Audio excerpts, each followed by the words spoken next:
Селям алейкум, хайрлы күнлер, мераба сайғылатыр телеканалының телесерджилері бүгін информацион программасын серетесін студияда сізлер үшін мен Гульсум Халилова чалшам ве невбеттеке 3 саат бұл студияда яйнымызға қошылажақ ве тешриф бұйрajақ мұсафирлер или мен ве меслекдешім Осман Пашаев күн девамында юзберген ен актуалия ве онемлі хаберлеріні музыкереті жек мұселбеттеке бұл хаберлерінің аман-аман эпысы Қырым или Бахладыр Қырым içerisinde yüzbergen, etrafında yüzbergen hadiseler ve Ukrayna hükümetinin, Ukrayna ittifakdaşlarının bu yönelişte yani Kırım'ın azat etülüvü yönelişinde yapkan faaliyetleridir. Çünkü öyle oldu ki Kırım Tatarlarının probleması ve bugünkü Kırım'ın probleması yani işgali geopolitik siyaset çerçevesinde önemli bir noktada bulunmakta ve bu yönelişte hangi bir yapılgan hareketler halkara teşkilatlar tarafından çeşit türlü önemli memleketler tarafından elbette ki Ukrayna'nı da tiye ve bizler için hakikaten çok mühimdir. Hem de halkara arenada bu günleri kabul edilgen meselelerini de göz önünde tutup onlarını müzakere edeceğimiz ve kaydetmeli ki bugün dekabrının 9-10'u ve halkara insan hakları kunudur. Bugünkü şaraitlerde işgal etilgen Kırım'da insan hakları degen bir şey hiç kalmağını sebebinden bugün bizim için ayrı bir mananı taşımakta ve o sebepten biz bu meseleni yayınımızga hoşulacak. İşgal etilgen Kırım'dan advokatlar ve akırçalayıcılar ile elbette ki müzakere edecek. Masamayın baştan men hatırlatmağa isterim ki biz canlı yayında çalışamız. Ekranlarınızga rejissörlarımız telefon numaralarını erdaim takdim eteler. 067 63 46 130 bizim stüdyamızga Viber vasıtasıyla bağlanma imkanına sahipsiniz. Bedava şekilde ya da Skype adresimizni kullanınız. atr.tv buyurunuz bizlerge telefon açınız. Sizin sesiniz bizler için çok mühim. Aynı zamanda ATR telekanalına hem manevi hem de maddi destekni gerçekleştirebilirsiniz. Manevi cihetten YouTube sayfamızga abone olsanız bu bizler için hakikaten de büyük bir destek ve yardım olacaktır. Çünkü ne kadar çok insan bizim YouTube sayfamızga abone olsa o kadar çok diğer insanlar da yapkan programmalarımız ve haberlerimizni görecektir. Bu ise informasyon cebede alıp bargan kuruşumuzda büyük bir yardım ve destektir. Çünkü esas maksatlarımızdan biri bugün dünyaya ve Ukrayna eyaletine birinciden işgal etilgen Kırım'da yüz bergenlerini anlatmak. Zira Rusya'nın teşvikatı ve propaganda maşinası körgenimizge göre çok kütlevi şekilde çalışa ve bizim vazifemiz bu yalan dolanlarını aşikar etmektir ve hakikatini insanlara anlatmaktır. Bunun ile beraberlikte maddi cihetten ATR telekanalını destekini Patreonumuzga abone olarak yapabilirsiniz. Onun linkini ekranlarınızga rejissörlarımız şimdi çıkardılar. Sağ olsunlar. İşte bu link boyunca girecek olsanız anda çeşit türlü destek seviyeleri ile karşılaşacaksınız ve bu Balaban Kırım Tatar ATR korantasının hangi bir azası olmağa istegenizni saylayabilirsiniz. Böylece her ay ATR telekanalına güç ve kuvvetinizge göre maddi destek gerçekleştirebileceksiniz. Bu ise bizlerge bugünkü mali problemler çerçevesinde ayakta durmağa yardım edecektir. Bizni destek etkenler yanımızda olanlar hem manevi hem maddi cihetten her birisine teşekkürlerini bildiremiz. Sağ olunuz. Men ise Rus tiline geçeyim çünkü bu bölükünü hem Ukrayna hem Rus hem de Kırım Tatar tilinde alıp baracak. Mesela en baştan sonki haberlerini Ukrayna tetkikatçıları ile müzakere etmeye planlaştırdık. Добрый вечер, приветствуем в эфире телеканала АТР. Вы смотрите информационно-аналитическую программу «Бугунь». В студии для вас работаю я, Гульсум Халилова, и следующие 3 часа в этой студии с гостями мы обсудим основные новости и события, которые появились в украинской информационной повестке дня и которые непосредственно касаются временно оккупированных территорий. Сегодня глава украинского внешнеполитического ведомства Дмитрий Кулеба сообщил, что Генеральная ассамблея Организации Объединенных Наций приняла усиленную резолюцию, которая касается милитаризации оккупированного Крыма, Азовского и Черного морей. Вот что сказал Дмитрий Кулеба. Я предлагаю послушать его цитату. Генасамблея ООН схвалила посилену резолюцію щодо мілітаризації Криму. Вона містить важливу підтримку Кримської платформи, закликає Росію припинити перекидання на півострів зброї і військових, припинити порушення свободи мореплавання в Чорному і Азовському морях. Министр обороны Украины Алексей Резников подчеркнул законность прохода украинского корабля «Донбасс» в Азовском море, поскольку оно является акваторией совместного использования Украины и России. Давайте послушаем Алексея Резникова. Була провокаційна заява російської сторони. Це наше пошуково-рятувальне судно без озброєння, яке виконувало свою роботу. Знаходилося за 18 морських миль, це понад 33 кілометри в Азовському морі, яке є морем загального використання. Тобто ми на абсолютно законних підставах там знаходилися. Сьогодні йде гібридна війна, і Росія ніяк не заспокоїться. Напомню, вчера поздно вечером, 9 декабря, ФСБ России заявила, что украинский корабль «Донбасс», направляясь в Керченскому проливу, якобы не выполняет требования изменить курс и создать угрозу безопасности, и создает угрозу безопасности мореплавания. Спикер президента России Дмитрий Песков обвинил Украину в провокации за приближение корабля военно-морских сил к Керченскому проливу. Вот что он сказал. Случившееся лишний раз демонстрирует потенциальный ущерб и потенциальную опасность, которая может возникать из таких провокационных действий. В штабе операции Объединенных сил Украины ООС назвали фейком заявление ФСБ России об угрожающем движении корабля ВМС Украины к Керченскому проливу. С нами сейчас на прямой связи Константин Батоський, політолог, директор агенції розвитку Приазов'я. Пане Костянтину, вітаємо вас. Сілям алейкум. Добрый день. Пане Константине, что вчера произошло в Керченском проливе, в акватории Азовского моря? Вы наверняка следили за тем, что происходило, за теми истерическими заявлениями со стороны ФСБ России. Что произошло? Ну, смотрите, хронология событий была восстановлена достаточно детально, и она состоит в следующем. Сперва Украина, пользуясь абсолютно своим законным правом, объявила некоторые участки Азовского моря такими, где проводятся учения. Соответственно, в этих участках находились украинские корабли, которые работали по программе учений. В это же время параллельно происходило такое событие в Киеве, как переговоры Владимира Зеленского со своим американским коллегой Джо Байденом. Да. И в сложившейся ситуации Россия использовала вот эти наши учения для создания провокации, для акции психологического давления на Украину, когда заявила, что действительно наш корабль с говорящим названием «Донбасс», который является и штабным, и учебно-поисковым судном, действительно не оборудован большими снарядами, большими какими-то такими пушками, то есть там есть вооружение, но точно не представляющее большой опасности, что, дескать, вот этот корабль приближается к опасной зоне Керченского пролива. При этом это было сделано Россией для того, чтобы подчеркнуть лишний раз, что они считают оккупацию Крыма законной и что они, собственно, в процессе переговоров Байдена с Зеленским посылают большой сигнал, что за Крым мы будем держаться всеми силами. Собственно, что случилось. После завершения учений наш корабль благополучно вернулся в родную гавань, а Россия сегодня устами своих этих шестерок Кремля продолжает и дальше нагнетать этот инцидент, который на самом деле не стоит и выеденного яйца, потому что мы действуем в своем праве. Азовское море — это наше совместное море с Россией. В этом плане наша граница заканчивается на российском берегу. Море у нас общее. И ровно так же, как и Керченский пролив является исключительно собственностью Украины и являются украинской территорией, а воды являются украинскими территориальными водами. То есть правильно ли я понимаю, что в принципе наши корабли в Азовском море довольно часто курсируют именно в этом регионе, но почему-то только вчера Россия вдруг решила это расценить как некую провокацию на фоне переговоров Байден-Зеленский?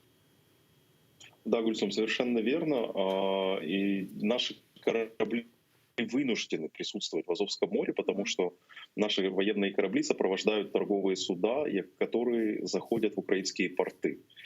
И делают они это потому, что Россия использовала в последнее время уже давно к этому не прибегает, но вот пару-тройку лет тому назад Россия массово задерживала суда, которые следовали в украинские порты под надуманными предлогами абсолютно, Мгм. и тем самым вот, портила жизнь судовладельцам, морякам, людям, которых абсолютно без всяких на то оснований задерживали, ограничивали в правах и приводили к убыткам, потому что каждое простое судно стоит огромных денег как и у владельцев, так и отправителям грузов, так и, собственно, команде. А, И вот чтобы противостоять России, мы были вынуждены наращивать свой флот в Азовском море, и теперь наши ракетные катера, которые базируются в Азовском море, сопровождают мирные торговые суда, которые идут в наши порты. Мгм. Вот если мы говорим о милитаризации Азовского моря со стороны России и соотношении сил военно-морских сил Украины и России, то какое это количество? Насколько сильно Российская Федерация за все это время милитаризировала Азовское море? Знаете, морской фактор, он имеет свое значение, но гораздо небольшое. Азовское море, оно небольшое. Российский берег, он находится всего в 40-50 километрах от нас. Мгм. И гораздо больший риск для нас представляют авиационные силы, артиллерийские соединения, которые сосредоточены как раз вот на том берегу Азовского моря в районе Ейска российского, в районе порта Азов и так далее. То есть, грубо говоря, они могут до нас стрелять с того берега и тем самым наносить нам ущерб гораздо больше, чем они вот могут это делать с моря. Через море они могут высаживать десант, но наша армия об этом знает и уже успешно. Много лет мы, во-первых, защищаем свою береговую линию, а во-вторых, постоянно проводим учения, направленные как раз на борьбу с десантом. Мгм. А есть ли смысл, на ваш взгляд, денонсировать этот договор об общем использовании Азовского моря между Россией и Украиной и попробовать сделать его международным? Конечно. И почему Более это того, не это работа сделано с тогда до сих украинской. пор? Это не зависит от нас. С украинской стороны все шаги по делимитации и кордона, границы уже были давно сделаны. Мгм. Россия не принимает этого и не примет это в ближайшем будущем, потому что это будет означать в том числе и разделение Керченского пролива, честно и пополам. Таким образом, чтобы Украина, вот наши лоцманы, наши навигационные службы, соответственно, управляли этим проливом, проводили через него суда и так далее. Но Россия, мне кажется, на это не пойдет, потому что тогда, защищая, собственно, свои территориальные... Ну, потому что они оккупировали Крым. Вот. И Крым тоже составляет берег Азовского моря, и поэтому разделить море пополам вот Россия не согласится. Мгм. То есть даже если Украина в одностороннем порядке попытается денонсировать этот договор, это в принципе ничего не даст? Мы должны привлекать международное сообщество к этому, мы должны со своего боку максимально способствовать приходу вот наблюдателей в Азовское море. В Азовском море же не плавают иностранные суда, за исключением торговых судов. Да. Мы должны добиваться того, чтобы в Азовское море заходили иностранные военные суда в рамках вот дружбы, учений. Пока что это кажется невообразимым с точки зрения России. Но есть разные пути попадания вот, судов в акваторию. Это не обязательно по морю. Мы свой флот, свои катера доставляли по земле, чтобы избежать прохода через Керченский проток после известных событий. Мгм. Но вообще появление любого вот иностранного судна на Азове, конечно, очень бы позлило Россию и позволило бы привлечь внимание международного сообщества к тому факту, что свободы морского мореплавания в Азовском море нет. Ее ограничивает Россия. Ну, в принципе, что и прописано, насколько я понимаю, в обновленной резолюции Организации Объединенных Наций по милитаризации Крыма и акватории Черного и Азовского морей. Дмитрий Кулеба сообщил, вот, что накануне уже приняли в ООН эту резолюцию. Действительно, вот чем принципиально она отличается от ранее принятых 3, если не ошибаюсь, на эту тематику резолюций, что она нам сейчас даст? Ну, сейчас, когда идет такой большая политическая игра, некий такой геополитический пинг-понг между Россией и Западом, то появление такой резолюции, конечно, является дополнительным весомым аргументом в нашу сторону и позволяет нам поставить в том числе и этот вопрос вот фактического оккупации России и Азовского моря в повестку дня переговоров.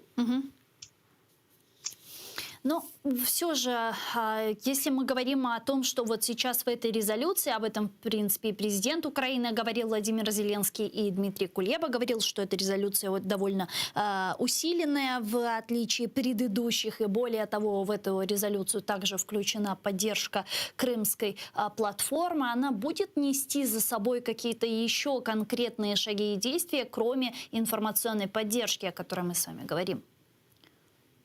Я не думаю, я в этом плане остаюсь таким реалистичным пессимистом. Сами по себе резолюции Организации Объединенных Наций, как мы уже знаем, в нашем случае их было множество, не приводят к видимым изменениям, которые можно почувствовать на Земле. И вот вы в начале нашего эфира, комментируя историю, которая произошла накануне в Азовском море, сказали, что это все в том числе и проходило на фоне переговоров Байден-Зеленский. Действительно, вчера они длились 1,5 часа, на полчаса меньше, чем видеоконференция между Байденом и Путиным. Насколько, что важного для себя вы почерпнули от этих переговоров по телефону, и насколько вот 1,5 часа переговоров такого уровня — это хорошо или плохо, или мало, или много? Как вы оцениваете? Вы знаете, здесь дело, мне кажется, в самом факте того, что эти переговоры состоялись, это очень важно для нас. Я не ожидал каких-то больших новостей, потому что не было больших новостей после раунда переговоров Байдена с Путиным. На самом деле. Мы вот в самом начале какого-то процесса. Не будет вот ни сегодня, ни завтра, ни на неделе каких-то больших прорывов. Поэтому мне очень понравилось, я для себя отметил, во-первых, сам факт того, что эта беседа состоялась. Во-вторых, я отметил для себя тот факт, что перед этим президент Байден переговорил с беспрецедентным количеством международных лидеров, в том числе лидерами Евросоюза, лидерами граничащих с нами государств Центральной Европы, нашими союзниками, балтийскими странами, Бухарестская девятка так называемая. И вот именно Америка, США взяли на себя сейчас такую функцию консолидации Запада. Эта ситуация, вот она новая, и такого лидерства Америка не показывала раньше, и это хорошо, это играет нам на пользу. Но ведь с другой стороны... Да. Да, очень важно было то, что было проговорено на встрече между президентом Зеленским и Байденом, тот факт, что стороны не будут решать судьбу Украины без Украины. Вот. Поэтому вот сам факт переговоров, факт консолидации Запада и вот эта вот фраза для меня это уже признаки того, что переговоры в принципе были удачны. Ну, ведь с другой стороны, не вызывает ли у вас опасения хронология событий? Потому что сначала, что мы видели вот буквально на протяжении этого месяца, это сообщение о наращивании войск России у границ Украины, публикация различного рода планов вторжения России в Украину, возможного блицкрига с юга, с востока, с севера. Потом состоялись ряд встреч Джозефа Байдена с пятеркой Европейского Союза, переговоры по Украине, потом переговоры Байден-Путин по видеоконференции, и только после этого проводятся переговоры Байден-Зеленский, возможно, после каких-то негласных договоренностей, потому что мы увидели снятие санкций Северного потока-2 из оборонного бюджета США. А сегодня Bloomberg сообщает о том, что Байден планирует созвать заседание стран-членов Североатлантического альянса с участием России. Я не думаю, что эти все события, они коренным образом повлияют в худшую сторону на нашу ситуацию. В международных отношениях не один раз уже была ситуация, когда стороны нагнетали отношения, а потом наступала так называемая разрядка.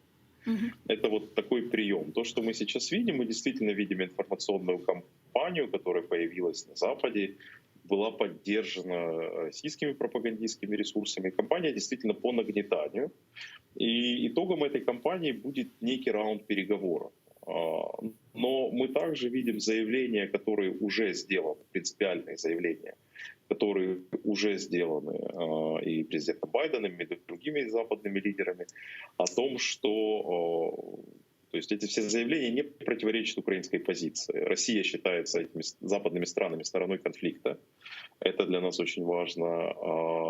Ответственность на разрешение конфликта также перекладывается на Россию.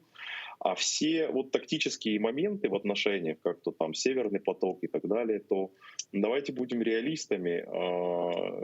Если Северный поток — это все, что они хотят, чтобы вот сейчас условно отвести войска, в условиях того, когда этот поток уже, этот трубопровод построен, то, может, нам надо думать, как нам уже действовать на следующую угрозу, которая, несомненно, будет после запуска этого потока. Но пытаться остановить вот этот вот поезд, который уже идет на огромной скорости, наверное, нам не стоит. Нам стоит отпустить уже эту ситуацию и думать о следующих шагах. Потому что запуск этого потока несет нам больше рисков, чем стабильность. Но при этом мы видим, что отсутствует препятствие именно запуску Северного потока-2 и введения его в эксплуатацию, потому что так или иначе санкции были ориентированы на то, чтобы не дать запуститься Северному потоку-2. Вы знаете, как может Америка вводить санкции против предприятия, которое расположено в Европе? Надо понимать, что это все очень такая скользкая материя. То есть США могут осуждать. Действительно, в Конгрессе есть борьба между Конгрессом и администрацией на эту тему. И наша позиция выслушивается. Я хочу отметить, что Украину, нашу компанию «Нафтогаз», немецкий регулятор привлек в качестве наблюдателя к вопросу о выдаче лицензии этому трубопроводу. Нельзя сказать, что это все делается в ущерб нам, как бы за нашей спиной. Конечно же, нет. Но также нельзя не отметить, что этот проект практически закончен. Эти санкции имели бы гораздо больший эффект на старте проекта, на старте строительства. Но когда он уже завершен, и вопрос только в том, чтобы ввести его в эксплуатацию, я думаю, что в конечном итоге он будет пущен в эксплуатацию. Вместе с этим на переговорах Байден-Зеленский стороны говорили о вступлении Украины в Североатлантический альянс. Глава Офиса президента Андрей Ермак сказал, что Байден заявил, что США вместе с партнерами готовы к беспрецедентным санкциям в случае нового вторжения России в Украину. А также Байден сказал, что решение о вступлении Украины в НАТО является решением только украинского народа. Он добавил, что любые решения, касающиеся Украины, не могут приниматься без Украины, то, что вы отметили выше. И несмотря на это, сегодня Bloomberg, ссылаясь на свои источники в администрации Байдена, сообщает о том, что Байден планирует объявить созвать членов НАТО и Россию и объявить о какой-то такой конференции. Как воспринимать эти новости, учитывая, что Путин неоднократно перед встречей с Байденом сообщал о том, что вступление Украины в НАТО, расширение НАТО на восток являются для них красными линиями? Да, абсолютно спокойно все это воспринимать, потому что опять-таки, все эти публикации, которых сейчас очень много, это все элементы этого геополитического пинг-понга. Давайте в этой ситуации дожидаться исключительно официальных источников, официальных комментариев и официальных решений. А нет ничего плохого в том, чтобы лидеры стран НАТО встретились с российским президентом и сказали ему правду в лицо про то, что его прогнившая империя это вот то, с чем они считаться не будут, не намерены, что НАТО уже очень давно, как минимум вот последние лет 30, стоит на границах России. Россия граничит с НАТО. Россия имеет границу со странами НАТО. Это Польша, Литва, Эстония и Латвия. Россия имеет границу с США, страной НАТО, на другом своем конце. Поэтому НАТО уже давно и много лет стоит на российских границах. И для того, чтобы вот Владимиру Путину показать глобус, если вот он до сих пор не мог посмотреть на него сам, если для этого надо собрать конференцию, пусть для этого соберется конференция. Потому что на этой конференции Владимир Путин со всеми его вот этими посылами будет выглядеть абсолютным дурачком. И плюсов от такого может быть гораздо больше, чем минусов, потому что те западные лидеры, которые поменяются сейчас в приходе, в процессе смены власти в Европе, придут, вот, им надо убедиться в том, насколько Путин адекватен. И для этого действительно лучше на обезьянку посмотреть вживую, чем, собственно, поскольку в зоопарке таких не показывают, лучше вот посмотреть на него вживую и понять, что этот человек, мягко скажем, неадекватный, с абсолютно дичайшими представлениями о том, как устроен мир. И почему бы этой конференции не случиться? Вот. Нам с вами, по крайней мере, стоит запастись попкорном вот, и за этим наблюдать. Вместе с этим мы видим, как Соединенные Штаты Америки согласовали свою позицию с Европейским Союзом относительно введения жестких санкций в отношении России в случае ее возможного полномасштабного вторжения, нового вторжения в Украину. Речь идет о довольно жестких санкциях, начиная от отключения России от международной финансовой системы SWIFT, заканчивая эмбаргом на нефть, ограничение конвертации рубля и различного рода других санкций. Как вы считаете, вот эти угрозы со стороны Запада в отношении России и не вторжение в Украину, они реальную такую превентивную меру смогут сыграть? Или же это не остановит Путина, который на протяжении 8 лет каким-то образом адаптировался к санкциям?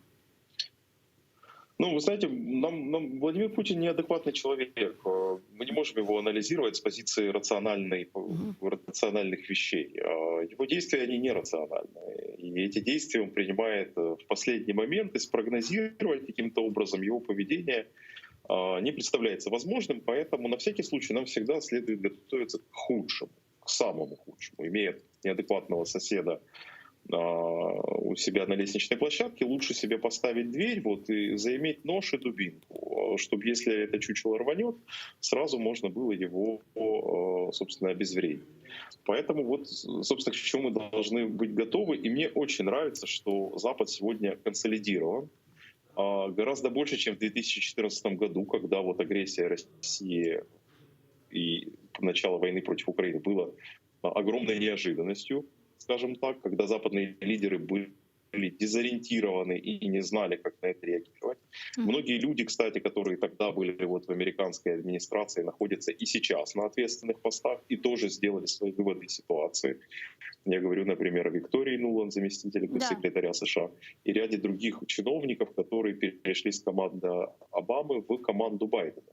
Не говоря уже о самом Байдене, который помнит еще самого товарища Громыка. Вот, и как, собственно, Советский Союз постоянно то нагнетал, то разряжался, то нагнетал, то разряжался. Так а почему бы тогда не ввести эти санкции уже сейчас, не ждать, когда что-то там рванет у Путина и нападет Украину, и вводить уже их постфактум? А какой смысл, если будут умирать люди, постфактум вводить санкции?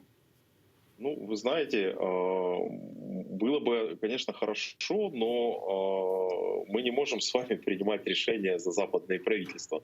Это просто вне нашей зоны влияния. Да, но мы можем анализировать, как и почему этого не происходит. Это не происходит, потому что остается надежда в дипломатии всегда до последнего о том, что лучше всегда договариваться, чем воевать. Как в 1939 году. Мы должны понимать, что никто не хочет, во-первых, что никто не хочет воевать, а во-вторых, что никто не будет воевать, если завтра Путин нападет на Украину. Вы же не думаете, что здесь будут войска европейских стран сражаться рядом с нами. Они не будут этого делать. Мы будем сами воевать за свою страну, и это нормально. Нам будут помогать, и мы вправе рассчитывать на помощь, и будем брать эту помощь. Но воевать мы будем сами, и помогать нам будут лишь в том случае, если мы сами будем бороться. А так они смотрят на нас и думают: вот смотрите, у вас в парламенте там огромная фракция откровенно пророссийская сидит. Население часть полагает, что там условно ориентировано на Россию. Санкции, которые вводятся вот на Западе, в Украину против вот своих же граждан почему-то не вводит. Вот у нас ввели санкции в отношении Тупицкого и Портнова. Кто-нибудь знает об одном хотя бы уголовном деле против Портнова с точки зрения Украины?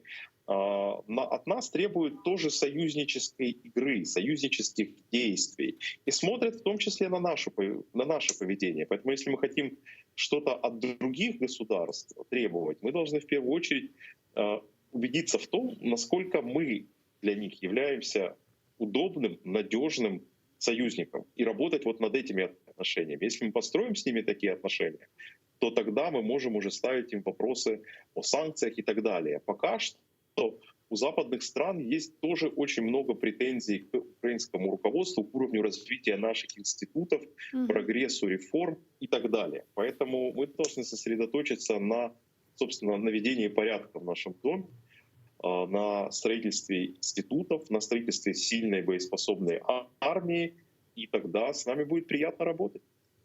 Дякую вам дуже, пане Константине. Чох сагун, що знайшли время і підключились к нам в ефір. Константин Батоський був з нами на прямому зв'язку. Політолог, директор агенції розвитку Приазов'я.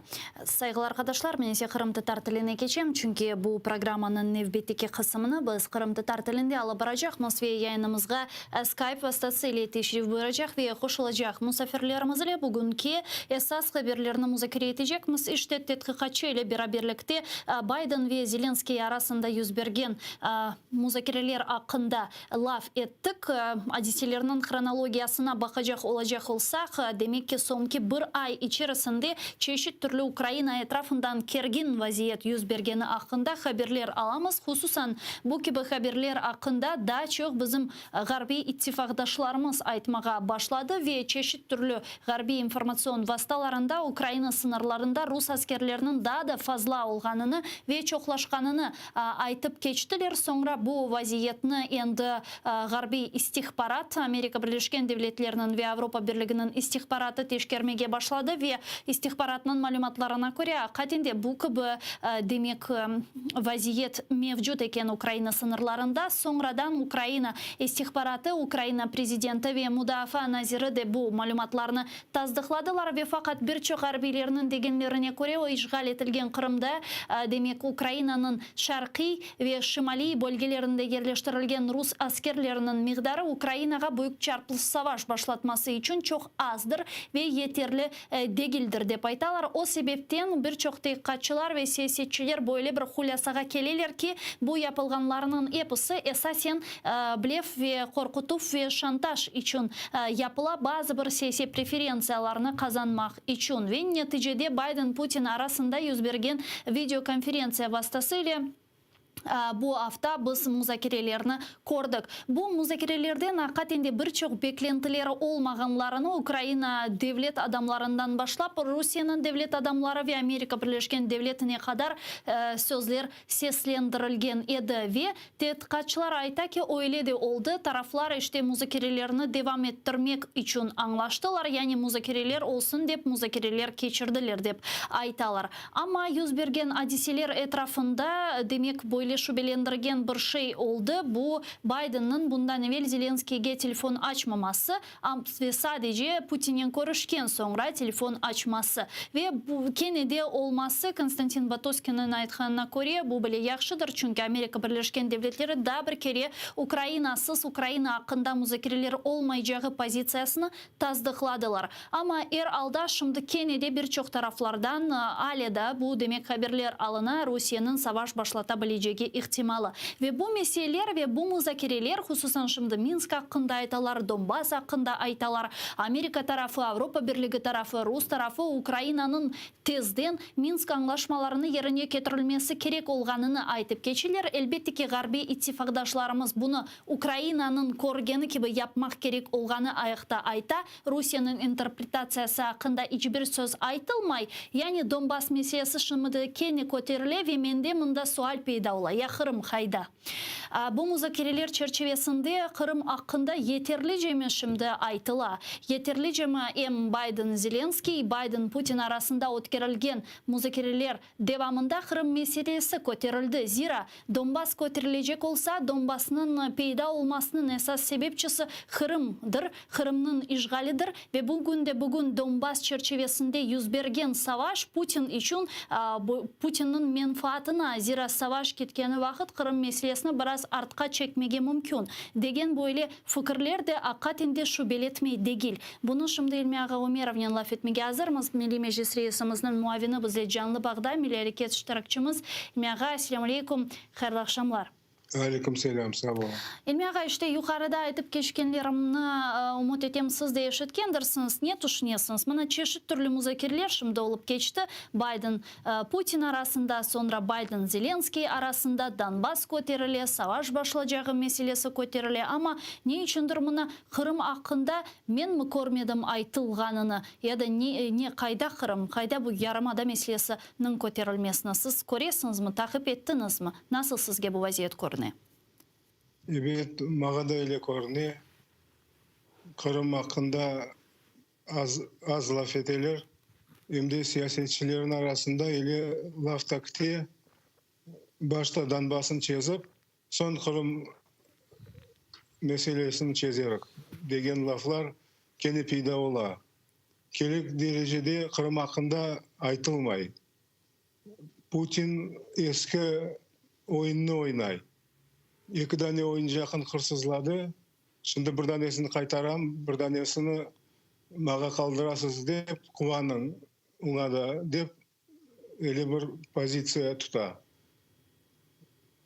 Ve diğer taraftan da böyle bir şey hakkında aytalar, kaçılar. Demek ki şimdi Rusya savaş başlatacağı ile bağlı korkuta dünyanı, işte Garp'ını esasen Avrupa Birliği'ni ve Avrupa Birliği ayta ki bunu siz eğer savaş başlatsanız biz sizlerge güçlü şiddetli sanksiyalar körsetecekmiz. Yok başlatmasanız işte bugünkü vaziyet böyle demek kalması devam edeceği anlamına gelir değil mi? Ya zaten topraklar işgal edildi. Ya zaten Kırım'da insan hak bozgunlukları devam etti. Zaten Donbas'ta savaş devam etti. Şimdi bu sanksiyalarını körsetmeye yeterlice sebepçi var, yeterlice mana var ve öyle görünüyor ki Putin bu savaş korkutuğuyla daha işte kazanmağa tırışa değil mi? Ve Garp ülkeleri buna böyle bir izin verirler dep görünüyor. Bütün siyasetçiler o zara bir sarılavan gibi yaptılar bunu.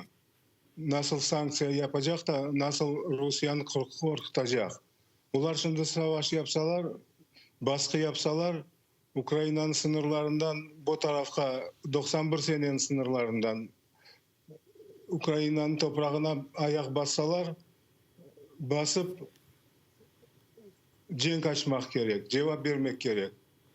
NATO desteğinden Ukrayna askerleri gerçekten de cenke hazırlanmak gerekler şimdi.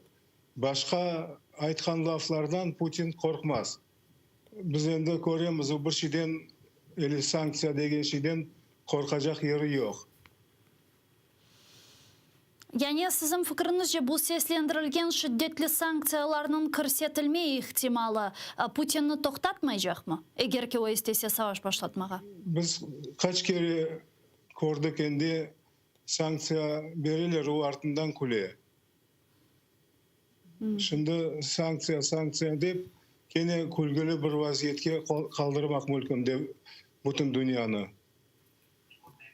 Onun için bu sefer sanksiya olacak da bu sefer en güçlü olacak, bu sefer teksir edecek dep laf yürsete bersek ben belesem Putin asıl kulak asmaz. Ya biz bu vakit devamında demek siyasi diplomatik seçken bir devlet olarak yani işgal etilgen topraklarını siyasi diplomatik yolun seçken azat etmek için yolun seçken devlet olarak sanksiyalarının güçleştirilmesi hakkında aytamız. Demek böyle ola ki hiçbir sanksiya semereli değil. Çünkü şimdi onlar daha şiddetli kirsetebileceklerini aytalar. İşte SWIFT, petrolüne embargo gibi sanksiyalarda mı fayda etmez öyle olsa? Nege gerek öyle olsa siyasi diplomatik yol? Fayda yeter bekim ama kırsetseler. Kaç kere eşittik biz endi şimdi kırseteceğimiz böyle bir sanksiyalar koruyorsunuz nasıl teksiri olacak. Rusya patlayacak, Rusya yok olacak, silinecek. Bir şey olmadı. Petrolün de fiyatı olsa başka aytılgan şeyler de netice vermedi. Onun için kene şu lafların tekrar aytsak menimcesine netice vermez. Ben şimdi diplomat değilim, bir devlet vazifesinde çalışmayayım, öyle o kadar bağlı değilim aytkan laflarımdan. Ben öyle koyayım. 14 senesi ana o iki tane binanın basıp alganda Ruslar patlatkan olsalar Alfa'nın küçünen Putin kolunu çekecek edi Kırım'dan, Donbass'a asıl sokulmayacak edi. Ama koresizm ne olup çıktı? Donbass'ta по нашим условиям автономия yapacaksınız. Kırım'ın asıl meselesini kotermeyeceksiniz. Bütün dünyaya ultimatum koydu. Ama şimdi Türkiye Cumhurbaşkanı Recep Tayyip Erdogan bu demek Ukrayna ve Rusya arasında yüz bergen cenkte böyle bir rol almağa istey, посредническая rol de paytalar. İşte anda demek böyle ara bulucu degen Türkçe'de ara bulucu de paytalar bu pozisyaya ara bulucu rolünü almağa isteyken nasıl da siz bu teşebbüske nasıl bakarsınız? Semereli olabilir mi Recep Tayyip Erdogan bu meselelerge dahil olsa ki öyle ihtimal var şimdanlığanımızga göre o bir şekilde problemanın çözülmesine yol açar mı? Türkiye'nin pozisyası pek mühim şimdiki vaziyette. Birkaç ay evvel olup geçken Azerbaycan'daki meseleler bir örnek. O örnekin yaxşı öğrenip Ukrayna'da kullanmak gerek. Evet, Türkiye öz askerlerini alıp gelmez bunda ama artımızda dost olarak destek vermeye hazır devlet olarak duysak evet Ukrayna'da kolları tapu kadar bağlı olmaz edi. Bununla beraberlikte ilmiyaga bugün alıngan haberlerge göre Birleşken Milletler'in Baş Asambleyası demek növbetteki Kırım'ın militarizasyası ile bağlı rezolüsyasını kabul etti ve bu rezolüsyada Dmitry Kuleba'nın aytkanına göre Kırım platformasına da destek kaydetilip geçildi. Bu rezolüsiya etrafında laf edecek olsak, sizin ilmiyaga? Alo.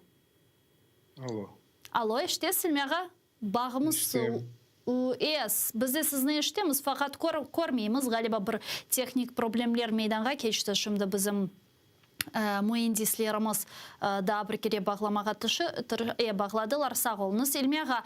Demek bu rezolüsiya kabul edildi. Nasıl bakarsınız bu rezolüsiyaga o bizge hakikaten bugünkü şaraitlerde ne fayda verir ya da onun faydasını artık yıllar geçken sonra görebileceğimiz? Yıllar geçken sonra görüp olacağımız şimdi de faydası ola. Çünkü o bütün reybergen devletlerin pozisyasını gösteriyor. Ve biz bilemiz çokluk Ukrayna'nı desteklegenine. Esas rolü işte bunda dep sayam. Çok sağ olun Silmi ağa. Bizle bağlanıp suallerimizge cevap bergeniz için büyük teşekkürler sizge.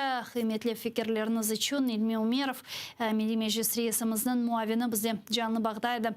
Büyük teşekkürler. Saygılı arkadaşlar, malum olğanı gibi bugün 10 dekabr yukarıda aytkanım gibi ve bugün halkara insan hakları kunudur. Ve işgal şaraitlerinde ne yazık ki bugün Kırım'da insan hakları degen hiçbir demek şey kalmadı. Çünkü insan hakları bozgunluğu Kırım'da sistematik şekilde işgalciler tarafından bozula ve siyasi mabulsumuz Nariman Bey Celal hapishaneden bu günge bağışlangan böyle bir mektup yazdı.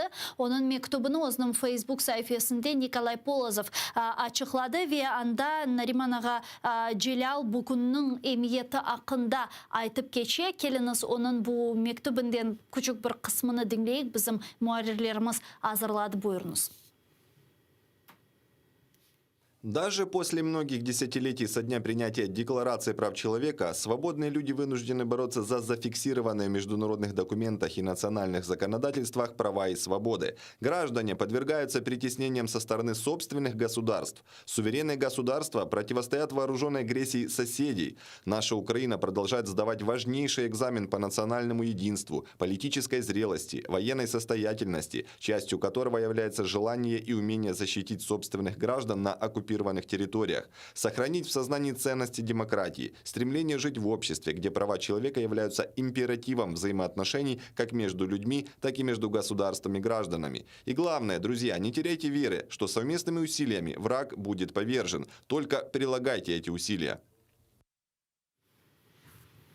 Abdurishta Gajipаров bizle şimdi canlı bağda. Akkor Çalaycı. Abdurishta, selam aleykum. Hayırlı akşamlar olsun.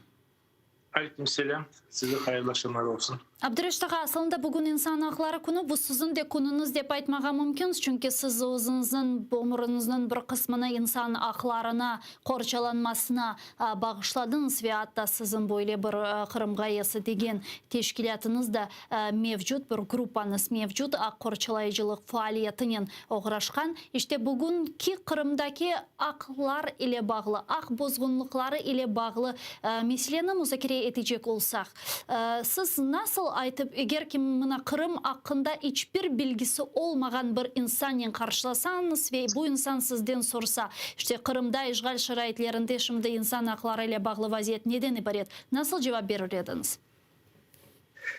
O cevap hem de kolay hem de ağır, çünkü o iki sözden aytılacak şeyler değil. Onun mülkün günlerden, haftalardan aytmak, bu bizim işte bu aklımız yerine getirilmeyene endi işte haksız olanımızın. Onun için buna dil desen dilimiz, medeniyetimiz, o kapalan insanlar, bu cezalar, o bizim bütün bu taşımız, toprağımız kullananları.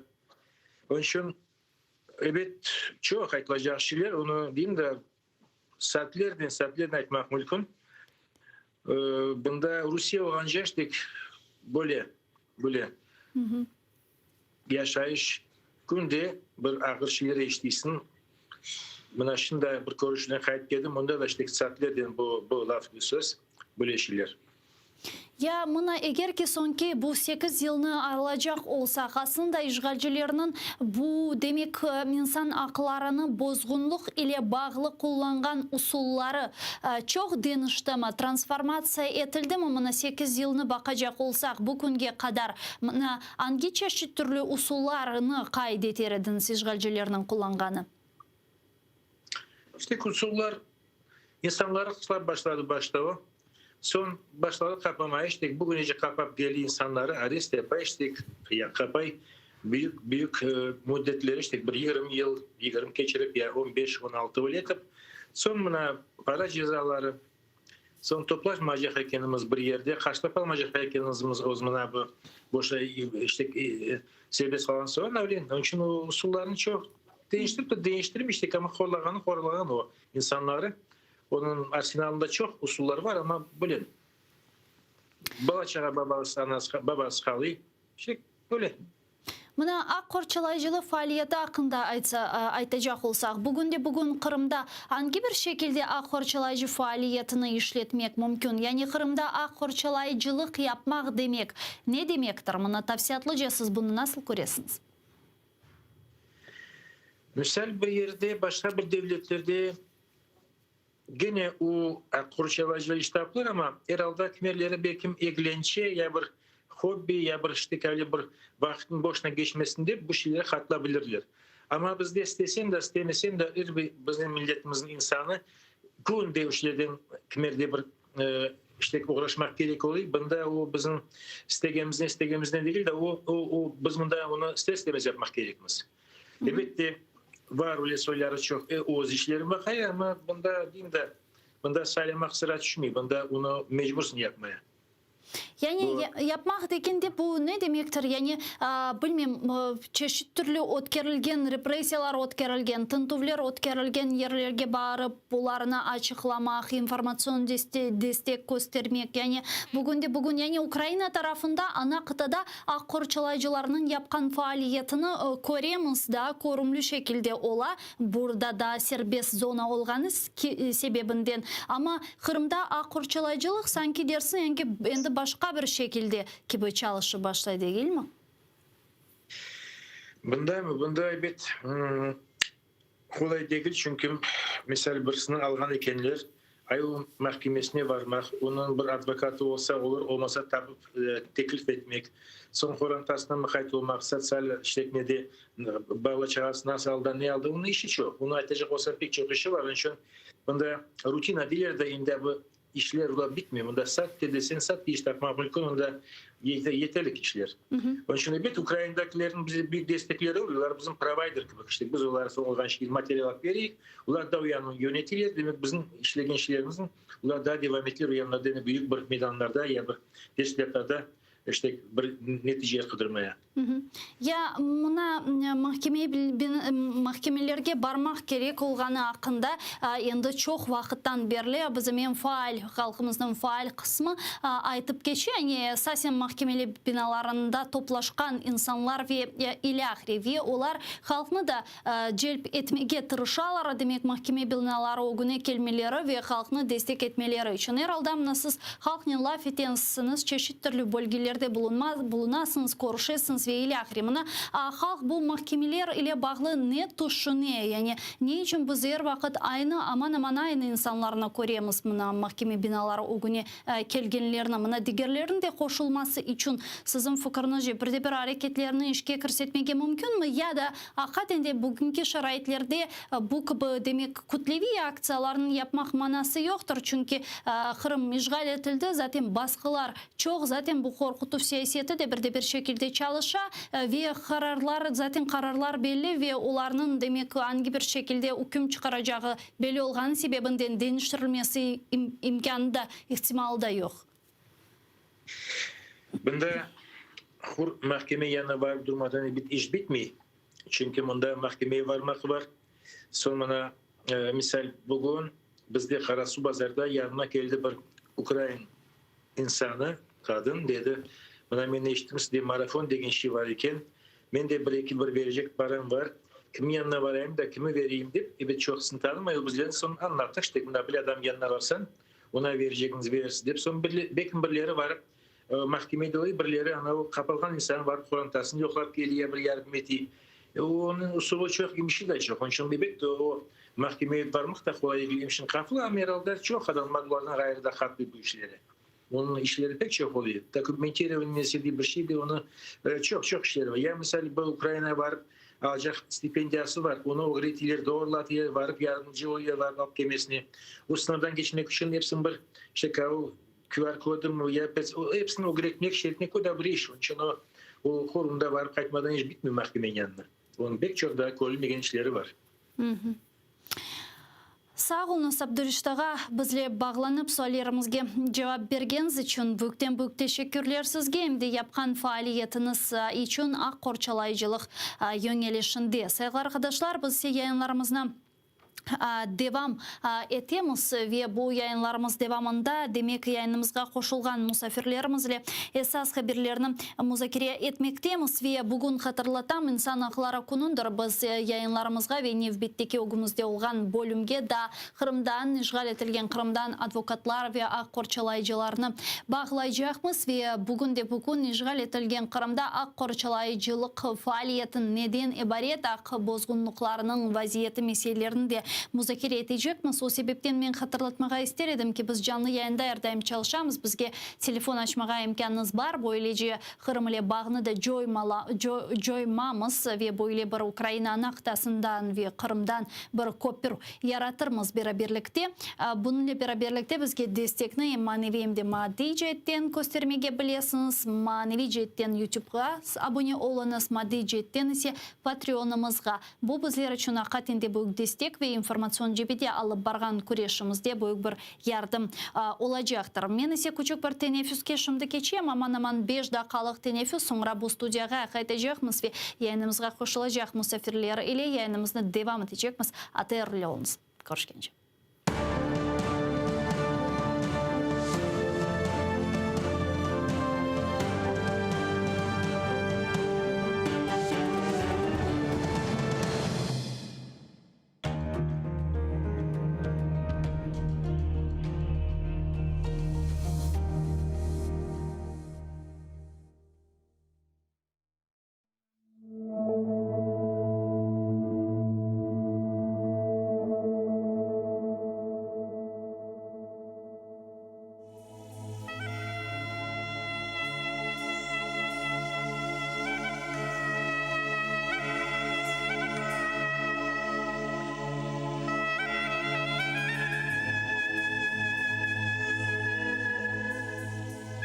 Al boruну, юр кетейік яйлаларға.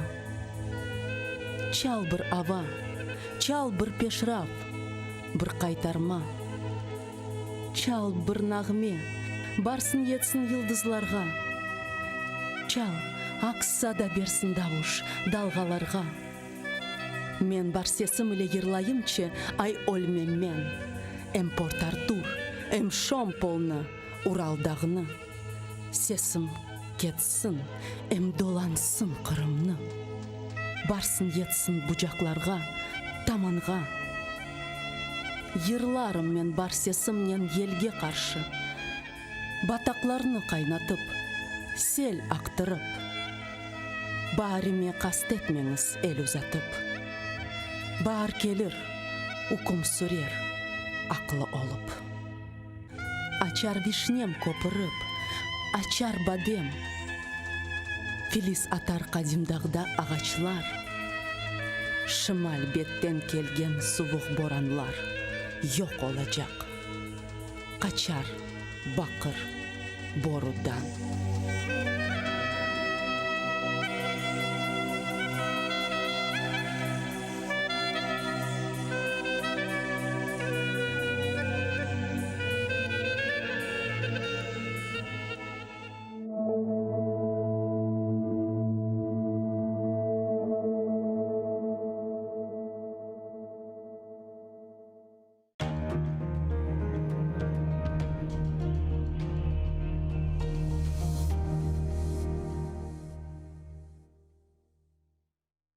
Уралдағы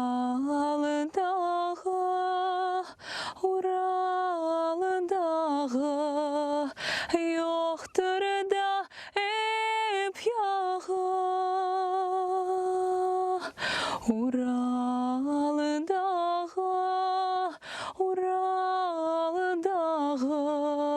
yoxdur da ep yağı.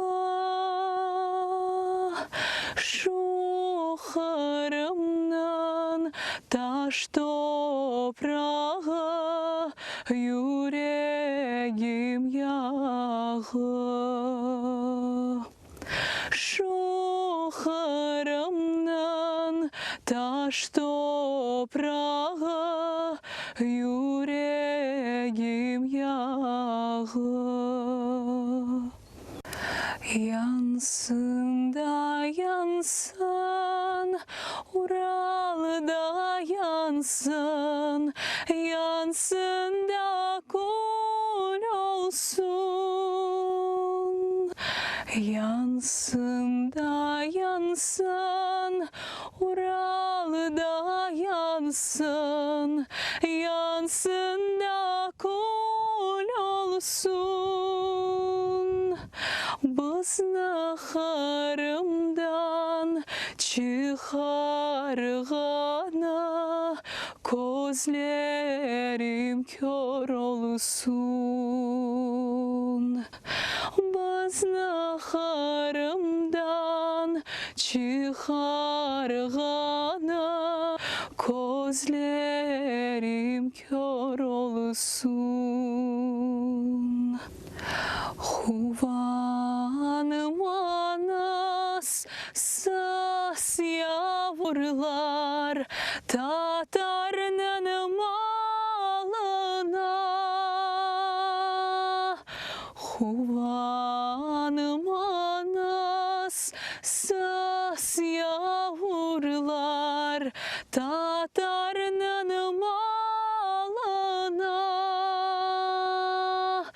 Biz haytırmız siz ketersiz Ural'nın dağına.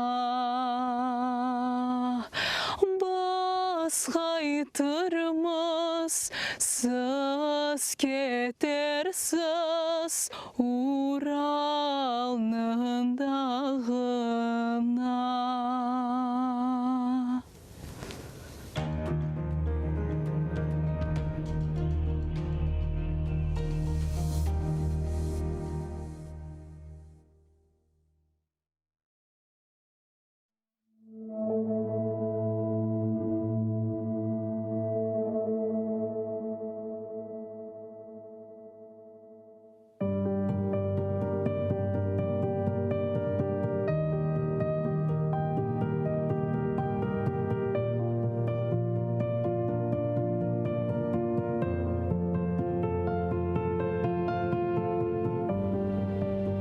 Kırım Tatarım, bu büyük bir gururumdur.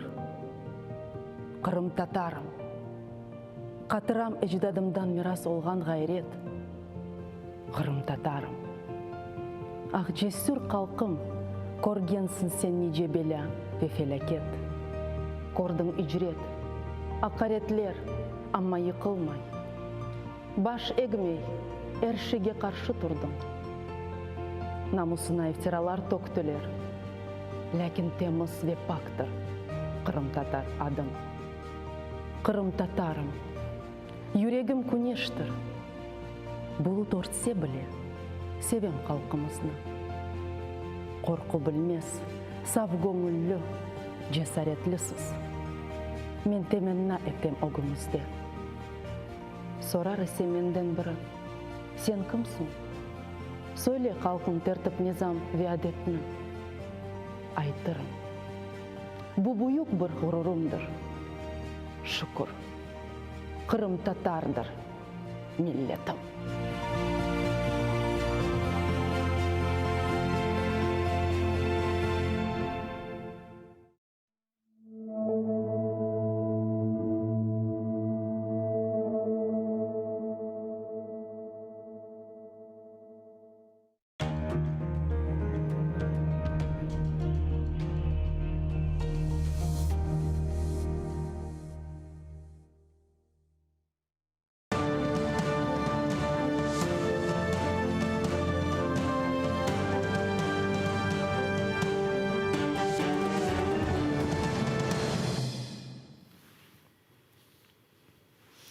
Assalamu alaikum. Hayırlı akşamlar da bir kere Sayıgılatır telekanalının teleseyircileri bugün informasyon programmasını seyretesiniz. Studiyada sizler için men Gülsüm Halilova çalışam ve nevbeteki bölükünü biz Kırım Tatar tilinde alıp baramız ve Kırım Tatarlarını bizlerine akıbetimizni, gelecekimizni, bugünümüzni meraklandırgan meselelerini müzakere etmeye devam ettiğimiz. Men hatırlatam ki biz canlı yayında çalışamız.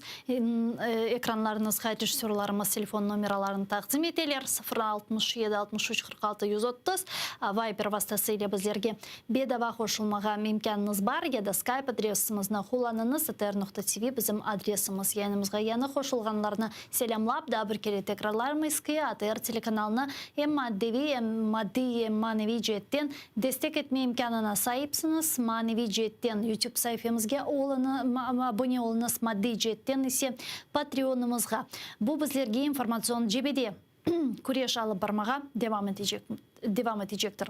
Bugün mübarek cuma cümlemizge hayırlı olsun ve aynı zamanda 10.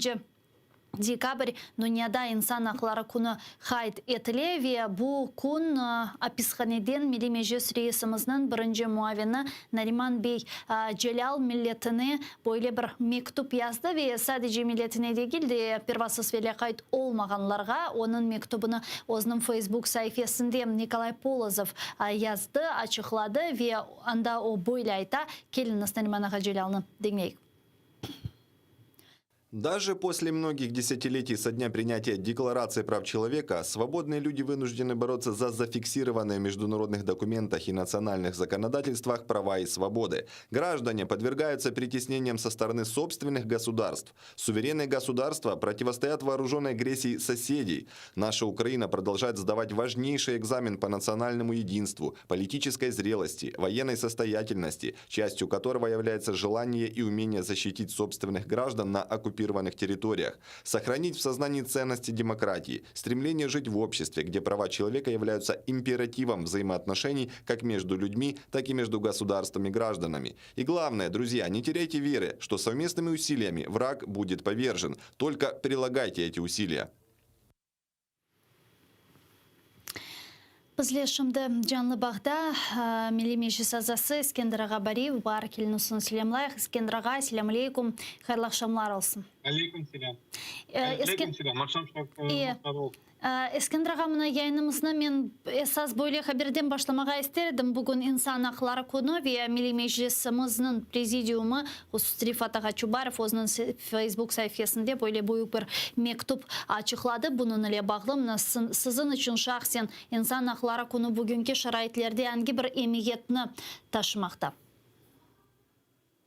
Birinciden bizim milli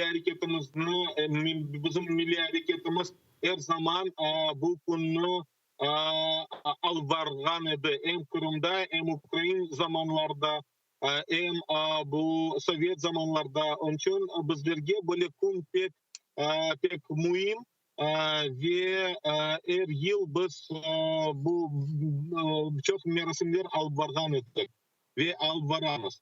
Hem olsun dünyada olsun halkara merasimler olsun hem Kiev'den başka yerlerden. Evet, meclis prezidium adından böyle beyanat biz yaptık. Rifat Ağa Facebook'ta yazdı. Çok sesli mas informasiyalarda yazdılar. Ve men da bir aytmak isteyim.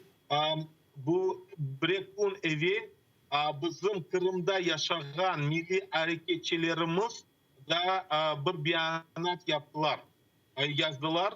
Evet, biz biliriz onların beyanatı pek mühim, pek doğru çünkü evet bizim prezidiumdan biraz более жесткое.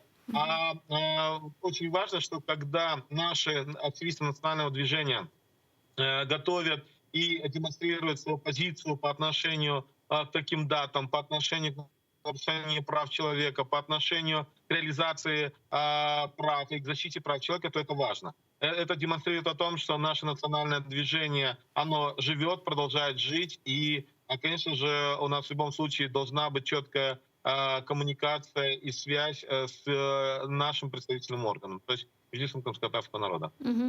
Bugünkü işgal etilgen Kırım'da insan hakları bozgunlukları üzerinde laf edecek olsak, sizin fikrinizce korçalayıcılık tarafından yeterlice mi bugün faaliyetler alıp barıla insan haklarını bozgunluklarını işte düzeltmek için, olmaması için ve insanlarını korçalamak için hem korçalayıcılar tarafından hem de devlet tarafından?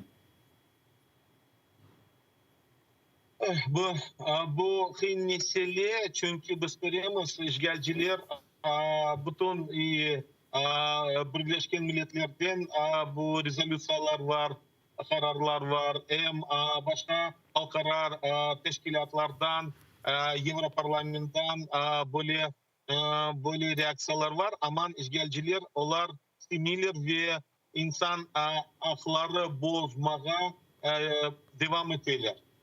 Hem birinciden Kırım'da. Aman biz adım adım bu gösterimiz nasıl onlar insan hakları bozularlar. Ve evet bu gün 1948 senede başlap başladılar. Çünkü biz Всеобщая декларация прав человека, мировое сообщество приняло Всеобщую декларацию прав человека как основной биль, именно правовой биль международный документ. И мы в свое время также работали над тем, чтобы этот документ был переведен на крымско-татарский язык и зарегистрирован на официальных сайтах ООН. Это показывает субъектность крымско-татарского народа. Это с одной стороны. С другой стороны, мы как субъект и как национальное движение, которое системно и всегда придерживалось ненасильственным видам борьбы и за свои права, и за ценности прав человека, мы, конечно же, должны продолжать эту работу. И наш опыт, он показывает, что какая бы система ни была бы, в том числе и советская система, которая системно нарушала права крымско-татарского народа, мы все равно смогли добиться результатов, когда начали возвращаться на родную землю. Поэтому сегодня мы, как крымско-татарский народ, должны объединять усилия, продолжать отмечать данный день и придерживаться международного права по защите прав человека. İşte halkara ақ деп айттыңыз да, бұл күнлері Дмитрий Кулебаның айтқанына көре Бірлескен Миллетлерінің баш ассамблеясы işgal етілген Қырымның Қарави Азақ деңізлерінің милитаризациясы или бағлы невбеттекі резолюцияны қабыл еткен ве бұл резолюцияда Қырым платформасына да дестек язып кечілді деп айтады Дмитрий Кулеба. Мұна мен білем ке сіз де бұл вазиетні әлбеттеке тақып еттіңіз. Сикірмі девлет қаршы шыққан 60-тан зияде қол тұтқан, дестеклеген бұл резолюцияны. Бұл мен yanlışmasam енді 4-5 резолюция olacak. Қырым милитаризациясы или бақ? Милитаризация hakkında 4. резолюция oldu. 4.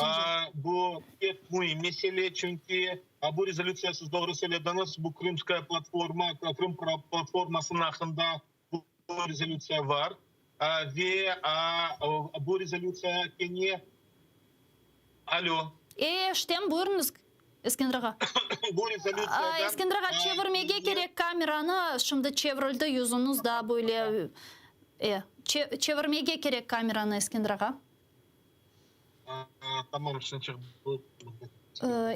Bekleyeyim.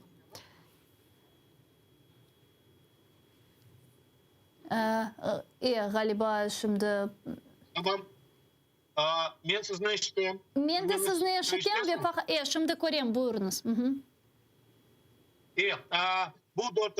rezolüsiya, bu rezolüsiyada hem Kırım platforması hakkında yazılmış ve bu platformada bu nükleer hakkında, bu rezolüsiyada nükleer hakkında ve bu что систематик Rusya систематик то, что Россия систематически увеличивает контингент военных сил на территории оккупированного Крыма, нарушает международное право. То есть таким образом международное сообщество еще раз обозначило и дало посыл Российской Федерации, что Российская Федерация является страной-оккупантом и что в нарушении международного права она противозаконно увеличивает контингент вооруженных сил Российской Федерации и техники. И в том числе там обозначено то, что без согласования с Украиной, как раз-таки речь идет о юрисдикции над объектами ядерными на территории Крыма. Поэтому здесь очень важно, что есть посыл, продолжается позиция международного сообщества в этом вопросе. И, конечно же, это дает свои дипломатические результаты для дальнейших более жестких мер по отношению к Российской Федерации. Эмде Кырым Татар ресурс меркези да bir меселе бар, оны да лаф етіп кешмеге істер адам бұл күнлері бойын evбеттеке озынан дискуссион тедбіріні өткерді. Веанда Кырым топонимикасы меселесі де көтерілді. Сонки вақытлары біз бұл меселені яйынларымызда да фазла ве да фаал шекілде музакере етеміз чешет түрлі мусафирлер. Ненсізнен де қайдып музакере еткен едік бір күн яйынымызда ма? Ералда шымды бойле бір açıq дискуссия өткерілді. Мұна тарифетін сөзфен анги бір шекілде өткерілді. Мына ким қошылды, себебі, манасы ве мақсады неден бар етеді? Ну, эбет біз башладық, бұл инсан ақлары, мы начали правозащитную неделю, и начали правозащитную неделю именно с 9 числа, потому что вчера весь мир отмечал именно день, связанный с геноцидом, отмечал жертв геноцида и их чести и совести. Вот здесь как раз-таки мы и почему подняли тему восстановления исторической топонимики, потому что это последствия того геноцида, который был совершен в 1944 году. И когда мы говорим о полной реабилитации, когда мы говорим об восстановлении прав, коллективных прав коренного крымско-татарского народа, то мы не можем не говорить о как раз-таки восстановлении исторических топонимов, потому что это и защита крымско-татарского языка, это защита географии, это народное хозяйствование и так далее.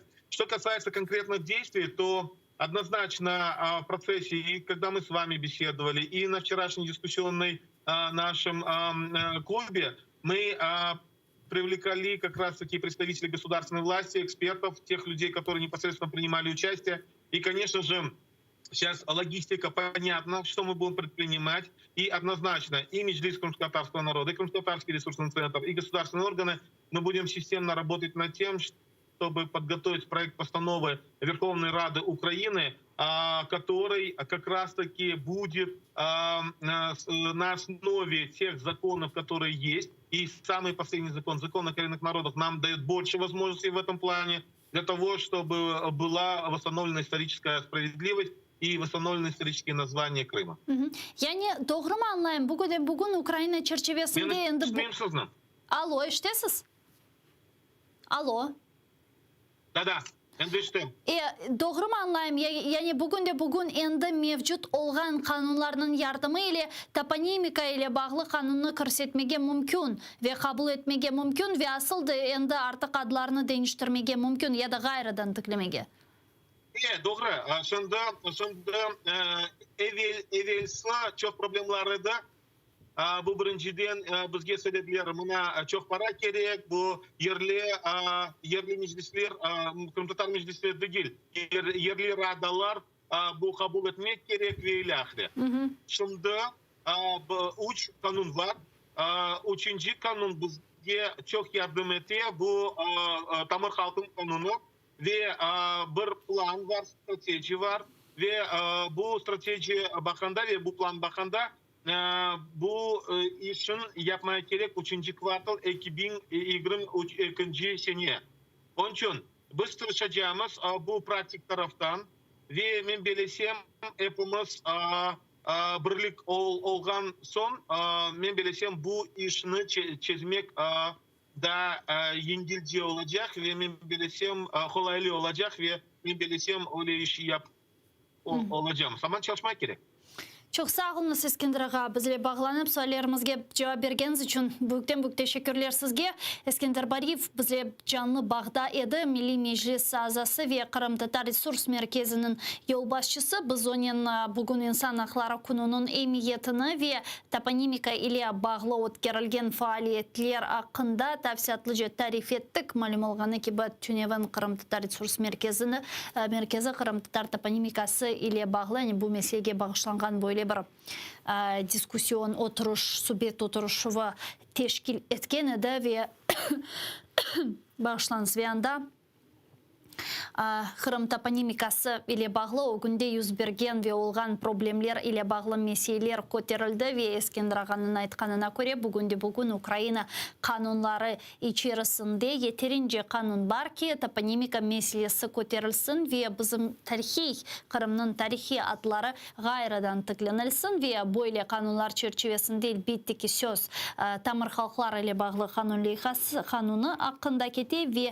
Украинаның қабыл еткен декоммунизация иле бағлы кануны ақында кетте деп айтта Ескендираға Бариев да үшінші бір канун бар әдішімді ақылымдан шықты ве фақат үш бойле енді ел мевжуд олғаны ақында Ескендираға айта, яғни бұл өңелішінде фаалиетлер девам етсе, да фаал олса белки де яқын вақытта бізім тарихи адларымыздың ғайрыдан тікленулівіні көре білейджекміз, яғни ералда бұл өңелішінде фаалиетлер алып барғаны мевжуттыр көргенімізге көре. Ве бұнен бераберлікте іште Кырым татарларының беклегені да бірчоқ дигер әрекетлер бар, да бірчоқ дигер іште канунларының кірсетілмесі бар. Іште оларында яны елға қадар белки де кірсетілі білежеге ақында бірчоқ миллет векілері студиямызда айтып кешкен әділер бұл құсусан сейсі мабустерлі бағлы канундыры. Іште бақып көрежекміз. Топонимика меселесіне қайта жақ олсан, қысе Роман Алиев Кырымлы тешебюсінің иштиракчысы ве Алманияда Кырым татар дернегінің темсижісі бізлеп жанлы бағдадыр деп айтта бізім муайрерлеріміз. Оны селемлайық. Роман Бей, селям алейкум.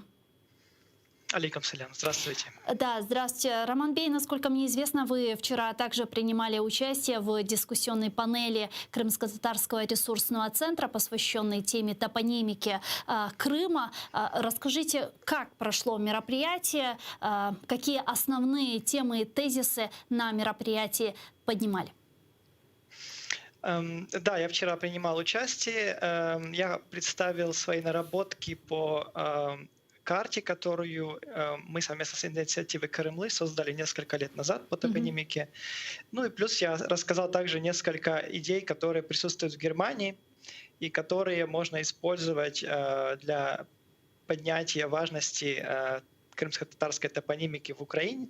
Да, а какие это идеи? Расскажите подробнее. Вот какие идеи существуют в Германии по этой тематике? Ну, в Германии я вот привел пример того, что здесь проживает также коренной народ в Германии под названием лужицкие сорбы. Это славянский народ, который живет на востоке Германии, и он всегда здесь жил, в этой территории, и у них есть свое общество, свой язык, свои региональные определенные газеты, телевидение. И вот, например, при въезде в города, где они проживают компактно, там дублируются надписи у въезда в город, то есть названия городов, сел, населенных. Это очень простое мероприятие, которое можно сделать и которое добавляет осознанности для обычного жителя Германии о том, что это за народ и, может быть, добавляет больше интереса к этой теме. Я думаю, такие вещи можно очень легко реализовать в Украине. Вы сказали, что несколько лет назад разработали карту Крыма с историческими названиями сел, поселков, городов, то есть топонимов Крыма. Как долго работали над этим проектом? Ну, это очень длительный был процесс, так как информация добывалась из открытых источников, то есть из интернета. И поэтому, я думаю, это длилось где-то 2 года, в общем, и она постоянно пополняется и сейчас. Вот. И это не только карта Крыма, это карта крымско-татарских топонимов на всем Северном Причерноморье, то есть начиная от Румынии, Одесса, Буджак и заканчивая уже Кубанью и доходя там до Полтавской, Харьковской области. А с какими проблемами сталкивались вот во время поиска исторических топонимов? Сталкивались ли с теми селами, поселками, где не могли найти имена, названия, не понимали этимологию слов? Да, очень такая стандартная проблема – это то, что название звучит, например, имеет тюркское происхождение, вот понятно по его названию, оно настолько исковеркано исторически в документах, и обычно все эти документы — это какие-то русскоязычные источники дореволюционные, то есть там даже написание может быть неправильно, что очень сложно даже понять, как изначально звучало. Я вот могу привести такой пример. Да. Каланчак а в некоторых источниках канлыджак, то есть или кровь, или же не кровь. То есть здесь нужны, конечно, эксперты, которые должны это все верифицировать в конце концов. Мгм. И, Роман Бей, насколько сейчас и почему сейчас, на ваш взгляд, важно восстановление исторических топонимов Крыма и какие пути восстановления этих топонимов вы сегодня видите? Для меня это очень важная тема, потому что она показывает, насколько украинские и крымско-татарские народы, они сосуществовали вместе, они обменивались определенной информацией, и для них это не было проблемой, если населенный пункт назывался, допустим, имел какое-то украинское или крымско-татарское происхождение. И я думаю, это повысит осознанность общества в том, что крымско-татарский народ — это часть исторического и этнического пространства Украины. Вот. А вот каким образом можно эту тему активировать? Ну, кроме тех тем, которые я поднял вчера на конференции, например, таблички. Также я сказал, что можно использовать так называемые QR-коды, как в городе, например, на известных местах или улицах, или площадях, когда можно смартфоном отсканировать и получить информацию. Точно так же можно такие же QR-коды использовать при въезде в населенный пункт, который имел какое-то отношение к крымским татарам или к их истории, чтобы люди могли больше узнать достаточно простым способом. Плюс, я думаю, нужно не только менять законы, что очень сложно, но и нужно проводить различные мероприятия на юге Украины. Например, в Одесской области очень много следов проживания, в том числе и крымских татар. Например, там даже есть даже есть город Татар-Бунар. Вот. И я думаю, там также нужно проводить побольше мероприятий, связанных с крымско-татарской историей и культурой. И по поводу инициативы Крымлы, в которой вы являетесь участником этой инициативы, вот чем она сегодня занимается в Германии, как много участников этой организации Крымлы, в чем функция инициативы? Ну, она сформировалась после 2014 года. В первую очередь, чтобы поднять и осведомить жителей Германии по тематике и проблематике Крыма, по присутствию там войск, по тому, что, возможно, не присутствует в новостях в Германии. Мы проводили много мероприятий в Берлине, например, на 18 мая, или когда, например, Ильмий Умеров был взят в тюрьму, и подобные мероприятия. Плюс мы ведем страничку в Фейсбуке под названием «Berlin Infopoint Крым», где также публикуем новости или на немецком, или на английском языке, которые будут интересны немецкоязычному читателю. А насколько действительно люди в Германии осведомлены тем, что происходит на территории временно оккупированного полуострова, а именно речь идет о нарушении прав человека и репрессий против коренного народа? Я думаю, с точки зрения нарушения прав человека, здесь большинство, подавляющее большинство прекрасно понимает, что то, что там сейчас происходит, является нарушением прав человека, а уже, конечно, более дискуссионные моменты вызывают, что с этим делать и как эти проблемы решать. Вот. Здесь, конечно, осведомленности не хватает, потому что в новостях, как и в любых новостях, есть там 5-10 минут времени, чтобы рассказать о событиях в мире. И если ничего трагического в данный момент не происходит, то, конечно же, события в Крыму не упоминаются. То есть, к сожалению, об этом знают только тогда, когда происходит что-то плохое. А как много в Германии крымских татар, вот в самой диаспоре крымско-татарской в Германии? Есть ли какая-то цифра? Трудно сказать. Я единственное могу сказать, что здесь есть как бы две волны, или присутствуют люди двух больших волн. Это потомки тех, которые остались после Второй мировой войны в Германии. То есть это уже их внуки, правнуки. У них была организация до последних годов, но так как пожилые люди уже не могут активно принимать участие в этой организации, а молодежь, она уже все-таки ассимилировалась. Поэтому я думаю, таких людей много, ну как много, может быть десятки, может быть сотни, но они не проявляют особой активности. Ну, есть более молодые, это студенты, которые приехали учиться, или даже люди, которые получили здесь или пытаются получить здесь статус беженца. И как бы в последние годы появилось достаточно много крымских татар, которые также сформировались здесь, там семьи образовали, или учатся, или работают. Ну, активных, я думаю, несколько десятков, может быть, которые пытаются находить связи, контактировать друг с другом.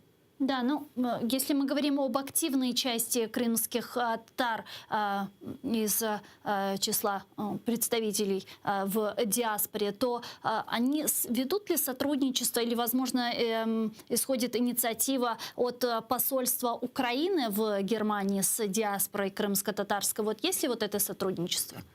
Да, посольство Украины очень поддерживает, очень активно всегда все мероприятия, которые проходили, демонстрации 18 мая или, допустим, на День флага, это всегда поддерживается посольством. Посольство всегда вывешивает крымско-татарский флаг 26 числа, 26 июня.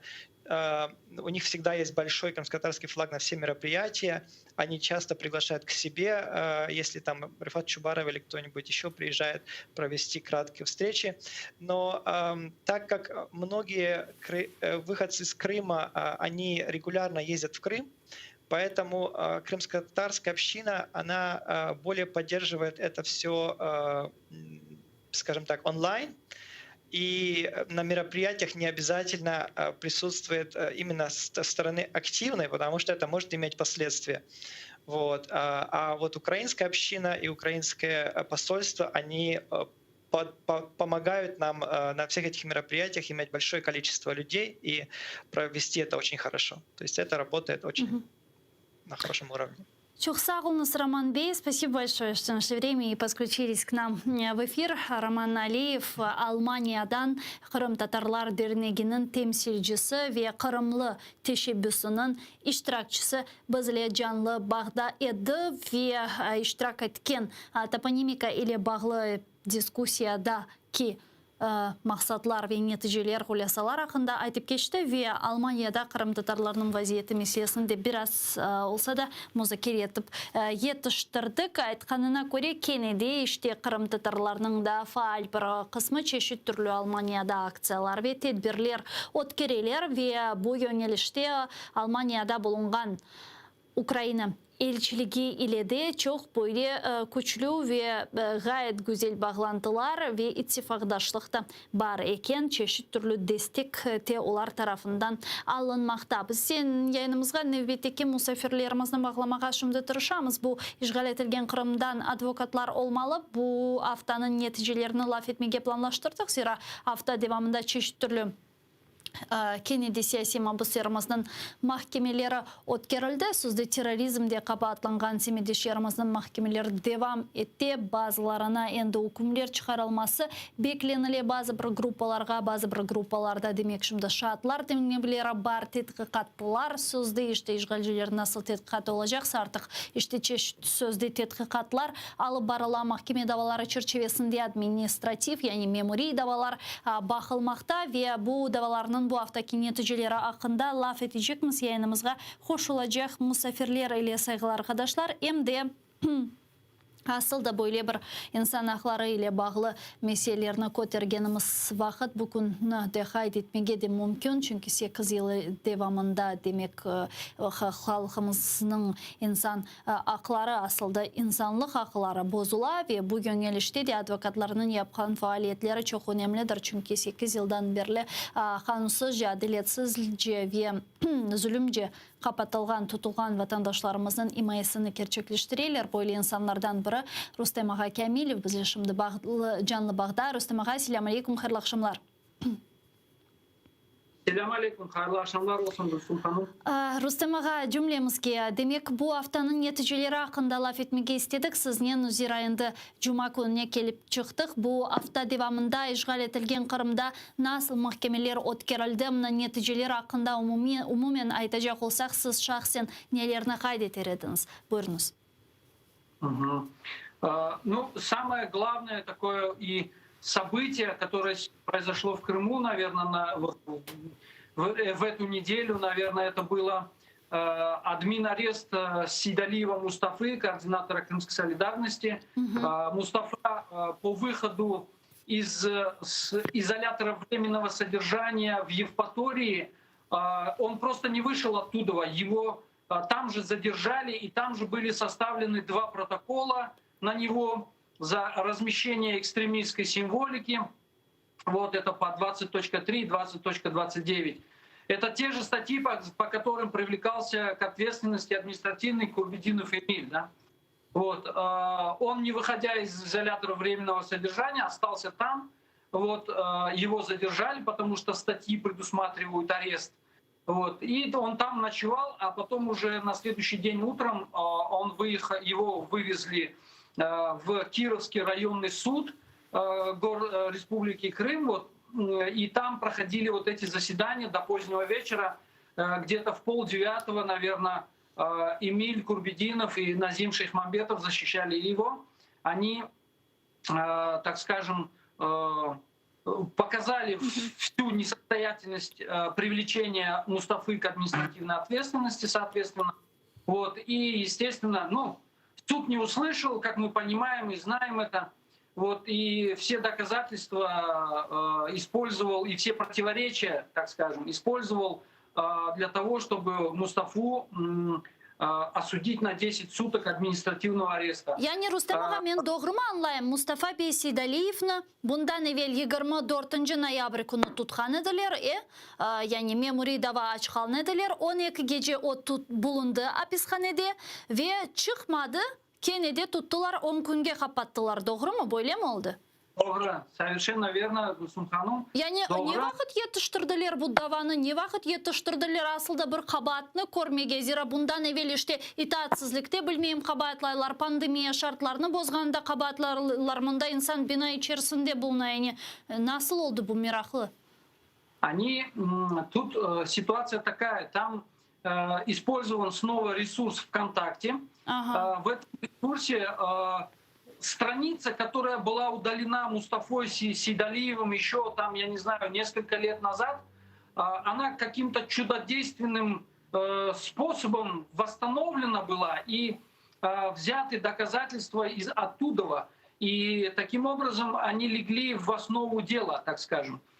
Вот. Это вкратце, если говорить, не вдаваясь в подробности. И, то есть мы видим факт налицо того, что правоохранительные органы, когда человек находится в изоляторе, даже вот такого временного содержания, находясь под админарестом, этого человека разрабатывают по полной программе, используют вот интернет, так скажем, вот, смотрят, где он мог засветиться, либо что-то сказать еще и продолжить вот это вот преследование. Таким образом, Мустафа, не выходя из изолятора временного содержания в Евпатории, там же остался, на ночь переночевал и на следующий день поехал в суд.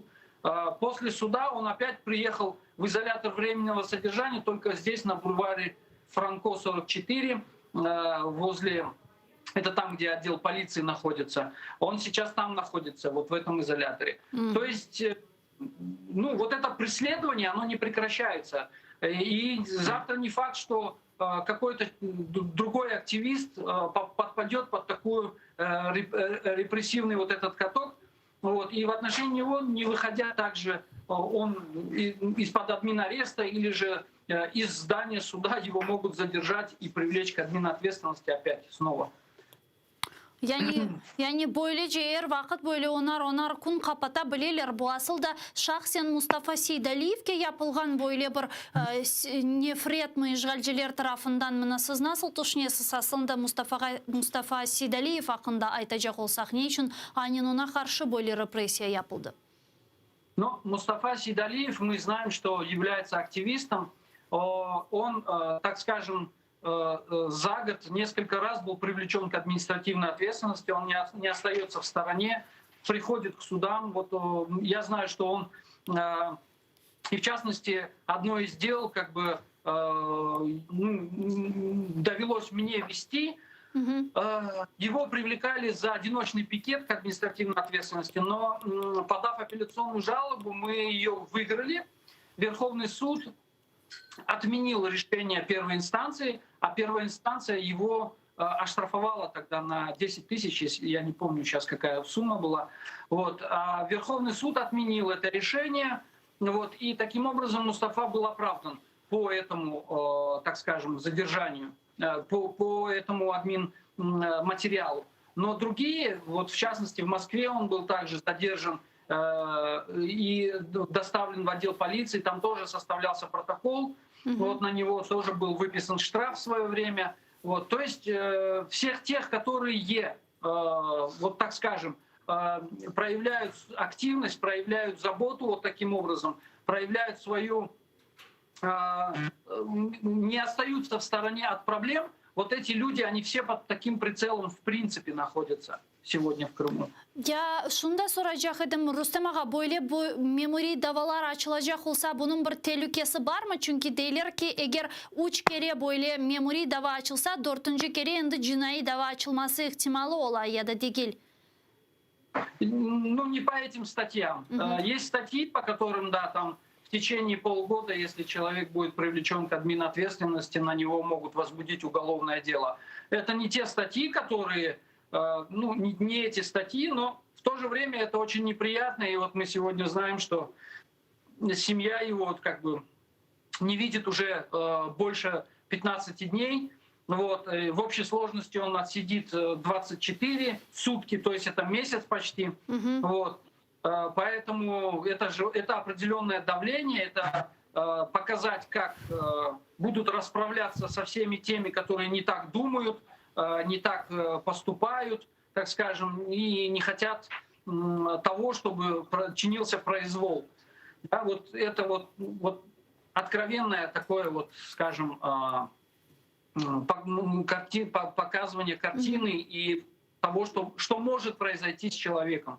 Ya buna nasıl şekilde karşılık göstermege mümkün? İmayicilik advokatura tarafından aslında bunu bir yerge şikayet etsen bile artık zaten 10-12 gün çıkıp oturup çıktı semeddeşimiz, yani bir tazminat, kompensasiya mı ne olması gerek, anda şikayet etmege mümkün bunu?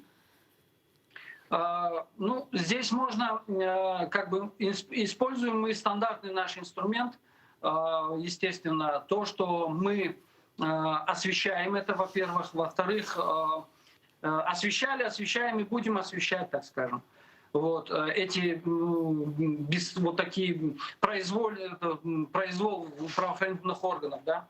Это первое. Второе, то, что мы, проходя все инстанции в судах, так скажем, первая, вторая инстанция, вот, мы эти документы, естественно, передаем международному сообществу, говорим о том, что происходит нарушение прав в Крыму. То есть, несмотря на то, что пытаются показать другую картинку, что все нормально, все спокойно, все прекрасно, этого нет, естественно. Вот. И эти все вещи, естественно, обращаются внимание Европейской конвенции по правам человека, международных актов, которые приняты в отношении Украины и Крыма, в частности. Это Генассамблея ООН и так далее, которые принимают, согласно международного гуманитарного права, позицию и говорят о том, что Россия не имеет права преследовать граждан по национальному и религиозному признаку в Крыму. То есть, таким образом, это все, естественно, определенные кейсы, которые мы подготавливаем и, естественно, будем продолжать отстаивать права и интересы людей, несмотря ни на что, несмотря на то, что давят и на нас, на адвокатов, по всем фронтам, так скажем. Вот. И в любом случае это будет. И самое главное, это, конечно же, что люди не остаются в стороне. И сегодня каждая 10-рублевая монета, которую мы видим на фотографиях, или пускай мы их не видим, но человек приходит и отдает эти деньги, говорит, передайте тем, которым назначили штрафы. Это выражение своего протеста. Это выражение протеста тому, что происходит и что творят, так скажем, власти в Крыму над крымскими татарами вот таким образом. Ve Rustam ağamna baskı yapıla dep ayttınız, çeşit türlü cebelerden yani frontlardan mına şahsen siz üzerinizde bu baskını is ettiniz mi? Sizge de böyle bir aytaydılar mı? İşte yavaş ol ve ilahri gibi böyle korkutup işlemleri sizge karşı da yapıla mı? Конечно, это каждый день происходит, нас предупреждают, нас пытаются остановить, так скажем, эту работу, она никому не нужна. Вот, и пытаются рассказать о той ответственности, которая, возможно, ждет адвоката. Но опять, понятное дело, что мы люди, и нам присущ какой-то определенный, так скажем, взвешивание в своих действиях для того, чтобы соразмерно подходить к словам, так скажем, к своим действиям, естественно. И самая главная позиция, чтобы не навредить нашим клиентам, которых мы защищаем естественным образом. Поэтому нас предупреждают, конечно же, нам говорят, вот, и отсюда мы слышим разные, и друзья приходят, говорят, и недруги, да, ну, что делать? У нас другого нету пути, мы должны защищать, должны показывать неправильность, несостоятельность тех обвинений, которые предъявляются и в уголовных, и в административных, разницы нету в таких делах, в отношении нашего народа в частности. Потому что мы не понаслышке видим и знаем, что происходит. И мы говорим о том, что в отношении крымских татар крымско-татарской национальности некоторые нормы не работают, а в отношении там, русских или другой национальности нормы работают. То есть это неправильный подход, естественно, мы это освещаем и показываем, и говорим о том, что это неправильно. Если государство заявляет о том, что оно правовое, оно должно придерживаться норм определенных. Но этого не происходит. Ve Rustem ağa sonki sualim da şunu soracak edim. Bundan da gayrımına menin bilgenime göre bu hafta devamında diğer mahkemeler de oldu. Diğer siyasi mabislerimizden mahkemeleri mına yakın zamanda bir grupaga hüküm çıkarılması bekleniliyor mu? Ya da sadece şimdi bir grupa boyunca tetkikat işleri alıp barıla? Ну, сейчас проходит еще заседание. Вот у нас еще Бахчисарайская группа, вторая, та группа, где под обвинение подпал Сервер Мустафаев. Эта группа сейчас, у них проходит апелляционное рассмотрение все еще до сих пор. Почему? Потому что Эдемага Смаилов, можно сказать, машалла этому человеку, он очень подробно разобрал все дело, так скажем, и до сих пор он излагает свою позицию и рассказывает о несостоятельности собранных материалов, не того, где есть противоречия, показывает. То есть человек очень скрупулезно и дотошно подошел к работе, естественно, и таким образом. Это из такого, из интереса.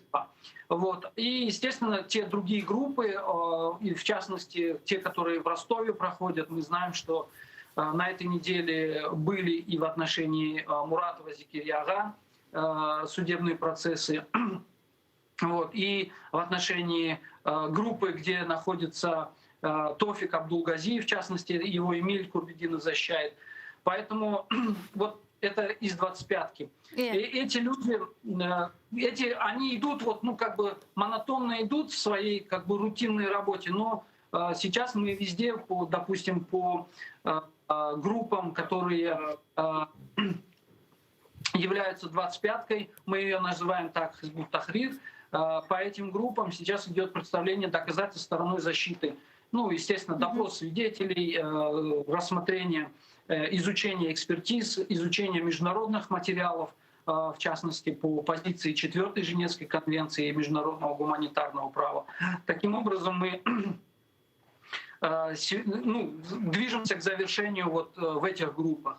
Вот, в других идет по обвинению пока. Çok sağ olunuz Rüstem ağa, böyle tafsiyatlıca malumatlarını paylaşkanınız için Allah yapkan işlerinizde yardımcı olsun. Çok sağ olunuz. Rüstem ağa Kamilov advokat bizle canlı bağdaydı. Sevgili arkadaşlar, biz seni bittiki misafirimizni bağlamağa bekleyimiz. Bu imajı ve advokat Hatice Hanım Mahmut bizim yayınımızga bağlanmalı ve onun de biz bu haftanın mahkemeler o'tkirilganın neticelerini laf etmege planlaştırdık. Hem de bugün 10 dekabr insan hakları günü ve bu yönelişte elbette ki qorçalayıcılarımızın, imajcılarımızın, advokatlarımızın, vatandaşlık qorçalayıcılarının faaliyetleri çok mühimdir. Çünkü malum olğanı gibi aslında işgal etilgen Kırım'da yüz bergen insan hakları bozgunlukları böyle kütleli şekilde olğanı sebebinden ve kun-kunden represiyalarının miqdarı oskeni sebebinden sadece işte yıllar evvelsi algan demek advokatlık ve imajcılık diploması olganlar değil de özünü pervasız ve lakayt is etmegenler de bu qorçalayıcı faaliyetlerini gerçekleştirmek için işe kiriştiler ve böyle vatandaşlık qorçalayıcısı degen söz meydana geldi. Hususan memuri davalar boyunca bizim vatandaşlarımız pervasız lakayt olmaganlar öz vatandaşlarına qorçalamak için demek faaliyetler alıp bara ve biz onların yayınlarımızga da esasen bağlayımız ama bazılarının çoğusu bazılarını görgenimizge göre Mustafa Bey Sidaliyev gibilerini 2 defa endi apiske taşlaylar ve ona karşı memuri dava açalar. Buna Mustafa Sidaliyev'nin vaziyeti asıl da çok dehşetli dep aytmağa mümkün. Çünkü Rüstem ağa Kamilov'nun da bize anlatkanına göre annen 24 noyabr günü Edem Semidlayev'ni karşılamağa gelgen insanlar sırasında tutulgan ve 14 günlük apis cezasına marum bırakılgan Mustafa Sidaliyev endi apishaneden çıkanı vakit, yani İVS binasından çıkanı vakit işgalci onu tutup nevbetteki demek ona karşı böyle bir memuri dava açtılar. Sanki dersin bir vakitları VKontakte degen böyle içtimai ağda işte ekstremistik malumatları bulungan bir post mu yerleştirgen sanki dersin ki o anda 2 yıldan beri zaten onu silgen yok etken o sayfeni ama işgalcilerin sözde tapkan malumatlarına göre sanki dersin anda bir ekstremistik malumatlar tapkanlar ve yani bu sebepten kene 10 günge hapiske taşladılar bizim semiddeşimizni ve lakayt pervasız olmagan Kırım Tatar halkının sadık evladı Mustafa Bey Sidaliyevni. Hatice Hanım Mahmut bizle bağlı canlı bağda kelini sonu selamlayıq. Hatice Hanım selamu aleykum, hayırlı akşamlar olsun. Aleyküm selam, sizge de hayırlı akşamlar olsun. İşte bu cuma günü demek haftanın neticelerini laf etir eken de imajcılık ve advokatlık tarafından bu hafta siz şahsen nelerini kaydetirdiniz? İşgal etilgen Kırım'da mahkeme geçişatları bu hafta neden ibaret edi? Buyurunuz. Endi bir rutin alga çevrilgen memuri davalar devam etti. Hatta endi alışkınlık peyda oldu desen de ola. Ta 4 sentyabr günü yakalangan insanların mahkemeleri devam etti. Birinci basamak mahkemesinde 2 insan kalgan edi. Bu bizden beraber mahkemeler yanına çıkıp bizge kol tutup yürgen bir kadınçık Kapılova Irina'nın Osman Nasrallah'nın davaları devam etti ve münasız şunda aytıp geçken belli bir hadiseler bu hapisten çıkarılmayıp şu anda da yakalangan bu Mustafa Sidaliyev'in davası elbette hakimiyetin bir taciplengen bir işlerinden birisi değil ama da gene de o'zun bir kıyanetliginden ve o'zun bir nesnen belgilegen bir işleri işte. Şu Kırım'ın soňky günlerinden etken hadiselerin birisidir. Böyle aklımda kalayadı.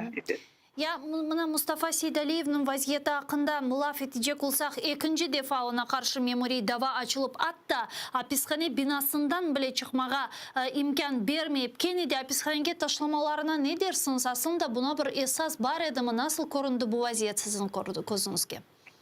Elbette esas yok edi ama bir işin peşine düşken hakimiyetin memurları işte onun күчінен ненен силахнен неткен күчлері олар озын ішіне түштімі оны девам етeceklerге мақсатлары миллетін қорқызмақ халқымызға мына бөле қаршылық бөле бір мен вақыт айтам де бұл пікірден еріңіздің көстермек сіз қорқып отырacağız сіз анда шықмай жақсыз бөле қаршылық білдірмейeceksiniz мына әршінен разы olacaksınız деген işte şekilde emde bilirler, anlayırlar gençler, özlerin böyle normal derecede tutup bilginen nenen işte davranarak barıp işlerini yaparlar. Olarga böyle bir kesinlikle sert karşılık bildirip öyle kabul edeyim ben bu hareketlerini hakimiyet taraftan ve korkuzmak. Mına her biriniz abule alga geleceksiniz. Çıktın mı bir kere? Aldın mı koluna kamera? Fiksasyon yaptın mı olgan haksızlıkına, adaletsizlikine?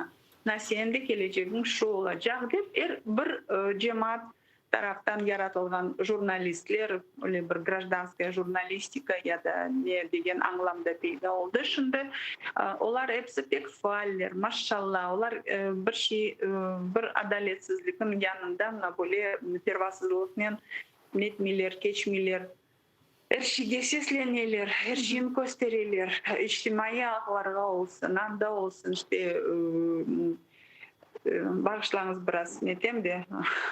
Yok, bir şey değil. İşte bunu hepsini böyle edip kesip yol vermemek, korkuzmak için ben tek böyle kabul edeyim. Ya nasıl düşünüyorsunuz buna? Bu korkusu aslında halk üzerinde çalışır mı? Bu siyaset. Ya Gülsüm Hanım, aytmak kolaydır ama bazıları korkadırlar elbette. De insanlar boş yerde aytmaylar da birbirlerine. Bilesiniz böyle bir numune getireyim sizge. Bana ayttılar bir korantada Kırım gazetine abone olup işte onu okup masal üstünde durgan vaktinde başka birisi kiredi söyler eken. Acaba korkmaysız mı bu gazetke abone olmak? Onu okumağa bile biraz korkunç deyip öyle ekenler. Bu yerde sakin reklama ya da böyle bir değil bu. Ama bilesem kumerde insan galiba düşünmege bile, laf etmege de bile, düşünmege bile korkayken. Ama başka türlü insanlar da var. Onlarga bu sıkıntı, böyle bir yasaklar, hepsi daha ziyade güç verdiğim için biz bugün 10. dekabr günü bütün uluslararası halkara akıl Korçalov gününe laf etemiz bu sahada. Elbette başkalarga bu aksine bir ilham beri, güç beri ne kadar karşılık olsa biz gene de öz haklarımızı korçalayacağımız deyip bu yoldalar işte. Adamlar farklı, bunu da tanımak gerek, kabul etmek gerek. Gene de çalışkan çalışacak, yapan yapacak. Özüne maksat koygan gene de şu maksadından yürüyecek. O normal bir şey menimce. Şüphesiz çok sağ olunuz Hatice Hanım, bizle bağlanıp suallarımızga cevap bergeniz için, yapkan faaliyetleriniz için teşekkürler. Hususan bugün hakikaten halkara insan hakları gününü dünya kaydeti ve bu günde sizin hisseniz ve işgal etilgen Kırım'ın şaraitlerinde rolünüz hakikaten de çok büyüktür. Büyükten büyük teşekkürler. Sağ olun.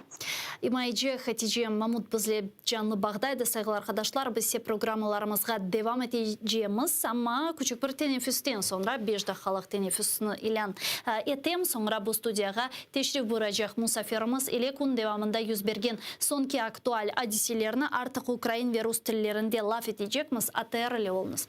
Görüşkence.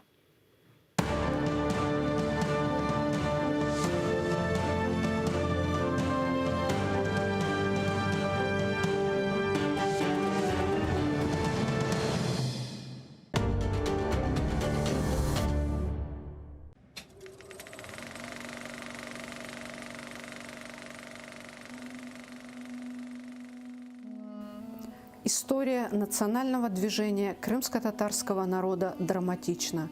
Участники движения, люди разных возрастов и профессий, самоотверженно боролись за возвращение своего народа в Крым. Объединенные единой целью – вернуть свой народ в Крым, они столкнулись с советской репрессивной системой, жестокой, коварной и хитрой, чрезвычайно близко.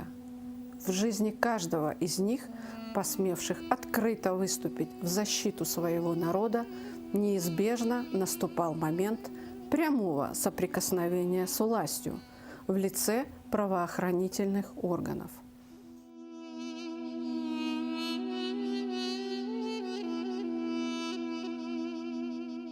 Смотрите выходные в 18:00 в программе «Тарих Седасы» с Гульнарой Бекировой на телеканале АТР.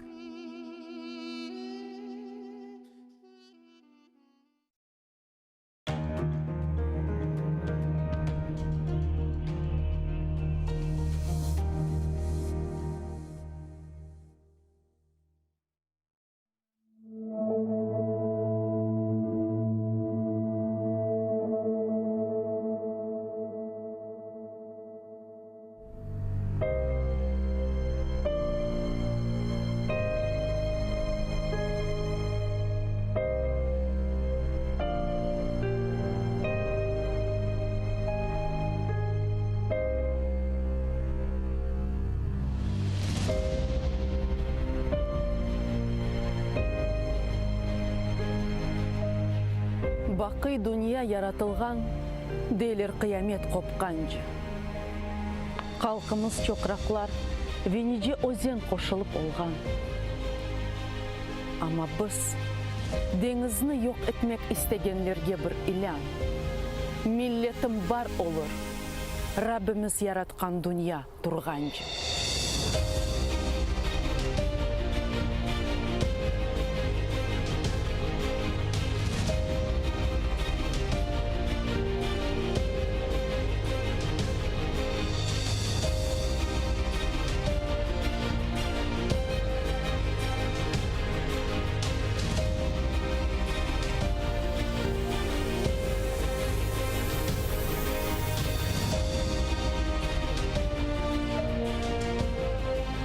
Башқа суларда чаяжа қолды, құрғаққа девірділер. Чешмелер сулары кесілді, келмешек ятлардан гизленді. Ама пак суыны ос қалқы, авдет олajak күнге сақлады. Қалқымыз бар олыр, Қырымда чоқрақлар қайнағанжы.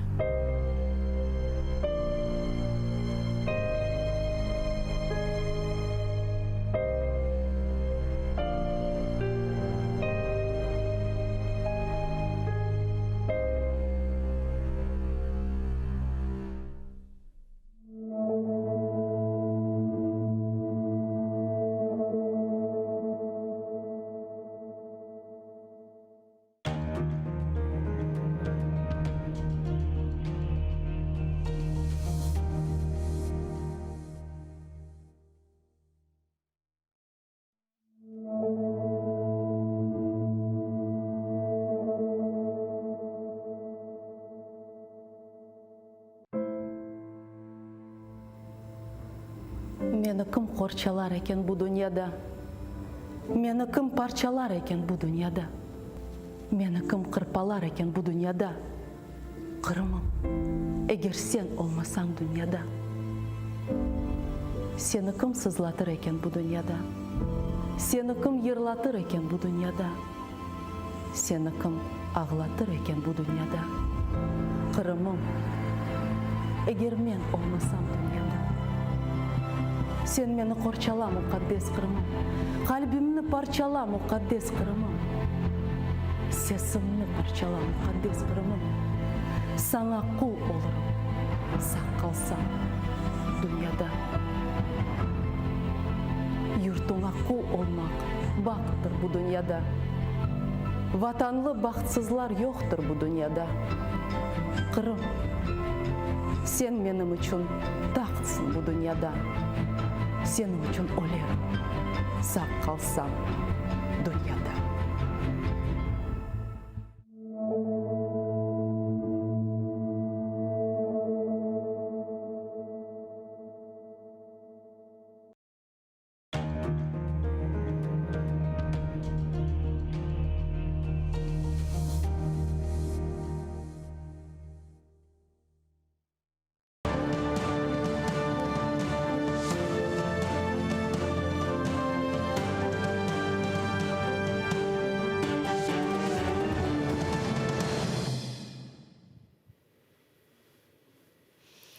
Селям алейкум, хайрлы акшамлар. Витаю в эфире телеканала АТР. Вы смотрите информационно-аналитическую программу «Бугунь». В студии для вас работаю я, Гульсум Халилова. И следующий час в этой студии с гостями мы обсудим основные новости и события сегодняшнего дня, которые появились в украинской повестке и которые непосредственно касаются временно оккупированных территорий. Я напомню, что мы работаем в прямом эфире. На экраны ваших телевизоров режиссеры периодически выводят номер телефона +3 8067 63 46 130. Можете присоединяться к нам абсолютно бесплатно по Вайберу, а также можете звонить по скайпу atr.tv, это наш адрес. Звоните, задавайте ваши вопросы. Нам важен ваш голос. Не забывайте подписываться на наш YouTube-канал. Там мы вещаем как в онлайн-режиме, так и выкладываем самые интересные фрагменты из наших эфиров. Выкладываем практически все наши программы в записи. И, наконец, поддержать первый крымско-татарский вы можете, подписавшись на наш Patreon. Ссылку вы видите на ваших экранах. Можете пройти по этой ссылке, выбрать уровень поддержки и стать частью большой крымско-татарской семьи АТР. Это будет помогать нам продолжать работать на непростом информационном фронте. Этот блок я бы хотела начать со следующих информационных сообщений. Генеральная ассамблея Организации Объединенных Наций приняла усиленную резолюцию, которая касается милитаризации оккупированного Крыма. И в ней содержится поддержка крымской платформы, говорит глава украинского внешнеполитического ведомства. Вот его цитата. Генасамблея ООН схвалила посилену резолюцію щодо мілітаризації Криму. Вона містить важливу підтримку кримської платформи, закликає Росію припинити перекидання на півострів зброї і військових, припинити порушення свободи мореплавання в Чорному і Азовському морях.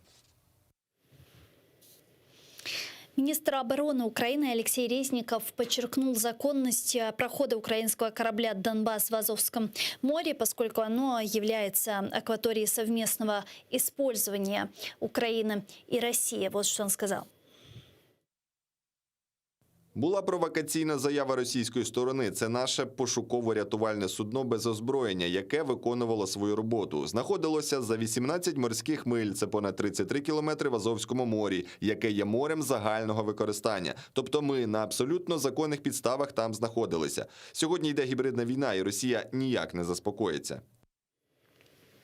Я напомню, что вчера поздно вечером во время переговоров Байден-Зеленский ФСБ России заявила, что украинский корабль «Донбасс», направляясь к Керченскому проливу, не выполняет требований изменить курс и якобы создает угрозу безопасности мореплавания. На сайте Мариинтрафик было видно скопление судов у входа в Керчь-Никальский канал как со стороны Азовского моря, так и со стороны Черного моря. Информация о судне «Донбасс» тогда отсутствовала. В штабе операции Объединенных сил ООС назвали фейком заявление ФСБ России об угрожающем движении корабля ВМС Украины к Керченскому проливу. Спикер президента России Песков, в свою очередь, обвинил Украину в провокации за приближение корабля военно-морских сил Украины к Керченскому проливу. Вот его цитата. Случившееся лишний раз демонстрирует потенциальный ущерб и потенциальную опасность, которая может возникать из таких провокационных действий. Но сегодня Министерство обороны Украины опубликовало информацию о том, что Российская Федерация перекрыла на 70% акватории Азовского моря. Об этом говорится в сообщении ВМС Украины. С нами сейчас на прямой связи Андрей Шкель, политический аналитик, народный депутат Украины 4, 5, 6 созывов. Пане Андрію, вітаємо вас. Селям алейкум. Доброго дня. Доброго дня. Вітаємо. Пане Андрей, вот то, что происходит сейчас, то, что вот эти сообщения, которые мы вчера вечером получали из акватории Азовского моря, телефонный звонок Байден-Зеленский, принятая резолюция в Генеральной Ассамблее ООН по милитаризации полуострова. Как вы думаете, это все связанные между собой события? Ну, так, це між собою пов'язані події. І події в першу чергу це пов'язує, звісно, Росія.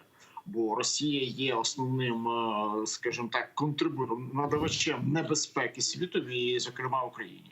В першу чергу Україні як найближчому сусіду. І чому зараз так голосно і про Крим, і про Азовське море, і про Чорне море буде ще незабаром голосніше, тому що в Кремлі таким чином міркують. Якщо ми хочемо не допустити НАТО на територію України, не можемо домовитися, принаймні поки що, з українським керівництвом, чи зі зміною його, чи з європейським, чи світовим керівництвом щодо того, щоб Україну лишити, скажімо так, в сфері впливу Росії, то можна зробити Україну, так думаю, в Кремлі, менш цінною для НАТО, тобто відрізавши її від морських портів. Тобто, коли Україна не буде долучена до морського шляху, тобто вона не буде мати можливості виходу до Чорного моря, до Азовського моря, не буде мати можливості застосовувати порти, отримувати постачання через морські порти свої, то вона втратить певну цінність, стратегічну, принаймні,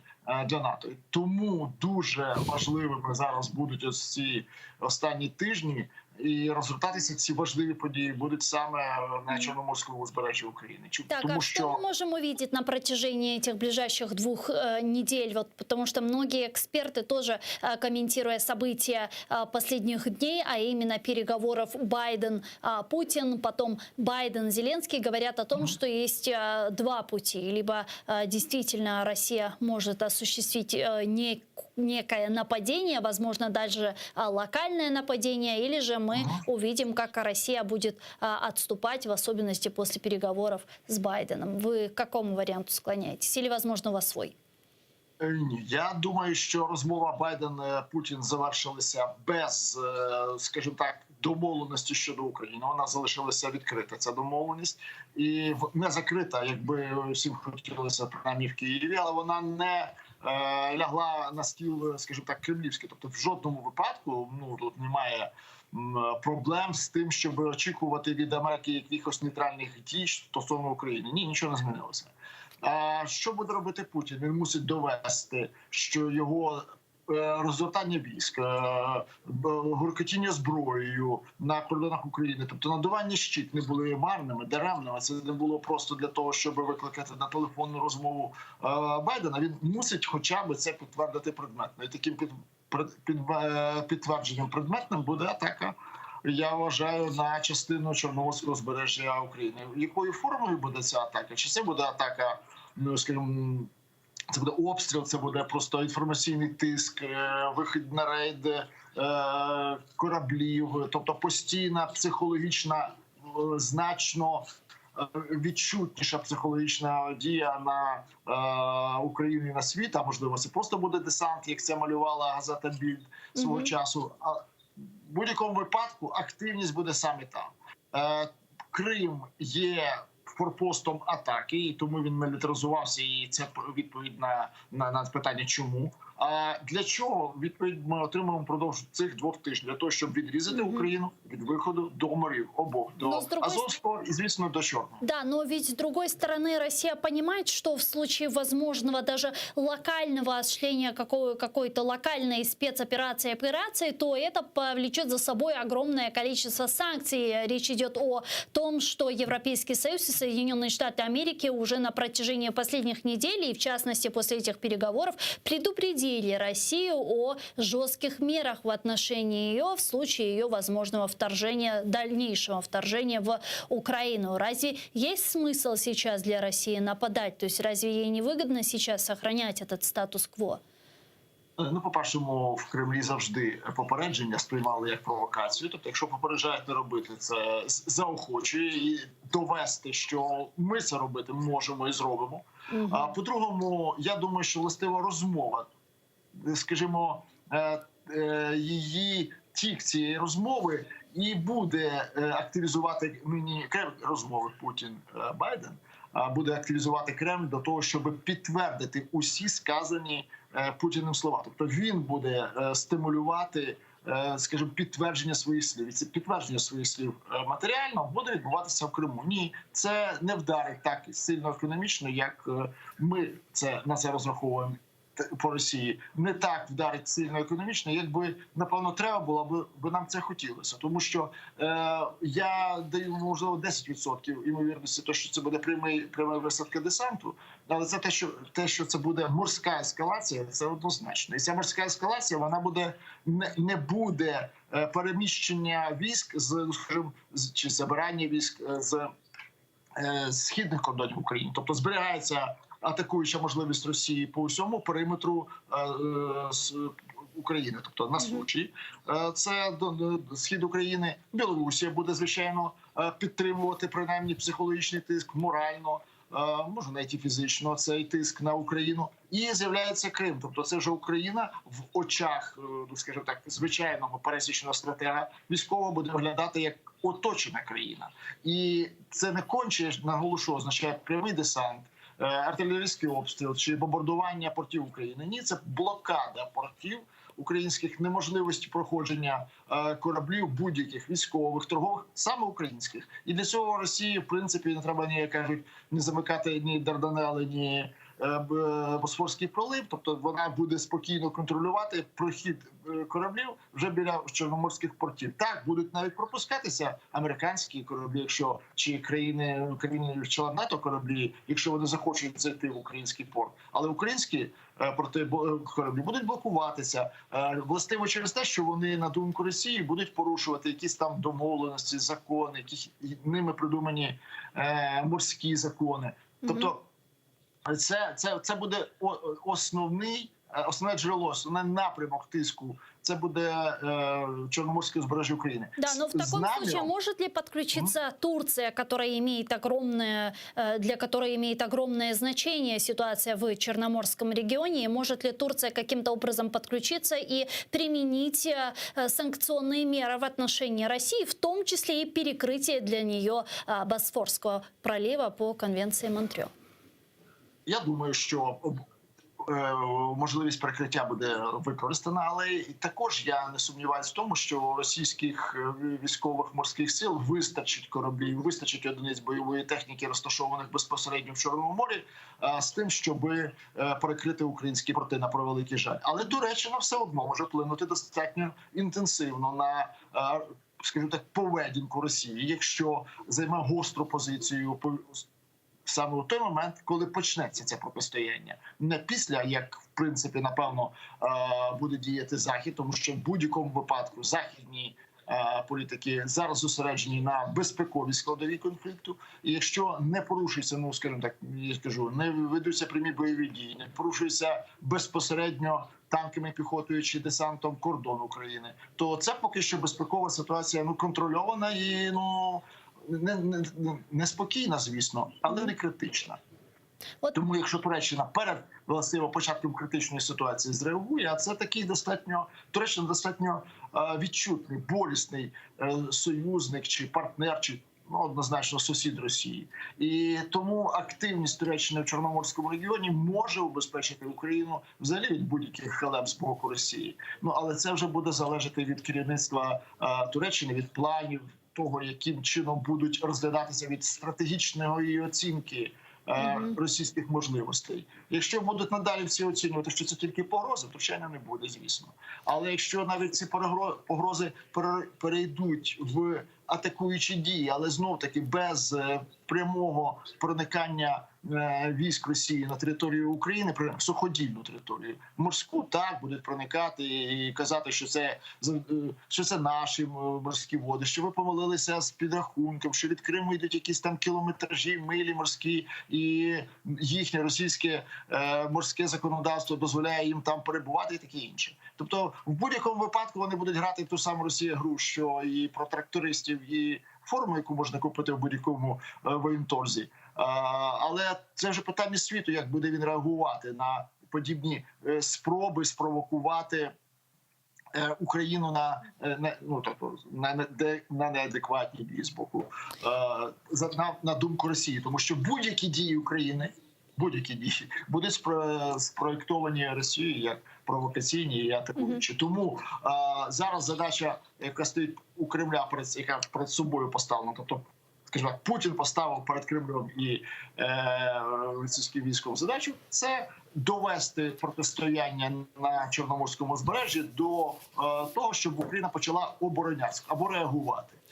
Україна буде змушена реагувати, і, звісно, тут не буде уникнути, скажімо, прямого протистояння. Подивимося, як буде на це реагувати світ. Чи будуть швидкі санкції економічні, чи будуть вони відчутні, чи це буде так само, як коли це відбувалося в Грузії, коли атакувала Росія безпосередньо танками, літаками, військовими силами, живою силою на столицю Грузії Тбілісі. Подивимося. Але в будь-якому випадку вже те, що відбулися перемовини між президентами Сполучених Штатів і Росії, між президентом Сполучених Штатів і України, і тим, що французький президент прибуває ось прибуде в Україну. Ну, скажімо, на його останній прес-конференції сказав, що буде за кілька днів в Україні. Це також свідчить про те, що Сегодня уже прошли переговоры по телефону между Эммануэлем Макроном и Владимиром Зеленским. Вот что, кстати, говорят в Елисейском дворце, о чем говорили лидеры, и насколько Франция подключена к этим всем процессам, которые мы видим сейчас вокруг Украины? Франція дуже активно бореє майбутнє Європи в контексті того, що вона з 1 січня очолює Раду Європи. Тобто вона буде керувати, формальне керівництво Європейським Союзом перейде в руки Франції. І, властиво, тому була проведена вчора прес-конференція, широка прес-конференція Макрона, і частина України в міжнародному блокові цієї прес-конференції зайняла, звичайно, перше місце. Це незвично було, тому що завжди першим місцем в безпековій стратегії Франції посідала Африка, африканські проблеми Чорного континенту. Цього разу першим місцем була Україна, тому сумніватися в тому, що це дуже важливе питання для французької влади, не доводиться. Плюс до того, що оголошена не тільки телефонна розмова, але й можливість візиту. Тобто питання, чи буде це в цьому році, в наступному, але в будь-якому випадку візит в Україну президента Франції планується. Подивимося, які будуть результати події в Україні впродовж, я ж кажу, найближчих 2 тижнів. А знаючи, що Росія любить атакувати сусідні країни в якісь визначні дати, наприклад, там на Різдво католицьке чи на святове, коли весь світ святкує Різдво, або на Новий рік. Подивимося, як будуть, коли саме використає цей свій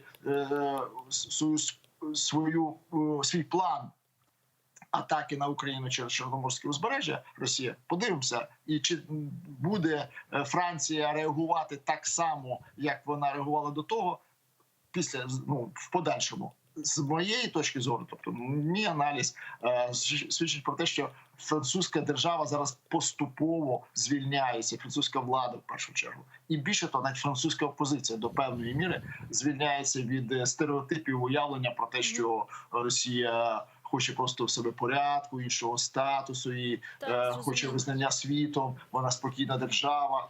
Путін хоче збільшувати свій вплив і владу в Росії і не претендує на міжнародний авторитет, на міжнародні завоювання.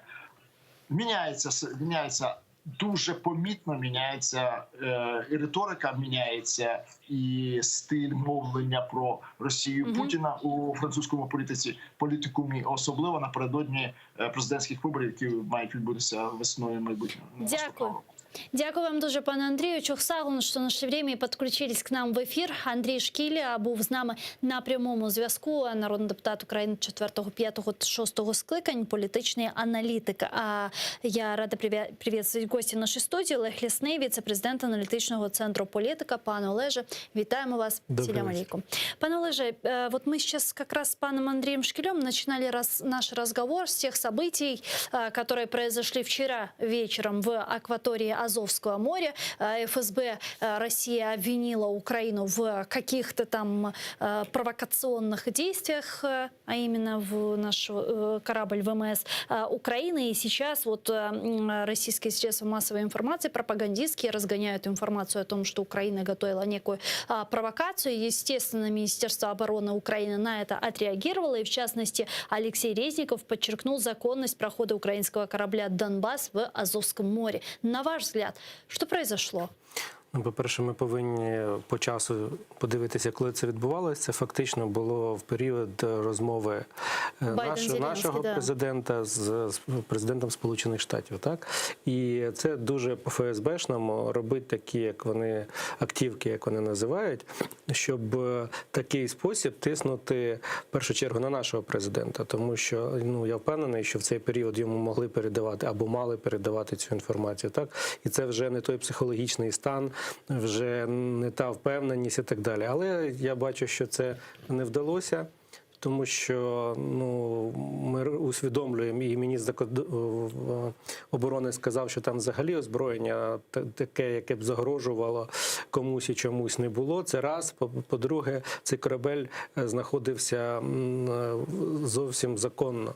Тобто без ніяких провокацій. Тут тим більше, що українській стороні в цей момент, наскільки цей дзвінок був очікуваний від президента Сполучених Штатів, ще робити якісь провокації в бік Росії, знаючи, що зараз фактично Росії тільки потрібен привід, щоб скористатися ним і перейти до більш активних бойових дій. Тому це ФСБшна така активка, яка, в принципі, вона, знаєте, білими нитками просто прошита.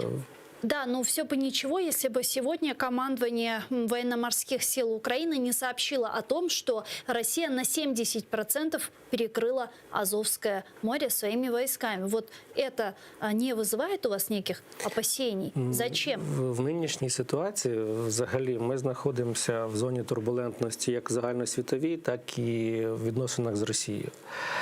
Зараз ініціатива, на превеликий жаль, на боці Путіна, і він, знаєте, як в боксі, якщо дуже потужний боксер, він б'є на вибір. Він куди хоче, туди б'є. І от зараз, в принципі, Путін зробив зону напруги, і він може її використати в будь-якому моменті. В районі Білорусі може використати, в районі там Харкова і так далі, так далі, так далі. В тому числі і в акваторії цих морів, того Чорного. А как нам в данном случае действовать? Ведь неправильно, наверное, сидеть и ждать, пока что-то там где-то выстрелит. Вот что делать с Азовским морем сегодня? На 70% Россия перекрыла судоплавство для Украины.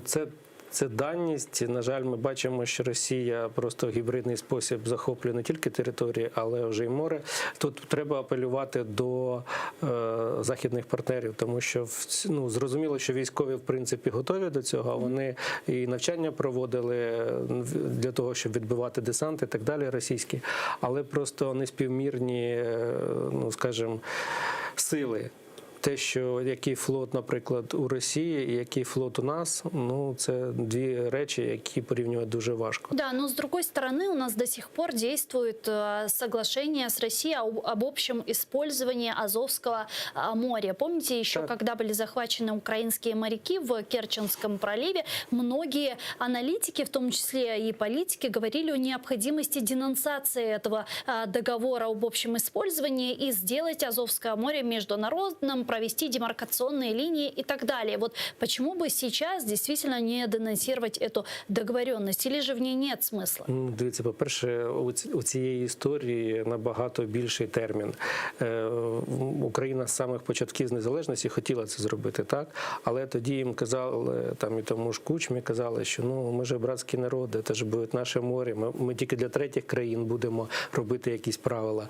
І далі, скільки кожен президент, ну не впевнений, що Янукович це робив, кожен наступний президент піднімав це питання, якось це вирішити, але воно не вирішувалось. А на нинішній момент, коли я суто як громадянин, тобто, можливо, як фахівці з цих питань, вони можуть там мати свою думку, яка там обґрунтована якимись науковими або юридичними сенсами. Але для мене на нинішній момент, що ця угода є, що її нема, на жаль, це однаково. Тому що Росія, вона вже показала, що міжнародне право для неї – це просто пусте місце, і вона використовує, на превеликий жаль, і нав'язує всім цю лінію поведінки права сильного. Тому, можливо, в майбутньому, якщо якісь будуть там судові процеси і так далі, це може якось зіграти ця угода або денонсована, або не денонсована. Але на нинішній момент ситуація розвивається так, що вона буде розв'язуватись не в юридичний спосіб. Последние несколько недель мы видим, как западные средства массовой информации предупреждают Украину как раз о возможном нападении России. И в частности, вот немецкое издание Bild публиковало карту, на которой было видно, что такая атака как раз может быть осуществлена с южной части, материка, а именно возможное нападение России именно с Крыма, с оккупированного полуострова, возможная высадка десанта уже с Азовского моря или же с Одессы. Это реально сейчас? Зараз дуже важко сказати, що реально, що ні. Тут проблема одна. Є людина конкретна, і в її голову ніхто, ні я, ні ви залізти не можемо, ніякі розвідки. Тобто це Путін. І що в нього в голові відбудеться напередодні Різдвяних свят і так далі, ми просто не знаємо. А тут уже, знаєте, це вже людина, якщо психічно брати, то вона живе в якомусь зовсім іншому вимірі, і в цьому вимірі є Російська імперія. І ця імперія повинна переращувати території. І от наскільки у цієї людини виникне потреба в тому, щоб почати приращувати або рубати коридор сухопутний, ніхто не знає. Тому з ним спілкуються, тому його намагаються переконати, але ми повинні усвідомлювати, що рано чи пізно велика війна буде. Це вже просто питання часу.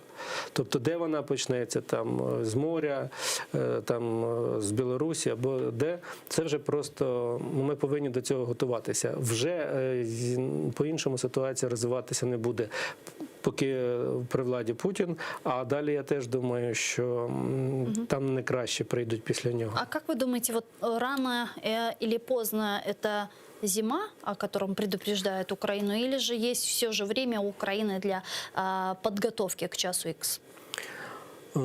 Я б сказав, що часу немає. Просто немає. Навіть якщо це не взимку, а там навесні або там через рік, навіть у нас дуже багато питань не закритих. У нас ПВО і так далі, по озброєнню, по всьому. Нам зараз треба, щоб нам, як кажуть, Дід Мороз приніс джевеліни і стінгери, да? І дуже швидко, щоб воно от раз і сталося. Тому що якщо розбудовувати, наприклад, там вітчизняну систему ПВО, це тільки 2 роки там фактично для того, щоб побудувати, там 1,5, якщо дуже будеш поспішати рік, для того, щоб побудувати перший зразок, щоб запустити його в серійний випуск, так, це теж як мінімум рік, да? У нас нема такого часу, як на мене. Может, как раз именно поэтому Россия и торопится, чтобы Украина не успела подготовиться? Моя дуже суб'єктивна думка, що я вже не раз озвучував, інтуїтивно я відчуваю, що для Путіна це зима найважливіша. Він в цю зиму хоче вирішити, тому що, дивіться, по-перше, він створив енергетичну кризу майже по всьому світу. Це раз. По-друге, у нас проблеми із вугіллям перманентні, не катастрофічні, але вони можуть стати катастрофічними в будь-який момент, якщо перекрити рух того ж палива і так далі. І Путіну треба протиснути Північний потік-2. Путіну треба дотиснути Україну, поставити її навколішки. Найпростіший спосіб, як на нього, це просто залякати, щоб вона пішла, Україна і українська влада, там той же президент пішли на поступки. Но поки що українська влада демонструє небажання йти на поступки, тому загроза залишається цілком реальна. Тобто це просто, ну, знову ж таки, повторюсь, це питання часу. Чи це місяць, тиждень, рік, це все дуже малі терміни. И все это происходило, а именно ситуация в Керченском проливе, как вы отметили выше, на фоне переговоров Байден-Зеленский. Глава Офиса президента Андрей Ермак заявил, что переговоры президентов Украины и США закончились и продолжались они примерно 1,5 часа.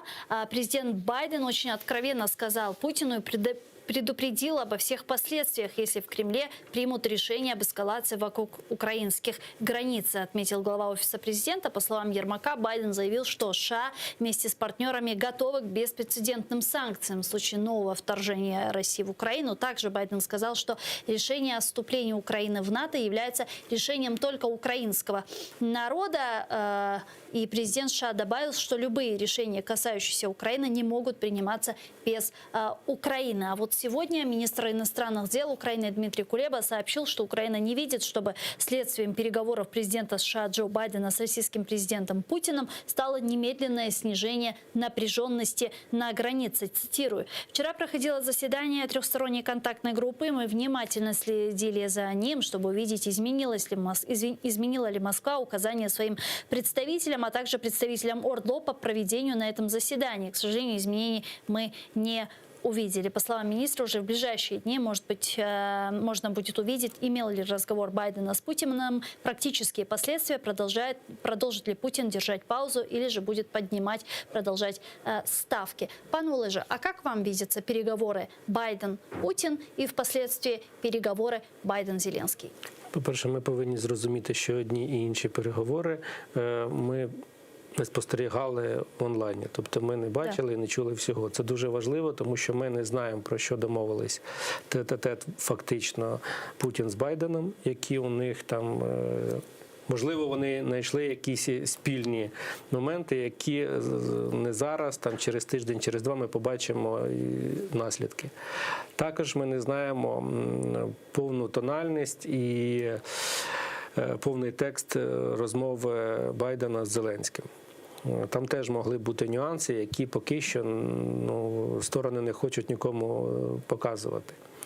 Але що ми бачимо, що все-таки, коли у нас була радість від того, що от переговорять, вона десь там вчора була помітна там в засобах масової інформації, ну все. Особливо про російських, там взагалі, ті, що у нас на території знаходяться, ну все же, Путін не пойдет, ну що ж, ми сразу ж говорили, що ж ви так от это, вместе з американцями подимаєте от этот вот шум. Але ми бачимо, що навіть через день фактично, да, там, ну, плюс-мінус, да? Вже провокація, вже на іншому місці, і ми бачимо, що війська не відійшли, риторика не змінилася. Речники Путіна і представники військових, вони продовжують риторику ту саму, яка й була. Що, по-перше, ми будемо слідкувати, якщо, не дай Боже, там хоч якусь зброю або там хоч якісь наміри буде НАТО допомагати, ми нанесемо випереджальний удар. Да? І вони це продовжують говорити. Тобто, я думаю, як на мене, з тим мінімумом інформації, який ми маємо, а я повинен сказати, що ми її будемо бачити поступово. Нам її будуть давати дозировано? Ну так, в принципі, у Байдена така, як кажуть, фішечка, да? Він дає дуже короткий прес-реліз, на відміну від Путіна, який дає там на 10 сторінок, да, мілким шрифтом. І потім поступово дає пресі оці акценти. Це його стиль ще з давніх часів, тому тут все логічно. В принципі, у нас теж прес-реліз не дуже великий і теж дозовано попадає інформація. Це говорить про те, що переговорний процес триває. І Байден ініціював зустріч представників найпотужніших країн НАТО з Росією. Тобто Путін, у нього такий почерк. Якщо ще наступний є раунд, то він до цього раунду буде залишатися за столом якщо там логікою Картіїв або когось говорити. І буде все-таки, якщо не блефувати, то буде підвищувати ставки. Вот, кстати, по поводу НАТО. В Эстонии очень сильно разозлились в связи с планами Байдена относительно встречи Североатлантического альянса с Россией. Там прокомментировали эту ситуацию следующим образом. Давайте послушаем. За жодних обставин Росія не повинна отримати право голоса в тому, хто може чи не може бути членом НАТО. Найтривожніший намір Москви – поділити Європу на сферу впливу. Ми пам'ятаємо такі моменти з досвіду своєї історії. І ми не наївні в цьому питанні. Напомню, Bloomberg сообщила о том, что президент США Джозеф Байден намерен предложить провести встречу с участием представителей России и членов НАТО, и страны Восточной Европы уже раскритиковали его эти намерения. В частности, премьер-министр Польши Матеуш Моровецкий сказал следующее. Він хоче розділити Європу, бо тільки так він може переслідувати свої інтереси. Його головна мета – відновлення імперської могутності Росії за кошти сусідів. Україна сьогодні стоїть на першій лінії вогню. Что скажете, пане Олеже, связано ли это как-то с тем, что Путин очерчивал свои красные линии, в частности, говорил о необходимости нерасширения НАТО на восток? Ну, наскільки я пам'ятаю, Байден сказав, що його не цікавлять ті лінії, які малює Путін. Да, но говорить и делать разные вещи. І тут, знаєте, ну, в принципі, тут адрес гніву трошки, як на мене, він зміщений. Це все-таки ініціатива Байдена переговорити з впливовими представниками НАТО. Причому там, якщо я не помиляюсь, там з якогось боку з'явилась Італія, яка, в принципі, дуже далеко від цього, а пропонували, та ж Естонія, якщо не помиляюся, поставити на це місце хоча б Польщу. Угу. Тому що ну, це буде логічно. Але у Байдена есть своя логика. Ну, вот давайте попытаемся понять, в чем логика, зачем вот собираются представители стран, членов Североатлантического альянса, приезжают туда представители России. О чем говорить? Вот какой предмет переговоров, над чем они будут дискутировать? Ну, по-перше, я бачу в діях Байдена, що він вирішив це питання вирішувати колективно. Тобто він хоче втягти в це. Так, а яке питання? Вступу України до НАТО? Ні, взаємовідношення, скажімо, ну не то, що НАТО, а цю ситуацію, яка склалася в тому числі на кордоні нашому, вирішувати не тільки з свого боку, але туди долучити впливових гравців. Так а навіщо тоді Росія? Розібрався з странами-членами НАТО. Але ж це ж питання в тому, хто агресор. Да? Тобто агресора краще, ну як батька бить, як каже ця прислів'я, краще не бить, але як прислів'я звучить, краще гуртом. Тобто він формує цей гурт проти Росії. І ну, я так бачу. І він це постійно робить, це в нього такий стиль, він хоче Європу втягувати в вирішення цих питань. Чи буде вирішуватися питання нашого там майбутнього в НАТО? Я думаю, що ні. Тому що, по-перше, ну, а з якого боку тоді там Росія? Це повинні члени НАТО вирішувати. З іншого боку, вже було чітко сказано, в тому числі і Зеленському, що вступ в НАТО буде вирішувати Україна і НАТО. Тобто це буде рішення без впливу Росії. І Росію тут зразу вивели її за дужки. Тому це скоріше буде крок до того, щоб знизити рівень ескалації. Зараз Байдену потрібна перемога. Тактична хоча б, щоб її було видно. А вона виглядає приблизно так. От ми переговорили, тобто з Путіним, потім він вже дуже багато переговорів провів, окрім Зеленського, там ще з європейськими странами. Тобто він переговорив, і якщо в результаті цього Путін відкотиться, хоча б далі від наших кордонів, то це буде тактична перемога, і він її вже може використовувати всередині держави, що ми впливаємо, ми робимо з Росії... Да, кстати, по поводу тактической победы. Имплементация Минских соглашений может быть для США тактической победой или нет? Тут одне питання.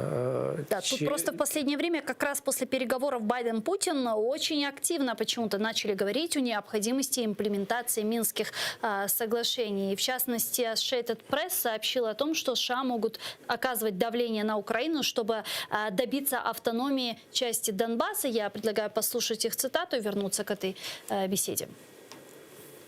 Завдання президента США Джо Байдена полягає в тому, щоб спонукати Київ прийняти деякі рішення на сході України, при цьому не створюючи враження, що він поступається Путіну.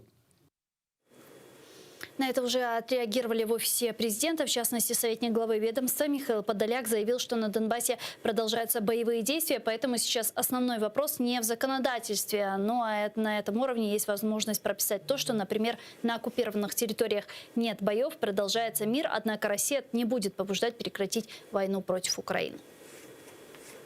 Як можна говорити про політику, коли елементарні життєві умови не забезпечені, навіть незважаючи на те, що це неодноразово обіцялося? Тому ми звертаємо увагу на реальні факти на Донбасі, те, що називається «on the ground».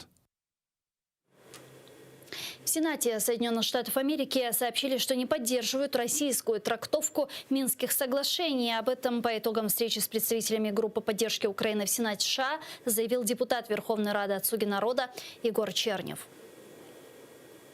США навіть не розглядають варіант виконання Україною Мінських угод у російській трактовці. У цьому в ході зустрічі у Вашингтоні нас запевнили члени Сенату США від обох партій – Джин Шахін, Роб Портман, Крім Мерфі та Дік Дурбін. Таким чином, ми можемо розраховувати на те, що наші американські союзники будуть підтримувати наші умови. Спочатку припинення вогню, відведення російських військ з Донбасу та відновлення Україною контролю за кордоном. І лише потім вибори. Соединенные Штаты Америки не могут давить на Украину для того, чтобы временно оккупированные территории Донбасса получили частичную автономию, заявил спикер украинской делегации в трехсторонней контактной группе в Минске Алексей Арестович. Ніхто не може натиснути на Україну. Тим більше американська сторона, яка постійно підкреслює і підтримує суверенітет нашої держави. І ця підтримка зростає. Україна самостійно приймала та приймає рішення щодо політичного врегулювання ситуації щодо Донбасу. Максимум у США можуть рекомендувати, висловлювати думку, але не тиснути. Вони дуже невизначено виписані. Для цього і створено ТКГ, щоб вирішувати ці питання. Прямо зараз і погоджуватимемо на позачерговому засіданні. Я так розумію, Байден із Путіним про щось домовився. І, можливо, там будуть часткові послаблення для російської сторони, для того, щоб вона пішла на мирову. Але найімовірніше, вони стосуватимуться гуманітарних питань, а не тих, які могли би у перспективі зруйнувати українську державність. С нами сейчас на прямой связи Юрий Кочевенко, директор Международного центра противодействия российской пропаганде, участник АТО. Пане Юрію, вітаємо вас. Селям алейкум. Доброго вечера. Доброго вечера. Пане Юрию, как вы считаете, могут ли минские переговоры стать способом урегулирования ситуации на востоке Украины? Вообще, Минск сможет решить проблему Донбасса? Дивно, що ми продовжуємо ставити це питання через 7 років після Мінську, коли вже давно очевидно, що він абсолютно неефективний і не працює. І в цьому, в першу чергу, вина Кремля, оскільки він почав прямо і грубо порушувати Мінські угоди, одразу після їх підписання, захопивши спочатку Дебальцево, потім системно порушуючи всі домовленості про перемир'я, роздаючи паспорти громадян Російської Федерації на окупованих територіях. Це все прямо і грубо суперечить Мінським угодам. Отже, Україні розраховувати, а тим більше якось строго слідувати у виконанні взятих на себе зобов'язань, просто немає сенсу. Тогда, как вы думаете, вот сейчас мы видим со стороны наших западных партнеров такие тезисы о необходимости имплементации Минских соглашений. Associated Press вообще пишет о том, что Соединенные Штаты после переговоров Байден-Путин могут попытаться надавить на Украину, чтобы мы, в свою очередь, сдали автономию Донбассу. Выдержит ли возможное давление руководства Украины сегодня? Власне, в таких умовах керівництву України варто в першу чергу звертати увагу на виконання Росією своєї частини умов, де повернення контролю над кордоном, де, власне, забезпечення припинення вогню, і там цілий набір факторів. Я знову ж таки, звідки взялися так звані громадяни Російської Федерації, навіть в сірій зоні, куди в принципі противник не мав заходити відповідно до тих самих Мінських угод. І паралельно випрацьовувати, реалізувати свою державницьку стратегію щодо відновлення територіальної цілісності.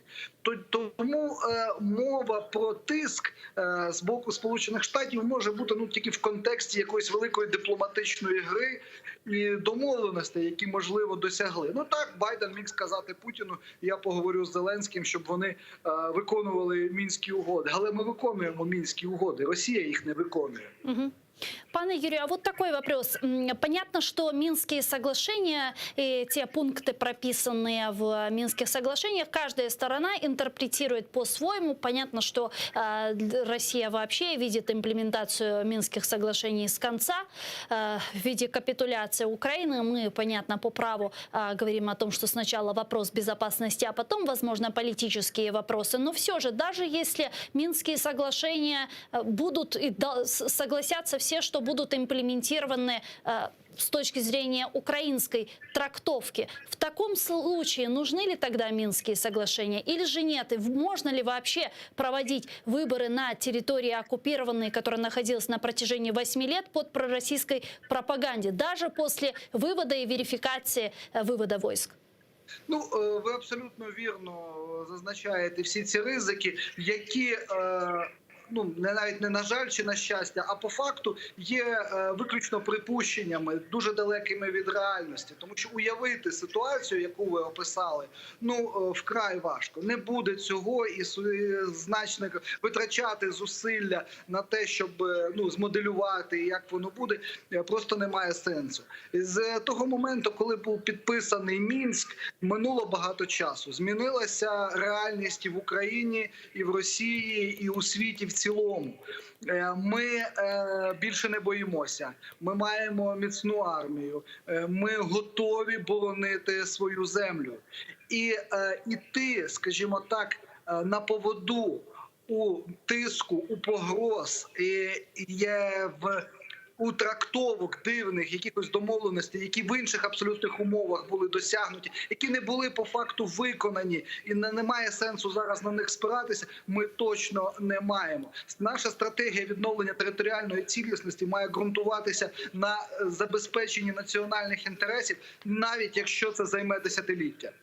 Дякую вам дуже, пане Юрію. Чухсаглен, що знайшли время і підключились к нам в ефір. Дякую, що запросили. Юрій Кочевенко був з нами на прямому зв'язку, учасник АТО та директор Міжнародного центру протидії російської пропаганди.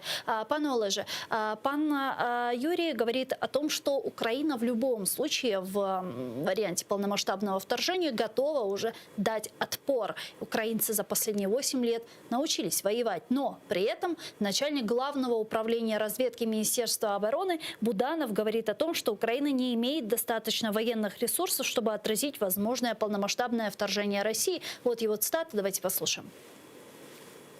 Немає достатніх військових ресурсів для відбиття повномасштабного нападу Росії, якщо він почнеться без підтримки західних сил. С одной стороны, украинское руководство говорит о том, что пока нет повода для паники, а с другой стороны, Зеленский, министр обороны говорят, что Украина готова дать отпор, а вот начальник Главного управления Минобороны разведки говорит, что нет, у нас недостаточно сил. Вот как коррелируются эти все сообщения? Ми ж, по-перше, виходимо, кожен речник виходить з свого сценарію. Да. Буданов, скоріше за все, розглядає... Тогда, получается, дисконнект между представителями Буданов органів. розглядає, я так розумію, як повномасштабну, тобто повноцінну війну. Тобто, що по цих всіх напрямках, що я сьогодні називав, починається наступ, танки йдуть, не дай Боже, там на Київ, на Харків і так далі. Це історія про багато крові, скажімо так. І дійсно у нас є прогалини, наприклад, по ПВО. Це дуже важливо, тому що якщо ворог панує в повітрі, то це зовсім інша історія. Тобто ми бачили по багатьом війнам там і в Іраку це було, коли в повітрі там дуже багато літаків, то вони дуже швидко вирішують питання живою силою, складами, з усім. Ракетні удари теж на відстані фактично знищують і укріплення і так далі. Тобто це сценарій найгірший, але він теж має свої етапи.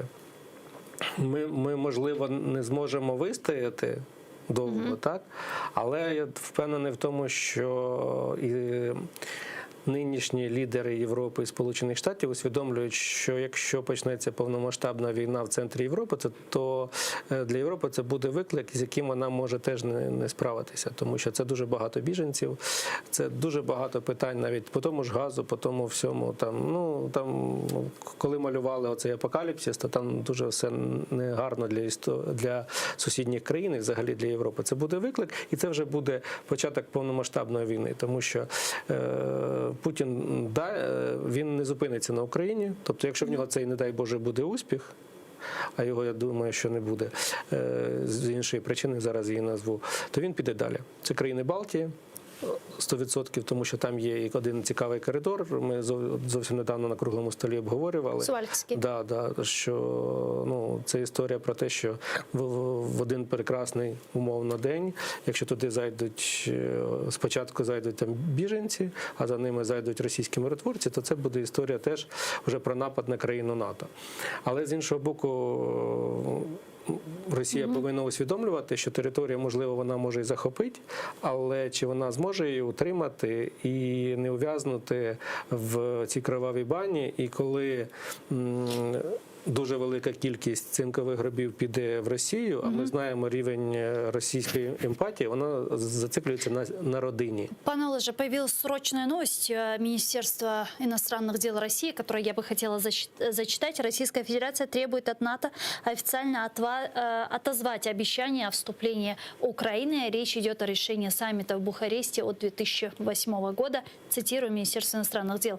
В коренных интересах европейской безопасности необходимо официально дезавуировать решение Бухарестского саммита НАТО 2008 года о том, что Украина и Грузия станут членами НАТО, как противоречащее обязательство лидеров всех государств, участников ОБСЕ, не укреплять свою безопасность за счет безопасности других. Что скажете, почему сейчас вдруг появляется такое официальное заявление Министерства иностранных дел России? Це логічно. От бачите, ми з вами говорили про те, що після цих переговорів між Байденом і Путіним будуть з'являтися якісь нюанси. І це нюанс в тому, що не все так там, як кажуть, російською гладко було. Тому Росія переходить підвищує ще ставки, тобто вона вже вимагає. Хоча вона не є членом НАТО, вона не має права на це, але вона зараз поставила це питання, кажуть, ребром, і зараз буде дотискати. Так а что будет, если страны-члены НАТО откажутся от этих красных линий, предъявляемых Путиным? По-перше, це для нас погана історія, тому що за цією вимогою будуть якісь конкретні дії стосовно нас. Що це може? Це може бути часткове вторгнення, або масоване вторгнення, або дуже така загроза, що от уже фактично на кордонах, що це буде видно. Да? И это несмотря на предупреждение Запада о жестких санкциях в отношении России в случае вторжения. Тут уже пішла гра вже м'язами. Тобто Путін не налякався, тобто його, скоріше за все, Байден не переконав в тому, що не треба нападати і не треба лізти в НАТО питання, бравурно сказали і нам, сказали, що це питання піднімалося, але ми бачимо, що Росія взяла за основу цей коньок НАТО, хоча взагалі, якщо подивитися, це взагалі якийсь нонсенс, тому що Україні не дали жодного чіткого сигналу, коли ми будемо в НАТО.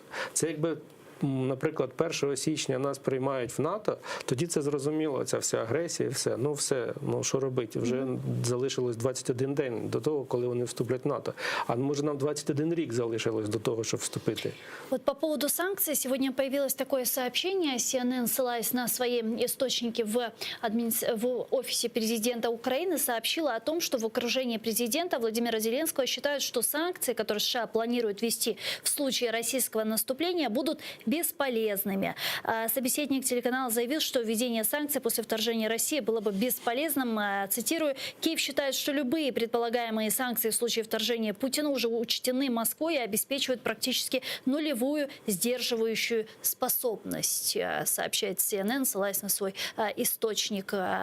Что это означает, действительно, готов ли сегодня Запад вводить уже эти санкции, о которых они говорили, потому что вводить постфактум, как в том числе и говорят в офисе президента, будет потом безсмысленно. По-перше, зараз основна санкція – це масоване надання зброї. Тобто, якщо загострюється саме бойова складова, то треба давати і не боятися роздратувати Путіна, тому що він вже роздратований. Це, знаєте, це як історія гвалтівника і жертва. Так? Тут що не робив, якщо є рішення, то як не одягайся. Да? Тому тут жертва тільки у насильника вважається винною в тому, що вона його спонукала до цього. Тут вже питання воно йде до бойового зіткнення. І знову ж тоді з такими заявами, з такими діями часу ще менше залишається.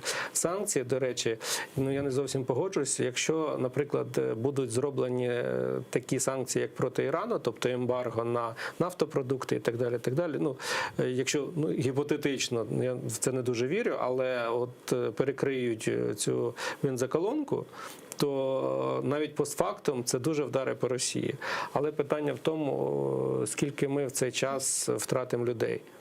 Тому тут история дуже погана для Украины. Тогда тут стоит апеллировать, если мы говорим о человеческих жизнях, а Европейский Союз, коллективный Запад, это же в первую очередь человеческие жизни, права, демократия, правильно? То есть нужно к этому тогда апеллировать уже сейчас, потому что постфактум, после введения санкций, а люди гибнут, какой толк? Війну завжди легко почати, дуже важко зупинити. Це класичний вираз, але я думаю, треба апелювати трошки до іншого. До того, що європейці зрозуміють, до того, що вони отримають дуже великі проблеми. Це мільйони біженців, кордони фактично з війною. І це вже буде без буферу в вигляді України, це вже буде Польща, це будуть країни Балтії. Тому треба апелювати до того, що європейцям страшно. Їм, по великому рахунку, вони звикли жити в такому, знаєте, мирному часі, цивілізованому, де все вирішується домовленостями, дотримання слова і так далі. А тут війна йде до них. І оце треба доводити, тому що навряд чи вони нас будуть жаліти. Навряд чи вони будуть дуже переживати за якогось українського воїна, який там гине або не гине. Вони егоцентричні, і тому треба апелювати до того, що їм болить. Більше варіантів не бачу. Дякую вам дуже, пане Олеже. Чухсалом, що приїхали к нам в студію і відповіли на наші питання. Олег Лісний був гостем нашої студії, віце-президент аналітичного центру політики. Мы не прощаемся с вами, мы прерываемся буквально на 5 минут. Далее, после перерыва, вас в этой студии поприветствует мой коллега Осман Пашаев в программе «Бугунь». Не пропустите. Корушкенч.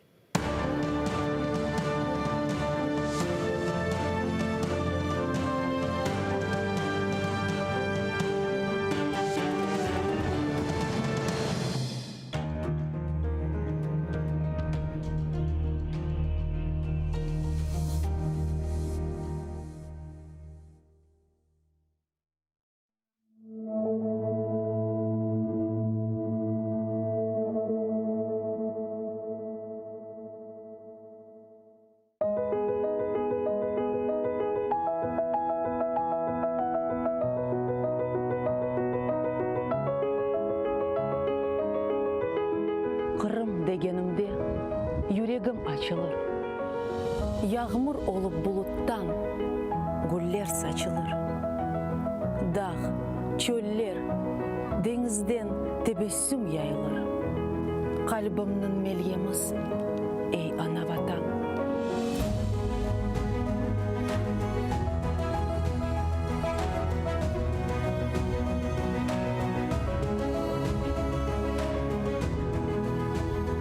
Adını aytım, yırlay bağlarda kuşlar, sümbüller dağlarında takar sırgalar. Denizinin tılsımı, ruhumnu sıylar, gönlümün tacısın, ey ana vatan.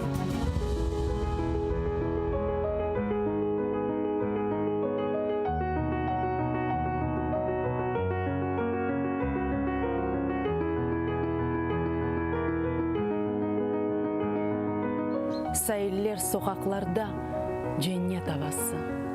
Bahçe bağlar kalkın çün, dertler devası. Budur asıl insanın omur sefası. Kozumnun nurusun. Ey ana vatan.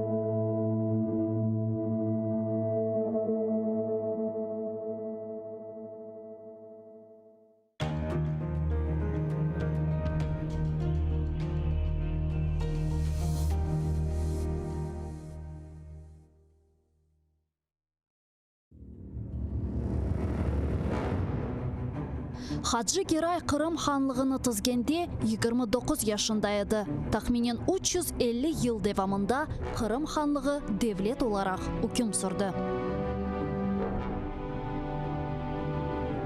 İsmail Gasprinski Tercüman gazetini 28 yaşında neşir etip başladı. Номан Челебиджихан Қырым Татар Milli Kurultayını 33 yaşında tızdı.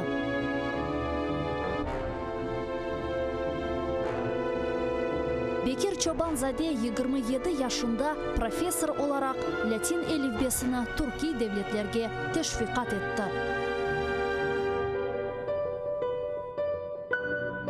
Şair Amdi Giraybay 29 yaşında milletçilikte kabatlanıp Moskvada Butyrka hapishanesinde vahşice öldürüldü.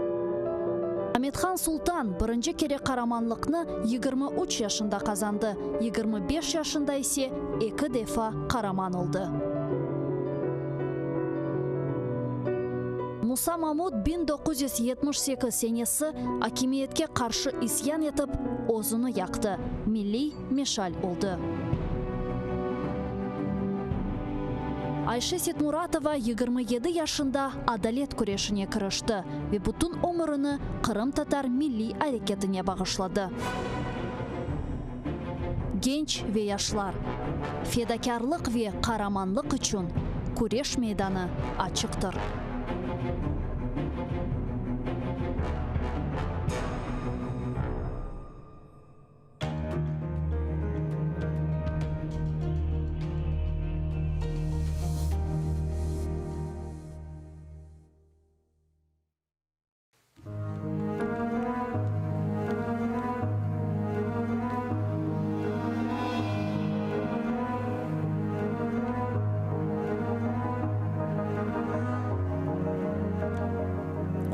Özüme em akim, em Lokman ekim. Kendim kendime kurtuluş, teselli de özüm. Aldım derece, enimni boyumni ölçedim. Özüm özümni 5 enenin orup koydum. Dağ topesin örtmek için gerek nice tomalak. Yunni ağartsan tintsen, yıpın olacak yumuşak. Bak, güneşke aldanıp dağda açtı ağbardağ. Onun başına daha nice karlar yağacak. Hardan ap-ak uzak bayırının topesi, kış ayının cilvesi ağbardağ kokusu. Ordum özümni ve soktum, tomalak ettim. Umut dünyasıdır bu. Umut dünyası.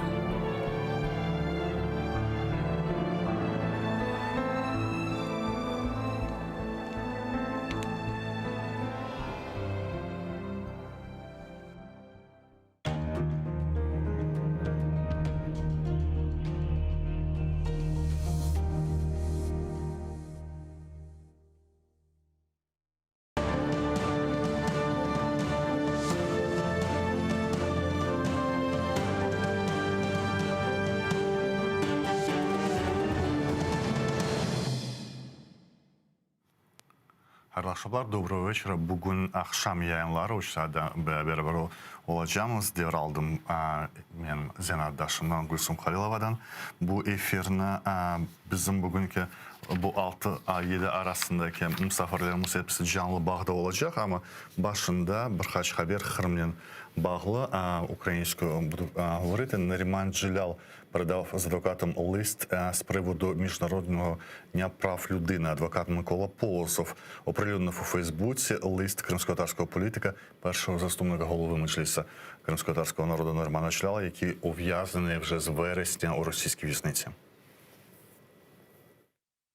Даже после многих десятилетий со дня принятия Декларации прав человека свободные люди вынуждены бороться за зафиксированные в международных документах и национальных законодательствах права и свободы. Граждане подвергаются притеснениям со стороны собственных государств. Суверенные государства противостоят вооруженной агрессии соседей. Наша Украина продолжает сдавать важнейший экзамен по национальному единству, политической зрелости, военной состоятельности, частью которого является желание и умение защитить собственных граждан на оккупированных территориях, сохранить в сознании ценности демократии, стремление жить в обществе, где права человека являются императивом взаимоотношений как между людьми, так и между государствами и гражданами. И главное, друзья, не теряйте веры, что совместными усилиями враг будет повержен. Только прилагайте эти усилия.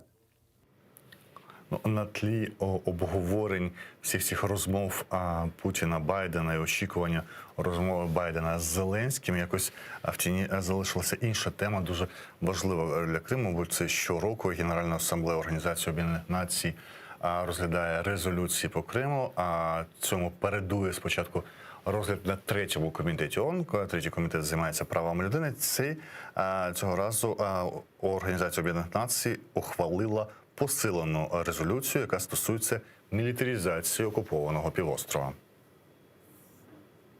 Генасамблея ООН схвалила посилену резолюцію щодо мілітаризації Криму. Вона містить важливу підтримку Кримської платформи, закликає Росію припинити перекидання на півострів зброї і військових, припинити порушення свободи мореплавання в Чорному і Азовському морях. Ну і обговорюємо на початку головну тему цих останніх 3 днів з Семеном Кабакаєвим, головою громадської організації «Безпека та взаємодія в Україні», координатор громадянської ініціативи «Стоп терор».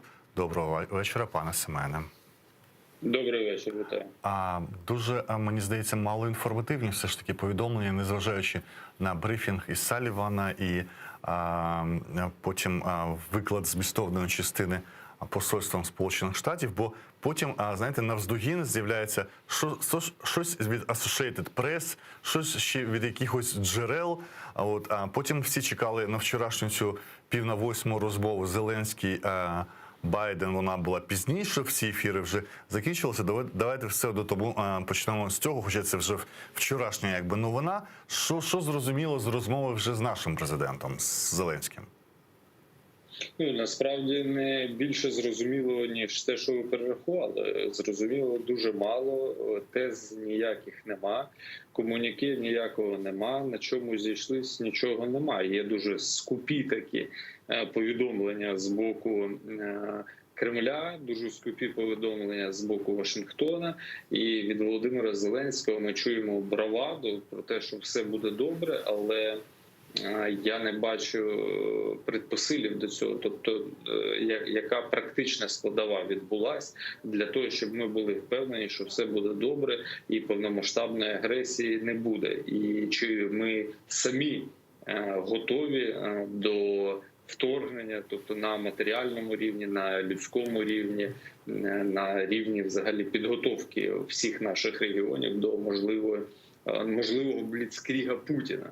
І тому безумовно нема чого аналізувати. Треба тільки перевіряти те, до чого ми готові. Ось і все.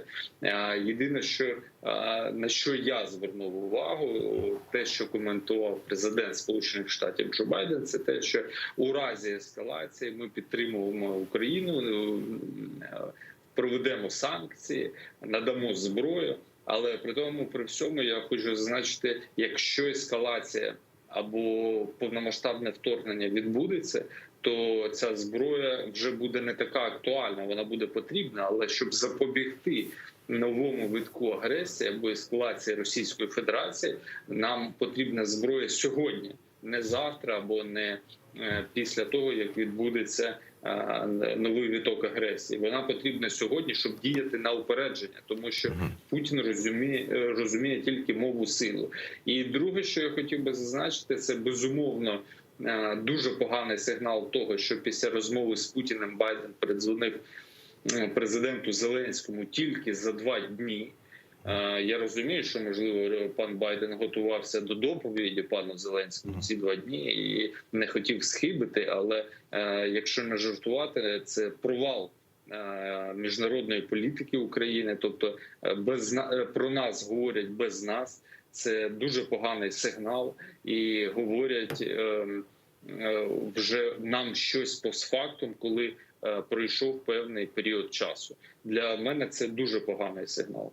До речі, нагадайте мені, це буде звучати дуже нафахово. Якраз і вчора, позавчора йшов цей саміт демократії, він теж був онлайн, Байден з лідерами говорив онлайн, і я десь зрозумів, цих 77 країн демократичних нашого лідера запрошувало на цю розмову, чи його не було в цій розмові країн демократичного табору?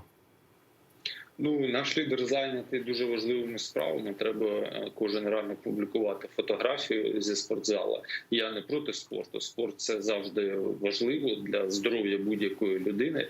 Але коли ти президент, у тебе є дуже багато викликів. І перш за все посада президента перед собою передбачає те, що ти головний дипломат країни. Ти повинен відстоювати інтереси своєї держави на міжнародному рівні. І ви знаєте, я, можливо, не критикував президента Зеленського навіть такого, тобто шоумена, коміка, який став президентом. Якщо б у нас не було війни, а це була б мирна країна, у нас би не був би анексований Крим, не окуповані території Донбасу, тоді б можна було пробачити якусь схиблену можливість говорити про щось на міжнародних майданчиках. Але, на жаль, у нас кожен день, кожен тиждень, кожен місяць ситуація дуже критична, обстріли посилюються, загиблі, Путін нарощує сили на кордоні, а президент замість того, щоб говорити на міжнародних майданчиках і формувати міжнародну коаліцію проти Путіна, яка була за часів Порошенка сформована, та продовжувати її формувати, розширювати її. Він займається якимись важливими для нього справами, там в спортзалі, чи великим будівництвом, чи ще щось. І це при тому, при всьому, що для Володимира Зеленського, мені здається, він потрапив в дуже складну ситуацію, коли у нього є 2 виклики: не тільки війна, а ще й війна з коронавірусом, як його другий основний виклик. І там теж, незважаючи на таку вашу дуже критичну риторику по відношенню до президента, новина, яку я бачу від редакторів в «Новому врем'ї», в НВ, це передає CNN з посиланням на неназване джерело серед радників президента, уточнення. Вони те саме кажуть, що санкції після вторгнення будуть марними і що їх треба ухвалювати заздалегідь. Тобто президентська адміністрація прямо з вами в один голос. Ну, окей. А що для цього зроблено? А що для цього треба зробити? Це ж американські санкції, це ж їхнє право, їхній суверенітет. Ну, абсолютно. Тому я і кажу, що президент, як головний дипломат держави, він повинен над цим працювати.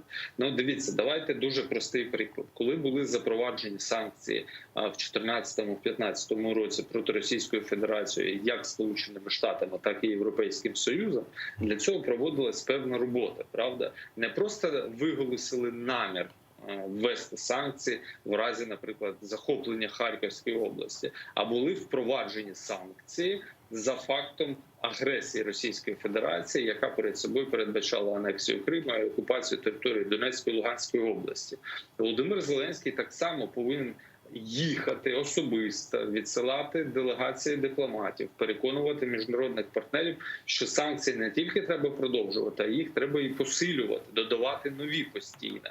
І санкції ці повинні бути не примусом до діалогу, а санкції, які були введені в 2015 році, я вважаю, це примус до діалогу, тобто зупинити війну безпосередньо і сісти за стіл перемовин. Тобто вони не були на 100% болючими для росіян, ну умовно там на 10, на 15%, тому що це вдарило по їх економіці і змусили їх сісти за стіл перемови. А тепер треба продовжувати, тому що якщо Путін підвищує ставки, зганяючи техніку, значить Захід повинен так само реагувати. Але чому Захід повинен реагувати в інтересах України? Якщо, наприклад, Європа теж залежна від Російської Федерації. Наприклад, якщо ми беремо газову сферу, 45% постачання – це Російська Федерація, 45% у Німеччині, 35% у Франції. І в інших країнах цифри не менші. Тому і з'явився цей самий Північний потік і так далі, і так далі, і так далі.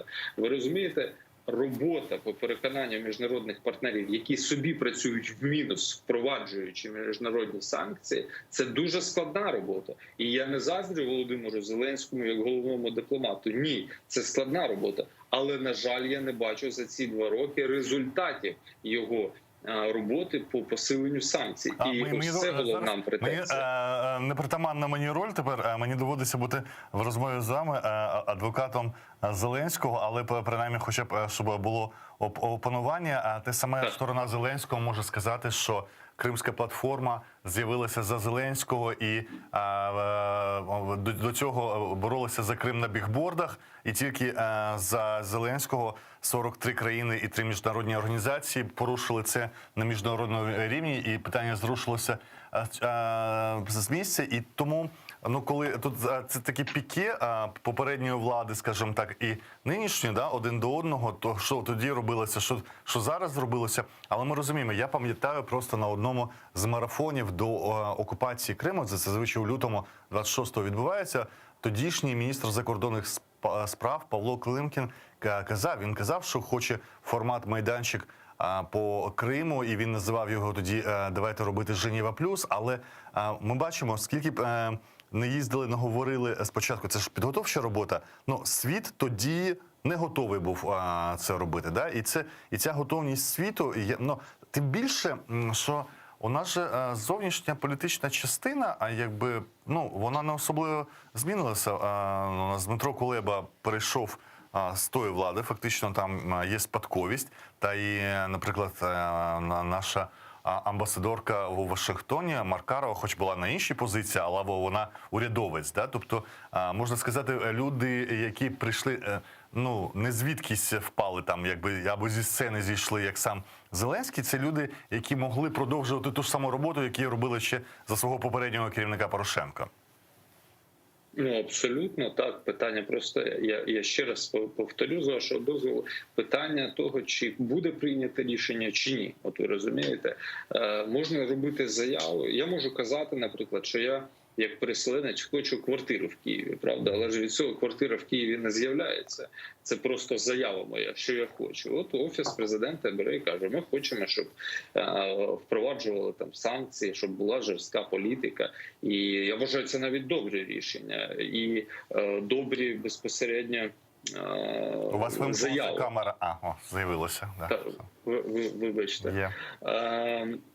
Але... Ви вибачте, я і перед глядачами вибачаюся, мені починають дзвонити дуже багато людей, тому виходять такі технічні заміни. Я вас 5 хвилин ще потримаю, не більше. Вибачте, я вибачаюся, у мене зазвичай таке не трапляється.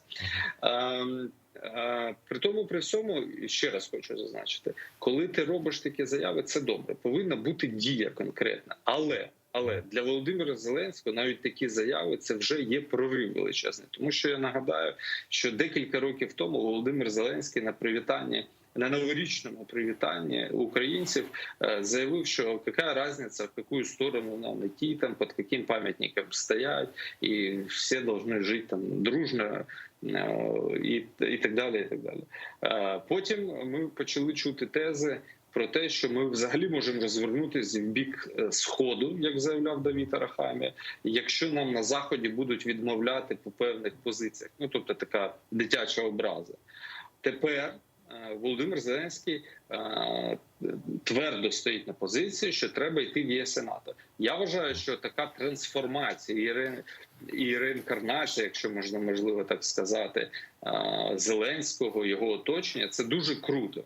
Але тепер треба перейти від слів до справи, до дії і використати свій інструмент, свій ресурс максимально, щоб заяви і прохання, які є в Україні, перейшли в практичну площину на міжнародній арені. Тому я і кажу, це нелегка робота, але її треба робити. І Кримська платформа – це добрий знак, сигнал, але воно чимось повинно продовжуватись практичним. Повинні накладатись санкції, повинні прийматись резолюції. Путін повинен відчувати на собі результати Кримської платформи. А не так, що всі зібрались, поговорили і розійшлись. Ну, дуже добре, ми теж з вами можемо зібрати, зробити такий круглий стіл. Росії від чого стало гірше? Тому що Путін розуміє тільки мову сили. Якщо ти з ним говориш як сильний його супротивник, він тебе буде дослухатись. Якщо ти з ним говориш от просто так, як це робить Володимир Зеленський, каже, що давайте там зустрінемось тет-а-тет і поговоримо, я готовий до цього. Ну, вибачте, коли у нас армія не забезпечена всім для відсічі повномасштабної агресії, коли твоя економіка не на рівні з російською, ну про що ти з ним можеш говорити? Що ти можеш вимагати? Всі ключі від мира знаходяться у Путіна. І якщо він схоче безпосередньо зробити або ескалацію, або зробити якусь перемир'я, або мир, або віддати там Донбас на своїх умовах, він це зробить. Питання в тому, чому він це буде робити. І тут треба розуміти, або ти сильний, і ти можеш диктувати умови, або ти не сильний, і ти повинен підлаштовуватись під все. Ми не сильна держава в розумінні всього світу. Та? У нас не сильна економіка, тому єдине, як ми можемо боротися з Путіним, це міжнародна коаліція, яка буде на нього тиснути. Тому Кримська платформа добре, але повинен бути практичний результат. Семен Квакаєв, голова громадської організації «Безпека та взаємодія в Україні», координатор громадянської ініціативи «Стоп терор», коментували те, що можна дуже важко коментувати, бо дійшли до того, що маємо 3 дні обговорення того, в чому дуже мало змістовної інформації, і тут дуже багато натяків і появи інформації поза цитатами від офіційних джерел, які займалися або перших осіб. Принаймні, ми не бачили ані їхніх виступів, ані якихось документів після цих розмов Байден-Путін, Байден-Зеленський і решти європейських лідерів, якщо вони долучалися до цих розмов щодо України і повномасштабного вторгнення, небезпека якої обговорюється вже місяць в країні. Далі будемо чекати на Олександра Коваленка, військового політичного оглядача. А мені кажуть, що він вже у нас на прямому зв'язку. Доброго вечора, пане Олександре. Добрий вечір. Я можу із цього почати, з того, що ми розуміємо, але є і оновлення інфи. З цих оновлень знову Лавров і знову про те, що остання новина – гарантії або дезавуація бухарестських обіцянок прийняти Грузію і Україну до НАТО, або про відкриті двері, які були заявлені на Бухарестському саміті. Лавров хоче, щоб НАТО від цього відмовилось. Вимагати цього, зрозуміло, яка буде відповідь, бо відповідь була така сама була в Стокгольмі, майже промова пана міністра закордонних справ Російської Федерації. Для чого це і чому мало змістовної інформації взагалі з обох боків, і з американської, і з російської? Ну, в первую очередь скажу так. Разговор между Джо Байденом и Владимиром Путиным как таковой, он не оправдал надежды российской стороны абсолютно, от слова совсем. Российская Федерация, обратите внимание, в последнее время единственный способ, который использует для того, чтобы вынудить кого-либо выходить на контакт на самом высоком уровне с ее первыми лицами, это способ шантажа, это способ давления, который обеспечивается за счет чего? В первую очередь, например, милитарной составляющей. Если говорить о общении президента Российской Федерации и президента Соединенных Штатов, то в прошлый раз это общение именно было обусловлено, опять же, обострением и эскалацией ситуации на границе с Украиной, переброски дополнительных сил и средств границы Украины. То есть Российской Федерации не говорят до тех пор, пока она не начинает давить посредством шантажа на те или иные страны Запада. Разговор со странами Европейского Союза начинается тогда, когда Российская Федерация начинает энергетический шантаж. Любой диалог заключается исключительно в какой-то форме давления. Ну, на самом деле это не цивилизованный формат дипломатии. И Российская Федерация, по сути своей, вынудив действительно президента Соединенных Штатов раньше времени, и прекрасно известно, что встреча между Джо Байденом и Владимиром Путиным в принципе намечалась на начало 2022 года, вынудили, по сути, к видеоконференции раньше времени, раньше срока. И можно было даже, я думаю, что мне ни один психолог не будет перечить, если посмотрит сам формат этой видеоконференции и акцентирует внимание на том, что сам Владимир Путин ее жаждал, сам Владимир Путин хотел этого общения на самом высоком уровне. Не знаю, с чем это обусловлено, либо какими-то внутренними психологическими моментами, либо тем, что Владимир Путин в принципе на международном уровне, как человек, в принципе, Российская Федерация, страна, которая занимает достаточно серьезное место в мировой геополитике, но как президент этой страны он с весны 2020 года совершил всего 2 международных визита, а именно в Женеву, в Швейцарию в июне 2021 этого года, и непосредственно, буквально недавно, он был в Нью-Дели в Индии. Тобто ви вважаєте, що це в нього загострення політичної самотності такої, да? Він, это изоляция, это то, о чем говорилось уже достаточно давно. Российская Федерация на самом высоком уровне погружается на дно международной изоляции. И она вынуждена привлекать к себе внимание подобного рода, не совсем адекватными методами. Опять-таки, неадекватная политика, неадекватная дипломатия.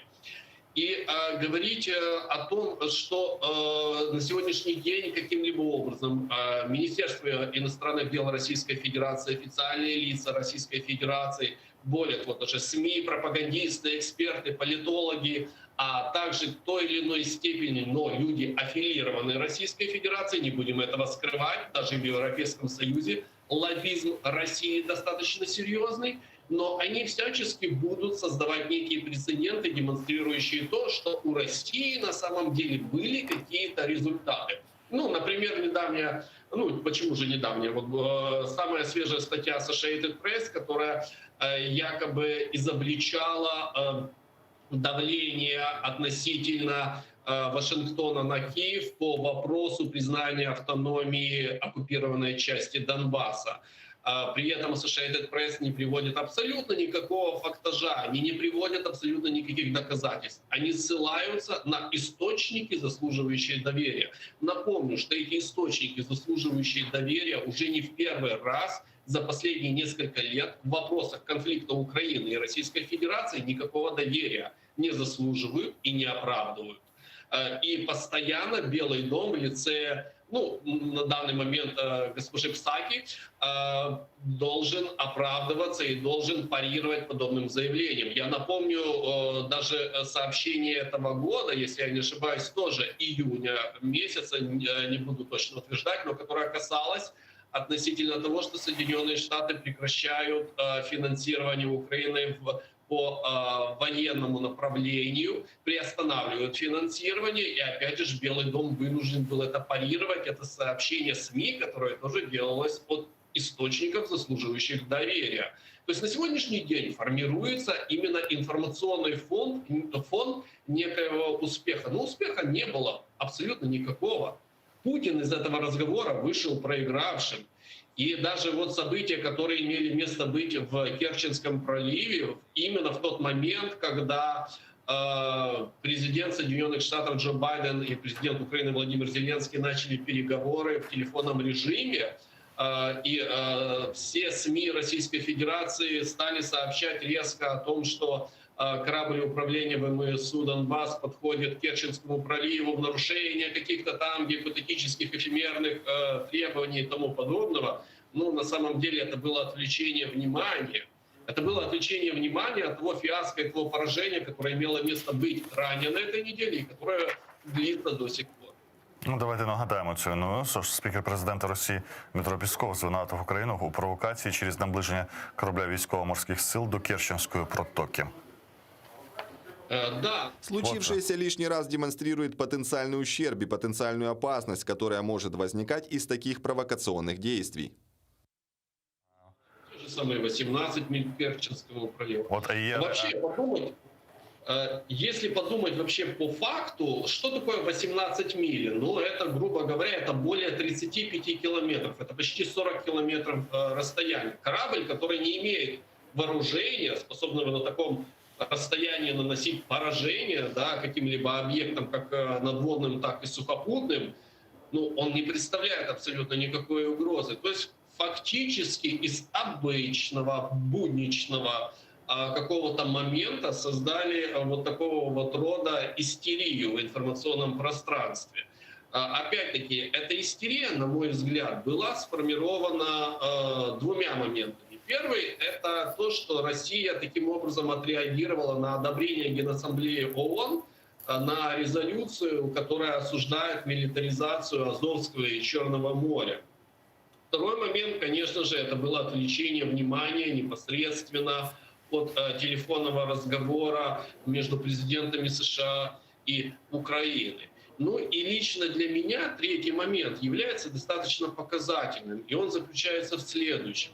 Я уже несколько лет в своих материалах постоянно, когда вопрос касается, например, неких задержаний граждан Украины в России, либо на территории оккупированного Крыма, либо на территории оккупированной части Донбасса, я постоянно освещаю эти моменты, акцентируя о том, что если вы добровольно едете в Российскую Федерацию, неважно по какой причине, заработки или навестить родственников, аналогично и касательно оккупированного Крыма. Если вы посещаете эту территорию, то будьте готовы к тому, что совершенно неожиданно даже для вас вы можете оказаться каким-то шпионом СБУ, каким-то генералом ГУР-МО при исполнении, либо неким диверсантом ССО Украины или Blackwater. Поэтому для ФСБ это абсолютно не играет никакой роли, кто вы такой. Вы для ФСБ можете оказаться именно в контексте нынешней пропаганды вот любым из этих вышеназванных. То же самое, я могу сказать, сейчас можно отметить и относительно ситуации в Азовском и Черном море. Фактически любой корабль, и Донбасс это показал, по сути, находясь в 18 милях в своих водах Азовского моря, и с учетом того, что на сайте МИД РФ до сих пор, обратите внимание, на сайте Министерства иностранных дел Российской Федерации до сих пор висит соглашение между Российской Федерацией и Украиной о свободном проходе по Азовскому морю и Керченскому проливу судов как гражданского, так и военного назначения. Это нонсенс, согласитесь. И при этом обвиняют украинскую сторону в том, что мы там совершаем какую-то провокацию. 18 миль. Пане Олександре, я вас трошки перерву, я підключу до нашої розмови російського журналіста Ігоря Яковенка, колись який очолював протягом 10 років спілку журналістів Російської Федерації в 98-2008 роках. Добрий вечір. Добрый вечер. Я, к сожалению, не успел увидеть на основных мейнстримовых российских медиа, как подавался разговор. Вообще, есть в Украине такое развлечение смотреть госпожу Скобееву, несмотря на то, что отсутствует это в нашем эфире. Это отдельный вид развлечения, потому что это очень энергично и драматургически даже талантливая истерика такая бывает. Поэтому, не знаю, расскажите вы нам, отслеживаете ли вы и какое место уделили российские СМИ основные. Можете их сепарировать, может быть, оппозиционные и провластные этой встречи и тому, что со стороны официальных российских властей в содержательной части очень мало информации про этот разговор Путин-Байден. Ну, на самом деле, более-менее понятно, почему мало уделяется внимания этому разговору, потому что разговор, в общем, результаты разговора крайне неудачные для Путина. Понятно, что Байден твердо ему сказал, что никакие красные линии он не видит, потому что он дальтоник, он этих красных линий путинских не видит и видеть не собирается. Это было ясно сказано. Так что все эти разговоры Путина о том, что вот он запрещает Украине входить в НАТО, по этому поводу была поставлена точка, и окончательная точка была поставлена вчера во время разговора Байдена с Зеленским, когда тот, президент Украины, ясно и членораздельно сказал, что вопрос вступления Украины в НАТО – это исключительно прерогатива Украины и прерогатива НАТО. Значит, в России, естественно, поначалу, я сразу могу сказать, что, естественно, вот вы вспомнили о главном комедийном политическом шоу в России, это «60 минут», где как раз и фигурирует госпожа Скобеева. Там было сказано о том, что Путин, конечно, победил, безусловно. Это понятное дело, Путин всегда побеждает. Это очевидно. Значит, даже если, я не знаю, так сказать, Россия перестанет существовать, то некоторое время из-за развалин доносится голос Скобеева или Соловьева о том, что мы опять победили. Значит, дальше говорится о том, что Украины нет никакой вообще. Здесь есть целый ряд людей, которые постоянно говорят, что Украины никак нет. Значит, что она существует только благодаря тому, что какой-то там дедушка за ней присматривает. Но это тоже из 60 минут. Можно говорить о других каналах, о других программах Соловьева и так далее. То есть в основном это вот такие вот пропатриотические рапорты.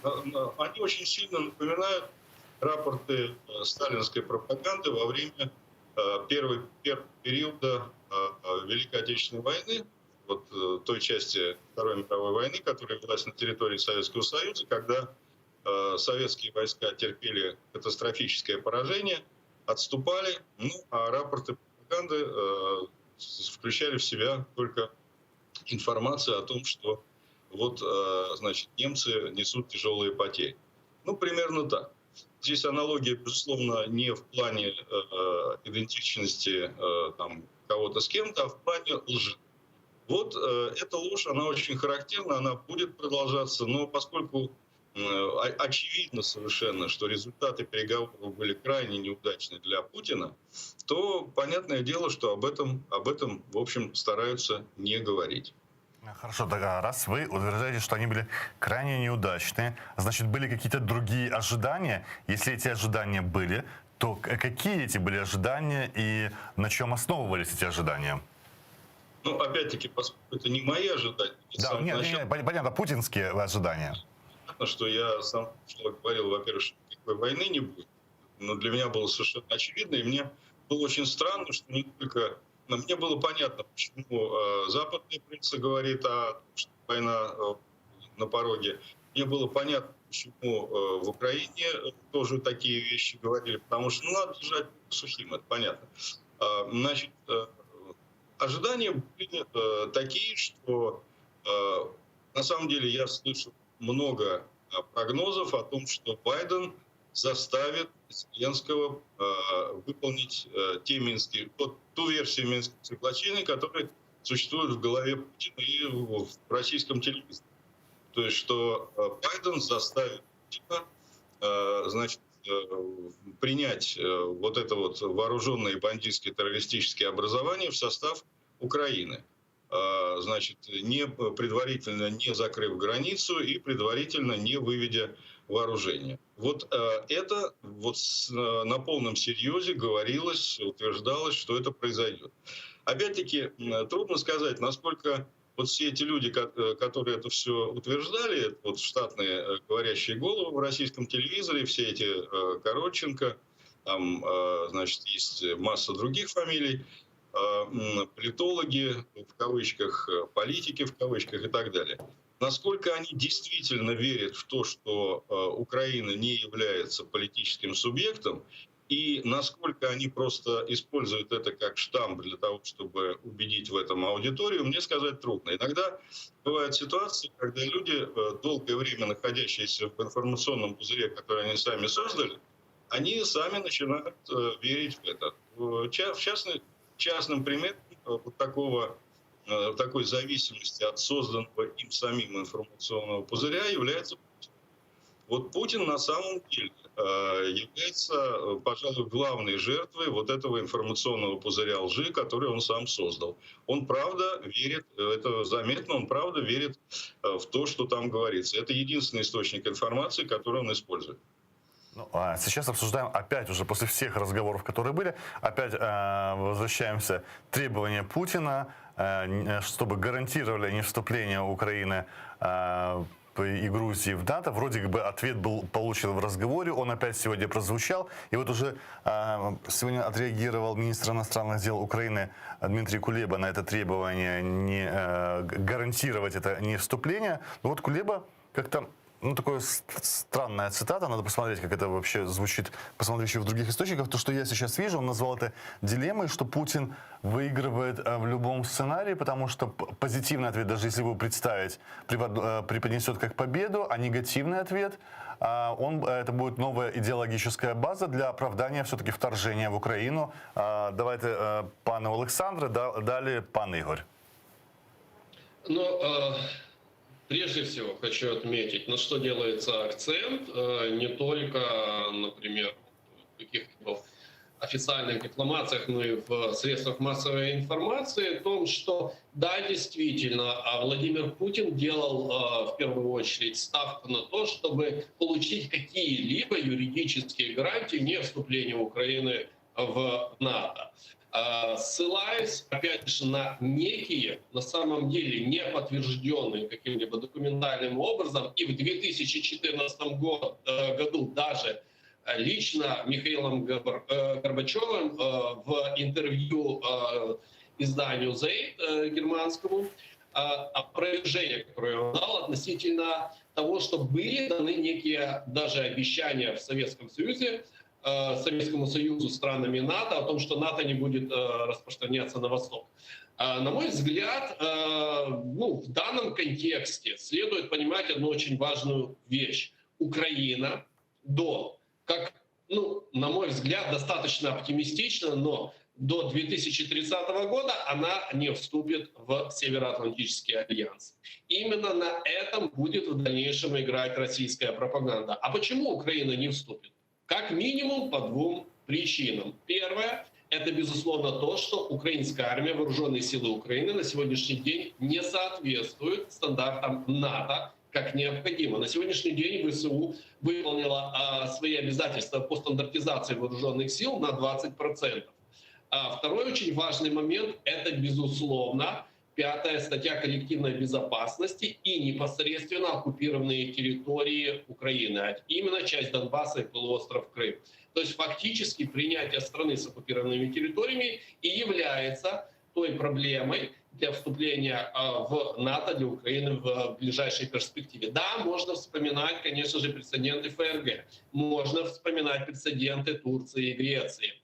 Но в действительности это своя игра престолов, там достаточно глубокая своя геополитика и даже более того. Относительно Украины, опять-таки, это долгий процесс, который, безусловно, будет использоваться и дальше. Не только как повод для ведения диалога, не только как повод для того, чтобы говорить о неких эфемерных, фееричных таких победах российской дипломатии в вопросах не вступления Украины в НАТО и в том, что вообще Украина НАТО не нужна.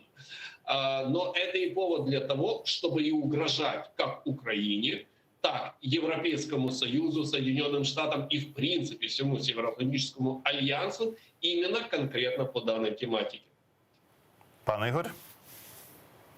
Я полагаю, что все-таки реально, скорее всего, надежд на то, что что-то произойдет с Украиной благодаря этому разговору, не было. Я думаю, что главной задачей вот этой концентрации российских войск на границе с Украиной был сам факт переговоров. То есть это было принуждение к разговору. Путин находился... Ну, это полная аналогия того, что делал Лукашенко, когда благодаря вот всей этой террористической спецоперации у польских границ он добился того, что ему дважды позвонила Меркель. Это та победа, которую он одержал. На это были брошены все силы.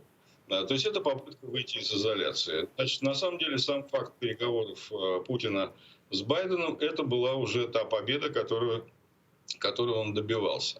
Потому что действительно вот это нахождение в состоянии такой изоляции, когда, в общем, с ним никто особенно разговаривать не хочет, это для него определенная проблема.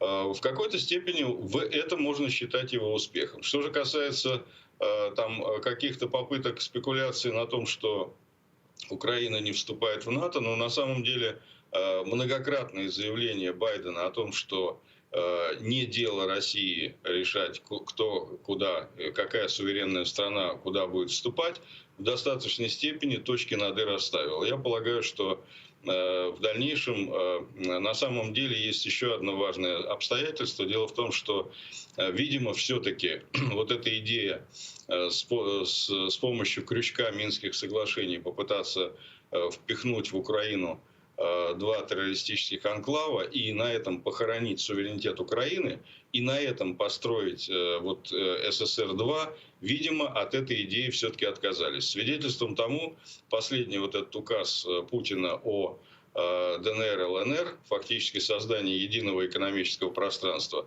Принятие, ну, такой, казалось бы, чисто символический жест, это выдача партийных билетов «Единой России» руководителям ДНР и ЛНР, и наличие уже порядка 700 тысяч, уже близится к миллиону граждан, людей, у которых в ДНР, ЛНР находятся паспорта Российской Федерации. Все это означает, что политика Путина в отношении, так сказать, государственности Украины сменилась на 180 градусов. Видимо, все-таки принято решение об интеграции ДНР, ЛНР в состав Российской Федерации, ну, в том или ином варианте, и в конечном итоге создание СССР-2 из небольших обломков, так сказать, тех государств, которые были оккупированы Россией за последнее время. Есть Абхазия, есть Северная Осетия, есть ДНР, ЛНР, и в конечном итоге Путин может провозгласить себя, ну, есть какие-то, в какой-то степени Беларусь, и, видимо, Путин решил все-таки объявить себя собирателем земель русских именно на основе вот этих стран. А что касается Украины, то я полагаю, что понимание того, что невозможность в той или иной степени оставить Украину в сфере своего влияния, уже проникло в голову Путина и его окружения. Які буде тоді сценарій, на вашу думку, приєднання як з анексією російські громадяни і частина Російської Федерації, чи абхазький, осетинський як визнання держав окремих?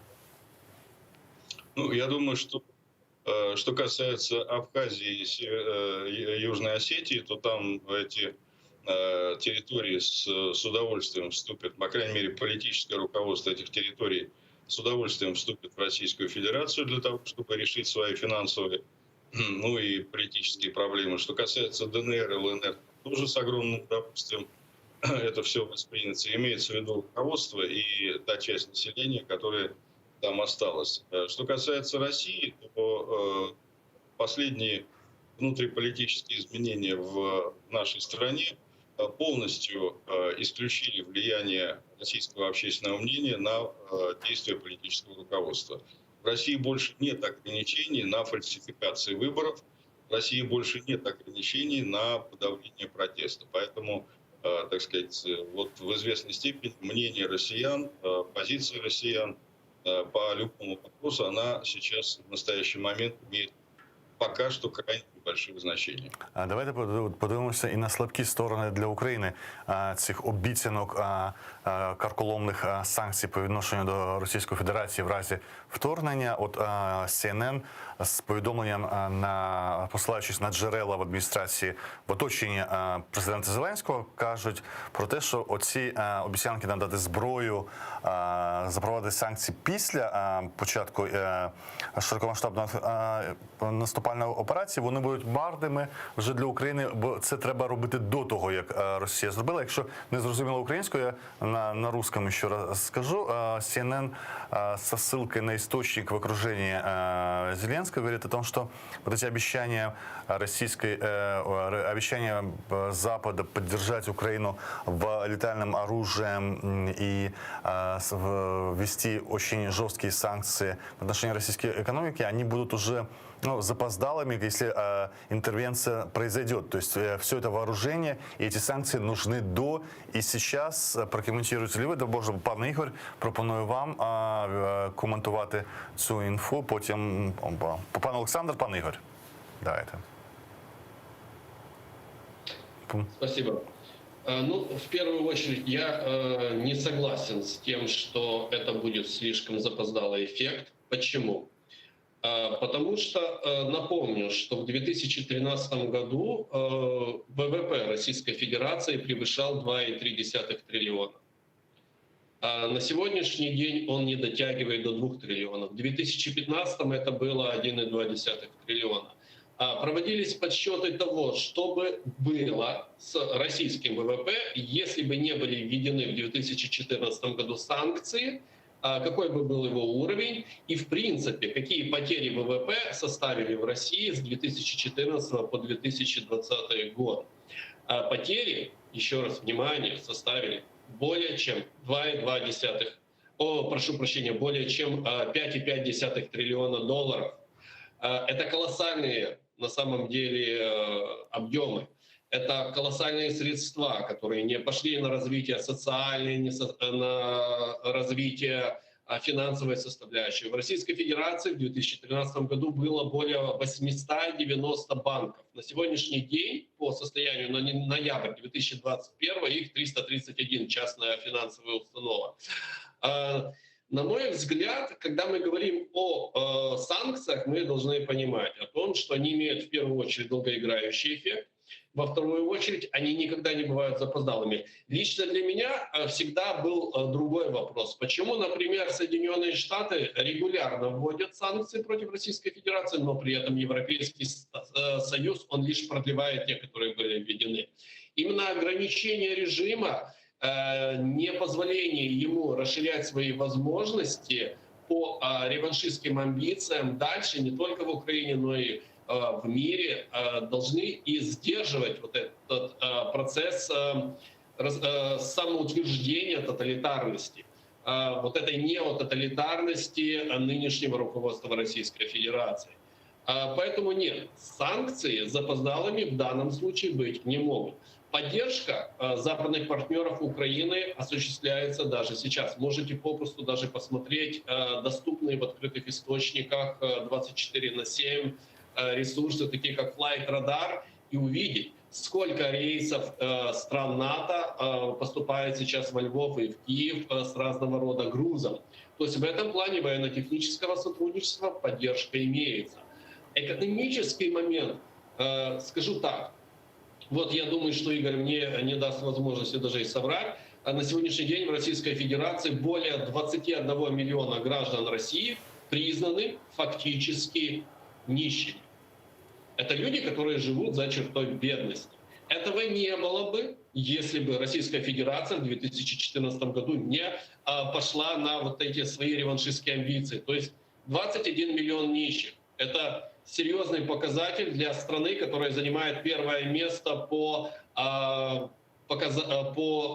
газу, по залежам газу, 6-е місце по залежам. Дякую, пане Олександре. Давайте задамо слово пану Ігорю, бо у нас 2 хвилини до кінця, тому дуже мало часу, 2 хвилини, далі просто новини. Пане Ігорі. Ну, за 2 минуты я могу сказать только одну мысль. Я совершенно согласен с теми цифрами, которые приводил коллега Александр, но я не разделяю того оптимизма, который он высказал. То есть я думаю, что так сказать, то обстоятельство, что в России 20 с лишним миллионов нищих, никоим образом не волнует Путина. И вообще экономические потери и ухудшение положения населения никаким образом не сдерживает Путина. Поэтому для того, чтобы сдержать его агрессию, требуются гораздо более серьезные санкции, требуется полный запрет на полное топливно-энергетическое эмбарго и отключение от SWIFT. Ну и самое главное, это арест вот тех примерно 2 триллионов долларов, которые, воровских триллионов, которые хранятся в западных банках. Вот это санкции, которые окажут воздействие. А все остальное так, щекотка. Дякую. Це був Олександр Коваленко, військово-політичний оглядач, і Ігор Яковенко, російський журналіст, який протягом 10 років очолював спілку журналістів Російської Федерації. Йдемо на новини, після цього повертаємося до цієї студії.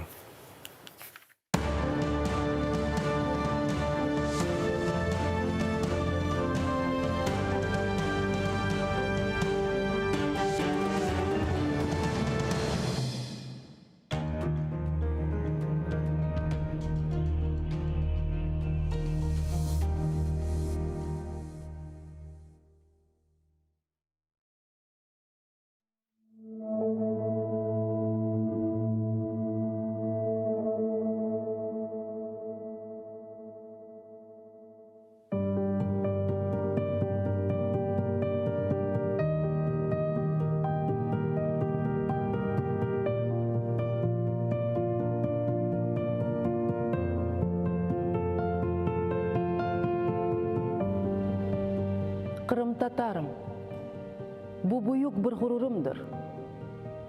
Қырым-татарым, қатырам әждадымдан мирас олған ғайрет. Қырым-татарым, ақ жесүр қалқым, көргенсін сен неже беля ве фелакет. Көрдің үжрет, ақаретлер, амма йықылмай. Баш егмей, әршіге қаршы тұрдың. Намысына ифтиралар төктілер. Ләкин теміз ве пактыр. Қырым-татар адым. Қырым-татарым, юрегім көнештір. Бұлыт ортсе біле, севем қалқымызны. Қорқу білмес, сав көңіллі, жесаретлісіз. Мен теменна етем оғымызде. Сорары семенден бірі, сен кімсің? Сөйле қалқын тәртіп низам ве адетні. Айтырым. Бұл бұйық бір ғұрырымдыр. Шүкір. Қырым-татардыр миллетім.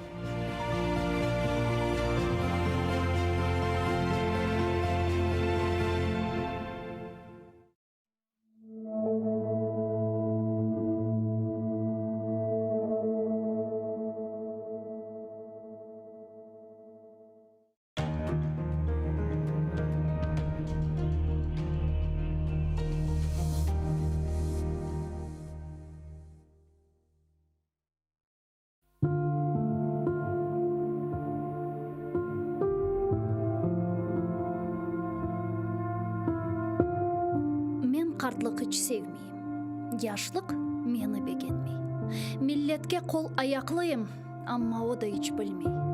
Өз башыма қалам yolda бір şey келмей елімден. Ағлайым. Айтам алымны kimse аңламай тілімден. Көкке ұчажағым келе, көк менден ұзақ қача. Ерде мені ютмақ істей йыландай ағызын ача. Үрке ютылмақтан жаным, яшамақ істейім мен. Душман олса жаным ақалық, валлай, достайым мен. Шаштым артық, білмейім мен не ішлемек керек. Пек айлана башым билля, тітре içimде юрек. Көзлеріме перде ола түрлі шейлер авалар, көзім ілік көрамайым, кемлер мені саралар. Юмсам егер көзлерімні, içim янмақтан көе. Açsam, бір чоқ осаллықлар тап бебегеме тие. Бойле чеке құлақларым бұрның дүнияның зорын тапмай көңлім іч бір ерде. Тұтмаға раат орын. Чөлге чықсам тек башыма ағланам өлелері. Айланам тав кенарларын ясланам черенлері. Дүйғыларымны топлайым көкке ерге бақынам. Әр шейде бір хошлық көрем дейім. Не үшін сықынам? İşte tavlar, işte göller bir-birine bakışa. İşte sular yerden çıka bir yakka akışa. İşte güneş hiç kızganmay, sıcak yaraklar saça. İşte kuşlar toplanalar, korkmayıp uça uça.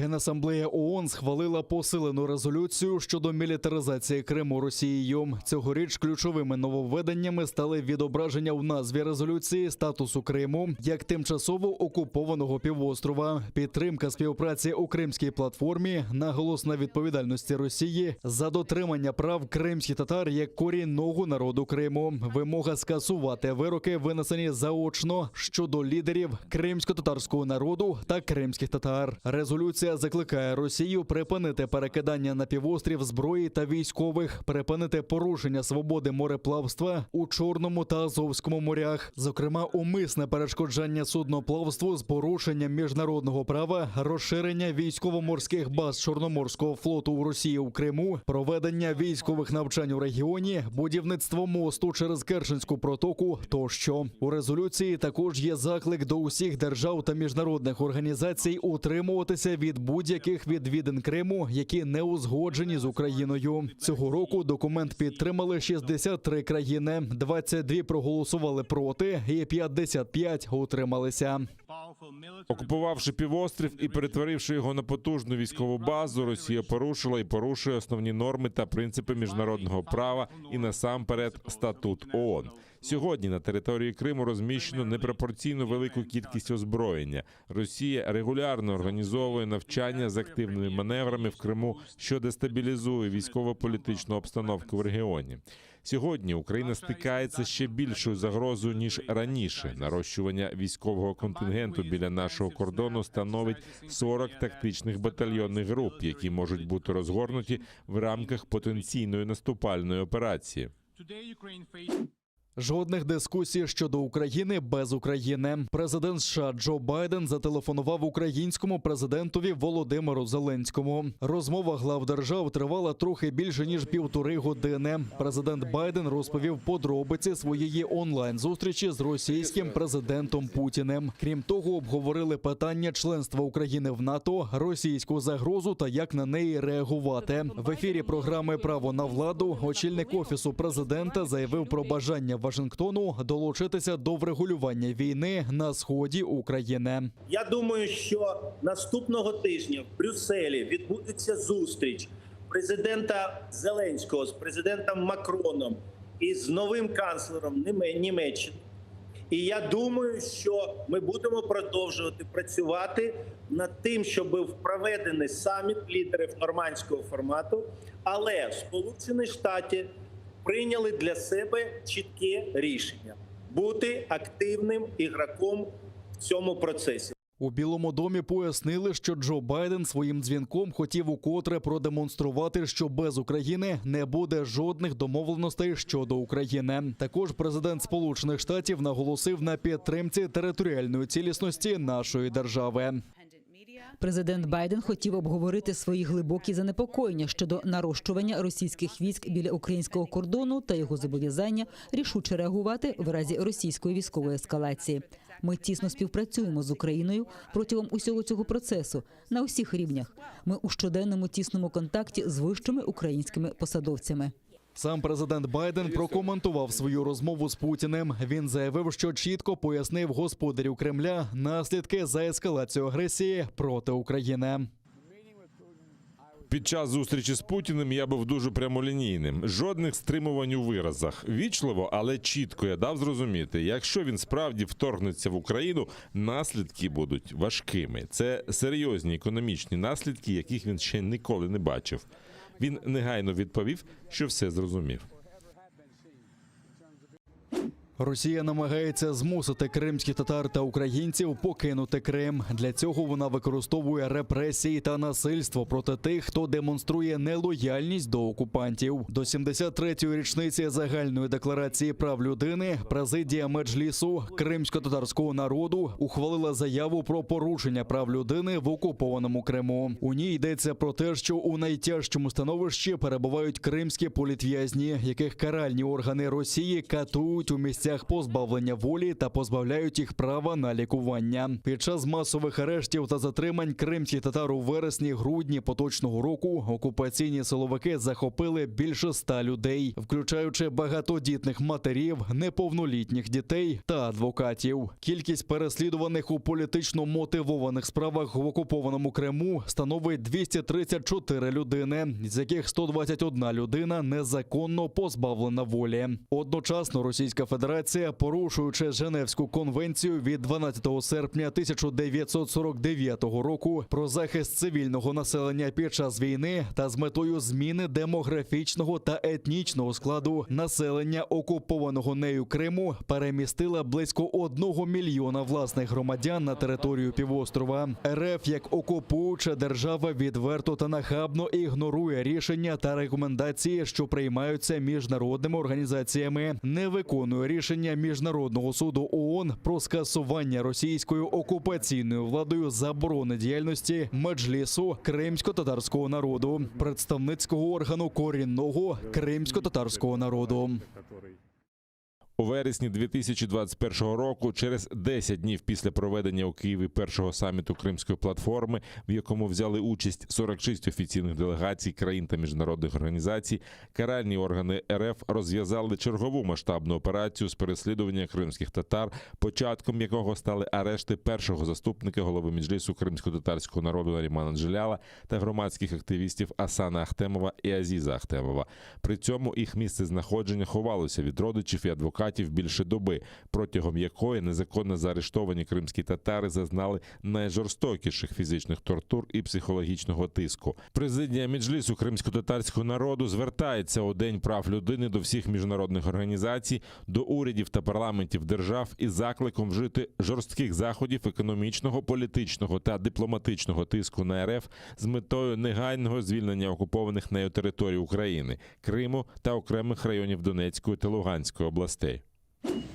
У Франції спустили на воду перший катер, збудований для охорони морських кордонів України. Наразі завершуються остаточні роботи з монтажу, налагоджування та підготовки обладнання корабля до випробувань. І уже навесні наступного року, після проведення ходових випробувань, очікується прибуття нового катера до України. Згідно з україно-французькою угодою, підписаною у 2019 році, для українських прикордонників збудують 20 таких катерів. 5 з них на Миколаївському заводі «Ніболон», решту французькою компанією «ОСА». На початку наступного року до Франції прибудуть українські моряки-прикордонники, які навчатимуться експлуатувати та обслуговувати нову техніку.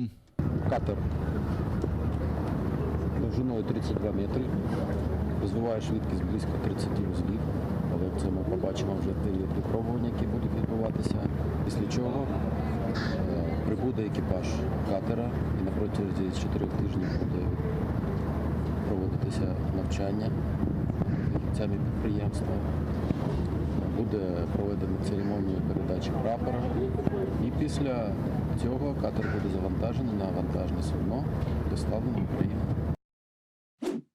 На Східному фронті застосували важкі міномети. 2 українських воїнів поранені. 1 боєць у тяжкому стані, інший задовільний. Зараз вони під наглядом медиків, повідомляють у штабі Об'єднаних сил. Російські окупанти гатили з 82 та 120 міліметрових мінометів у напрямку Причепилівки та Станиці Луганської. Там залишився поки єдиний робочий КПВВ між вільною та окупованою територією Луганщини. Також ворог застосував гранатомети, кулемети та стрілецьку зброю неподалік Шумів, Новомихайлівки та Південного. Українські захисники відповіли вогнем, але зранку зафіксовано 1 ворожий обстріл. Поблизу населеного пункту Піщане, що на Луганщині, ворог вів вогонь з мінометів калібру 82 мм. Українські захисники відкривали вогонь у відповідь, не застосовуючи заборонене мінськими домовленостями озброєння, та змусили противника припинити обстріли. Підрозділи Об'єднаних сил продовжують виконувати визначені завдання з відсічі і стримування збройної агресії Російської Федерації. Більше 11 тисяч нових випадків коронавірусу зафіксували на материковій частині України за минулу добу. 442 людини через цю хворобу пішли з життя. Тим часом 45% дорослого населення України отримали принаймні одне щеплення проти COVID-19. Майже 40% пройшли повний курс вакцинації. Згідно з рекомендаціями ВООЗ, показник щеплених людей у світі до кінця цього року має становити 40%. А в українському МОЗі каратимуть клініки, які запровадили так звану анонімну вакцинацію, тобто робили щеплення тим, хто раніше підробив сертифікат. Їх виключатимуть з переліку закладів охорони здоров'я, які роблять ковід-щеплення. Тобто ці заклади свідомо порушують ліцензійні умови провадження медичної діяльності, тому будуть покарані. Вчора один заклад в Закарпатській області, який придумав собі процес анонімної вакцинації, був виключений мною з переліку закладів охорони здоров'я, які проводять щеплення проти ковіду. Тобто в цей заклад від сьогодні заборонено передавати вакцину, закуплену за кошти державного бюджету або доставлену в рамках глобальної ініціативи COVAX. Додатково, цей заклад буде ретельно проінспектований ліцензійною комісією міністерства на предмет дотримання ліцензійних умов. А от люди, які отримали підроблений ковід-сертифікат, можуть отримати щеплення проти коронавірусу, тільки якщо вони добровільно зізнаються у скоєному та активно сприятимуть розкриттю правопорушення. Ми маємо вже не один випадок, коли особа зверталась до медичного закладу з бажанням вакцинуватись, маючи підроблений сертифікат. Але медичні працівники в таких випадках змушені відмовляти людям у вакцинації. Ми хочемо врегулювати цю ситуацію та звільнити від кримінальної відповідальності осіб, які купили підроблений ковід-документ. Щоправда, для уникнення покарання до цих людей висувається принципова умова. Вони повинні добровільно зізнатись у скоєному та активно сприяти у розкритті правопорушення. Наразі у жовтій зоні епідемічної небезпеки перебувають столиця та 12 областей. У червоній залишаються 10 регіонів. Це Вінниччина, Волинь, Житомирщина, Запоріжжя, Київщина, Миколаївщина, Сумщина, Хмельниччина, Черкащина та Чернігівщина. У помаранчевій зоні 2 області – Донецька та Одеська. У 2,5 рази більше нових хворих на коронавірус. Такий результат останнього тижня для Південно-Африканської Республіки. У Всесвітній організації охорони здоров'я кажуть, що у 4-й для країни хвилі епідемії винен новий штам Омікрон. За словами медиків у лікарнях Йоганнесбурга, швидкість поширення просто лякає. Але люди, схоже, все одно не вакцинуються. І якщо зараження прискориться, почнуться проблеми. У ВОЗ підтверджують, що в останні дні до палат інтенсивної терапії стало надходити більше важкохворих. Випадків більше, і також більше людей, які потрапляють до лікарні.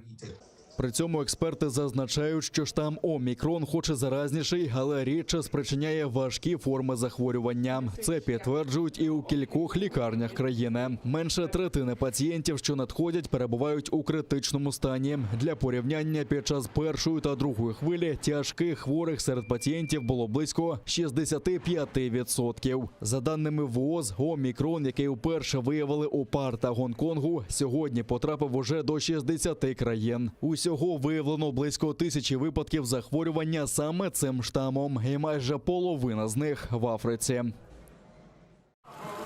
А чимало бразильців буквально видихнули з полегшенням. Влада Ріо-де-Жанейро передумала. Людям таки дозволили святкувати Новий рік на знаменитому пляжі Копакабана. Вирішили за 5 днів після заборони. Ми розуміємо, що ці збори людей на відкритому повітрі не становлять ризику для передачі COVID-19. Якщо через 15 днів ми повідомимо про погіршення ситуації, це буде через вечірки у закритих місцях та квартирах. У новорічну ніч на Копакабані планують показати шоу феєрверків на 16 хвилин. Щоб не збирався один великий натовп, для глядачів організують 10 окремих зон, звідки можна буде дивитися шоу. Зазвичай зустрічати Новий рік на Копакабану приїжджають кілька мільйонів людей. Це і місцеві жителі та численні туристи. Можу спокійно сказати, що люди можуть приїжджати святкувати Новий рік до Ріо. Це безпечно. Спочатку заборону на гуляння запровадили після того, як в Україні виявили перший випадок зараження новим штамом Омікрон. Нагадаємо, Бразилія посідає 3-те місце у світі за кількістю заражень коронавірусом після США та Індії. І це друга країна за найбільшою кількістю жертв. Від ковіду тут померло понад 600 тисяч людей.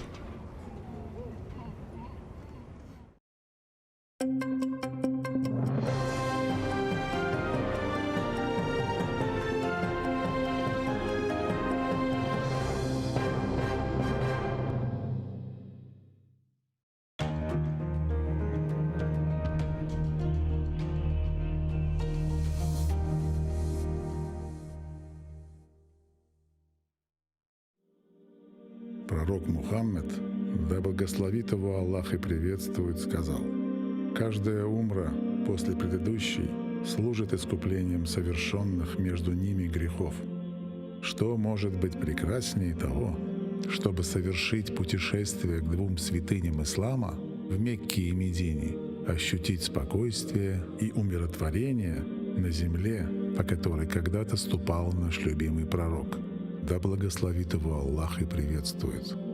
Ведь умра является искуплением от грехов и средством от бедности. А по мнению некоторых ученых, она является даже ваджибом. В священный месяц Рамадан умра по награде приравнивается к хаджу. И не забудьте про награду в мечети пророка. Да благословит его Аллах и приветствует. Откройте свой путь к Каббе вместе с Кабайоло.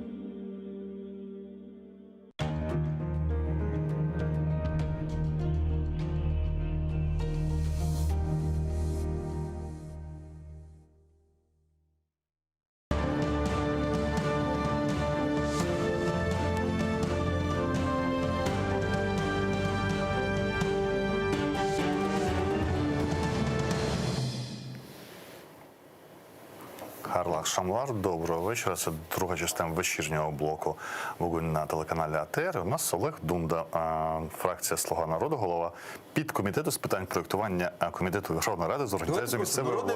Народний депутат. Ну, все написали, мені сказали, регалії це важливо, бо це статус. Голова ж підкомітету, це просто... У мене на самого початку одна єдина думка. Народний депутат без регалій – це вже достатній статус. Це вже є всі повноваження. Провладна. І ще раз доброго вечора. Як не вам коментувати те, про що важко взагалі говорити, бо всі схиляються до того, що розголосу багато. Чому всі обговорюють? Для мене от індикатор, це цар на моїх інтересів, це турецька політика, і я звертаю увагу, коли на перших шпальтах, ну якщо в електронному вигляді, найпопулярніших турецьких видань з'являється Україна, вам важко збагнути, коли це має статися. Країн 200 в світі, якщо про Україну пишуть, що Україну обговорюють Байден, Путін, і це постійно, або вчора було ще якось на другому плані залишилася Анна-Лена Бербок, це нова міністерка закордонних справ Німеччини, яка у Франції вперше свій візит здійснила і теж погрожувала Росії стосовно можливого вторгнення в Україну. Це означає, що навіть для світу це важливо. Оце нагадує, 14-й рік, як було, коли всі очікували, Сполучені Штати почнуть проти Асада військову кампанію чи не почнуть. Оце нагнітання світове було саме таке за масштабом, але змістовної інформації дуже мало. Окрім того, що змістовної інформації мало, така довга преамбула, ми бачимо ще, знаєте, появу повідомлень додаткових не з офіційної інформації. Наприклад, про НАТО, що впродовж 10 років, скоріше за все, не вступить, це від Associated Press. Або CNN сьогодні повідомляє про те, що з посиланням на джерела в адміністрації Зеленського хтось з радників сказав, що марними будуть санкції, які обіцяє Захід після вторгнення. Бо всі ці санкції і вся ця зброя, яку обіцяють, вона потрібна Україні до вторгнення. Отак я довго-довго розповідав, щоб нашим глядачам теж було зрозуміло, чому ми обговорюємо, коли мало є про що говорити. Що ви зрозуміли, наприклад, з розмови Зеленського з Байденом, яка була вчора вже ввечері? Ну, з цієї розмови можна взяти лише одне і головне, саме єдине, про те, що Байден, до речі, і це підтверджують слова з Білого дому, сказав, що він всеосяжно підтримує Україну і жодних здач інтересів України на користь Путіну не буде. Якщо ми подивимося на останні заяви і з Білого дому, і з Москви, ми можемо зробити один лише єдиний висновок. Жодних домовленостей там не було.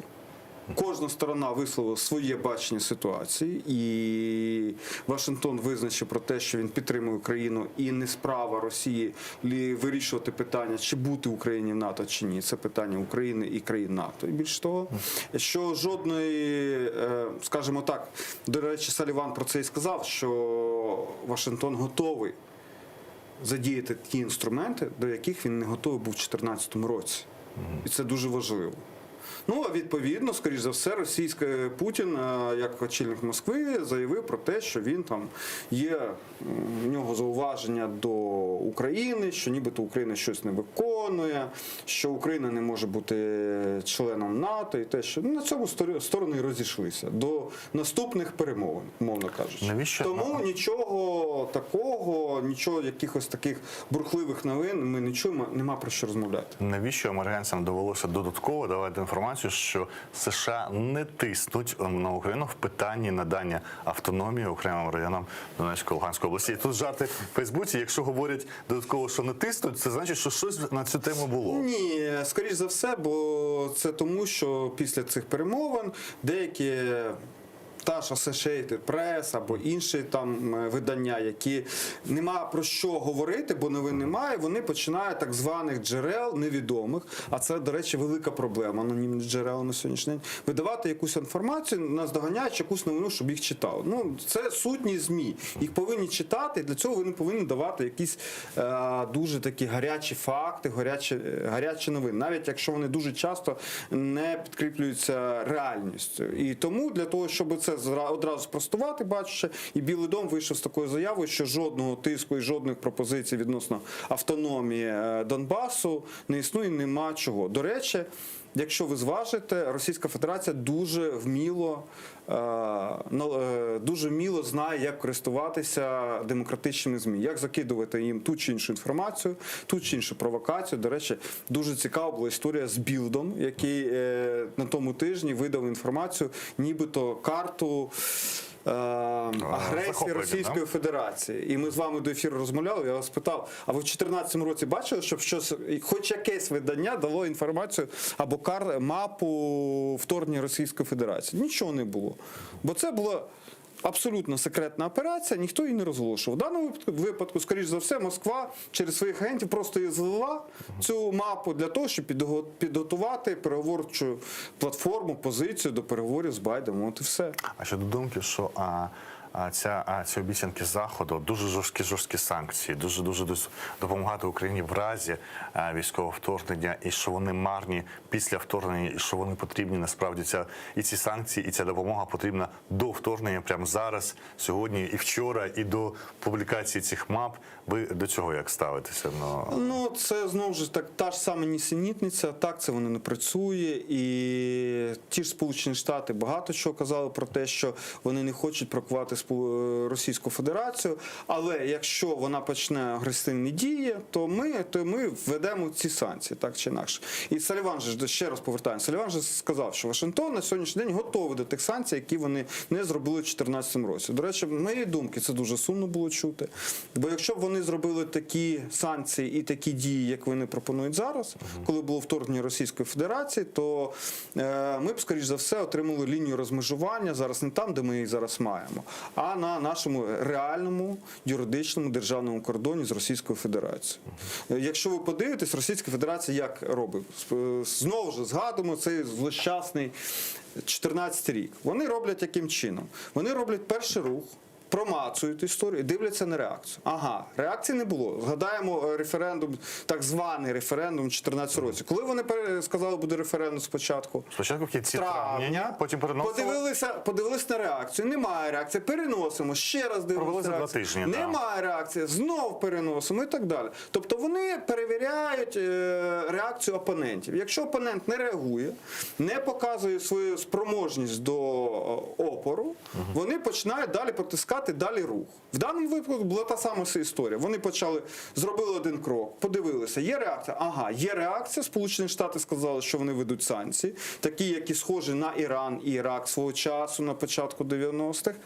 Відповідно, вони далі далі рухів вже не було. Далі вже пішла переговорна позиція. І те саме відбулося, до речі, на лінії розмежування, коли вони показали всім своїм виглядом, ми готові там, ОРДЛО, терористичні війська ОРДЛО, готові там стріляти на кордоні з Україною, на лінії розмежування, на кордоні, на лінії розмежування. І в цей час Резніков їде на лінію розмежування, міністр оборони, перевіряє готовність до опору, показує, що ми готові чинити опір, показали наявність джавелінів, що ми готові їх використовувати. І все. Ми останні 2-3 дні чуємо з того боку тишу. Перевірили, показали, що готові, все. І тиша. І в цьому випадку Україна повинна постійно показувати, що ми готові боронити свою територію. Якщо ми це будемо показувати, ризики, вирогідність збройної агресії Російської Федерації, вона мінімальна. Чи маємо ми довіряти тепер про готовність Заходу до того, чи до чого вони не було 14-го, бо 14-му ж передував 2008 рік, і він був не менш драматичним. Це була фактична війна з застосуванням відкрито збройних сил Російської Федерації до Грузії. Вони до горі дійшли, вони там збиралися чи на Тбілісі, і ми пам'ятаємо драматизм тої ситуації в тому політ 5 президентів до Тбілісі, да, там був і польський президент, і Балтійський, і Ющенко був. Це була дуже драматична історія. Чому світ, побачивши 8-й, в 14-му не був готовий, зараз прям раптом став готовим? Скільки випадків і що має статися, щоб він прям став готовим? До речі, нагадаю, чим завершилась історія з Грузією у 2008 році. Вони дійсно 20 кілометрів їм було до Тбілісі. 20 кілометрів. В цей час на аеродромі в Тбілісі сідають 2 Геркулеси з військовими Сполучених Штатів і підпливають відповідно човни до берегу Грузії. І якраз в цей момент, побачивши це, Російська Федерація відводить війська на початкові позиції. На цьому все завершилось. На жаль, в 2014 році під головуванням Обами цього не відбулося. Ми чули лише слова про велике всеосяжне занепокоєння. І як вони тоді кричали, тільки нічого не зробіть. Цього разу інші слова, інші справи. Незважаючи на риторику і на так звану блукаючу відмідя на наших кордонах, у нас йдуть поставки джавелінів. У нас завершилась поставка патрульних катерів. У нас Великобританія говорить про те, що вони готові направити, передислокувати десь близько 600 військовослужбовців до України. В цей же час відповідні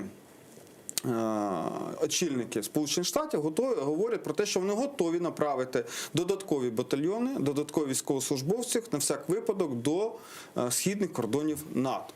Це не просто заява, це готовність інфраструктури до відповідних дій. І тому Російська Федерація, вона ж не тільки на слова дивиться, вона так само через шпигунську мережу і перевіряє готовність своїх опонентів вчинити відповідні дії. Виходячи з того, що зараз відбувається, ми бачимо, що вони підтвердили свою наявність країн блоку НАТО здійснити ці дії. Тому зараз у нас така більш-менш тиша, тільки перекидується якимись заявами. Вчора, коли всі очікували на цю зустріч першої головну Байден-Путін, експерти в цій студії говорили, що мінські домовленості – це такі мантри.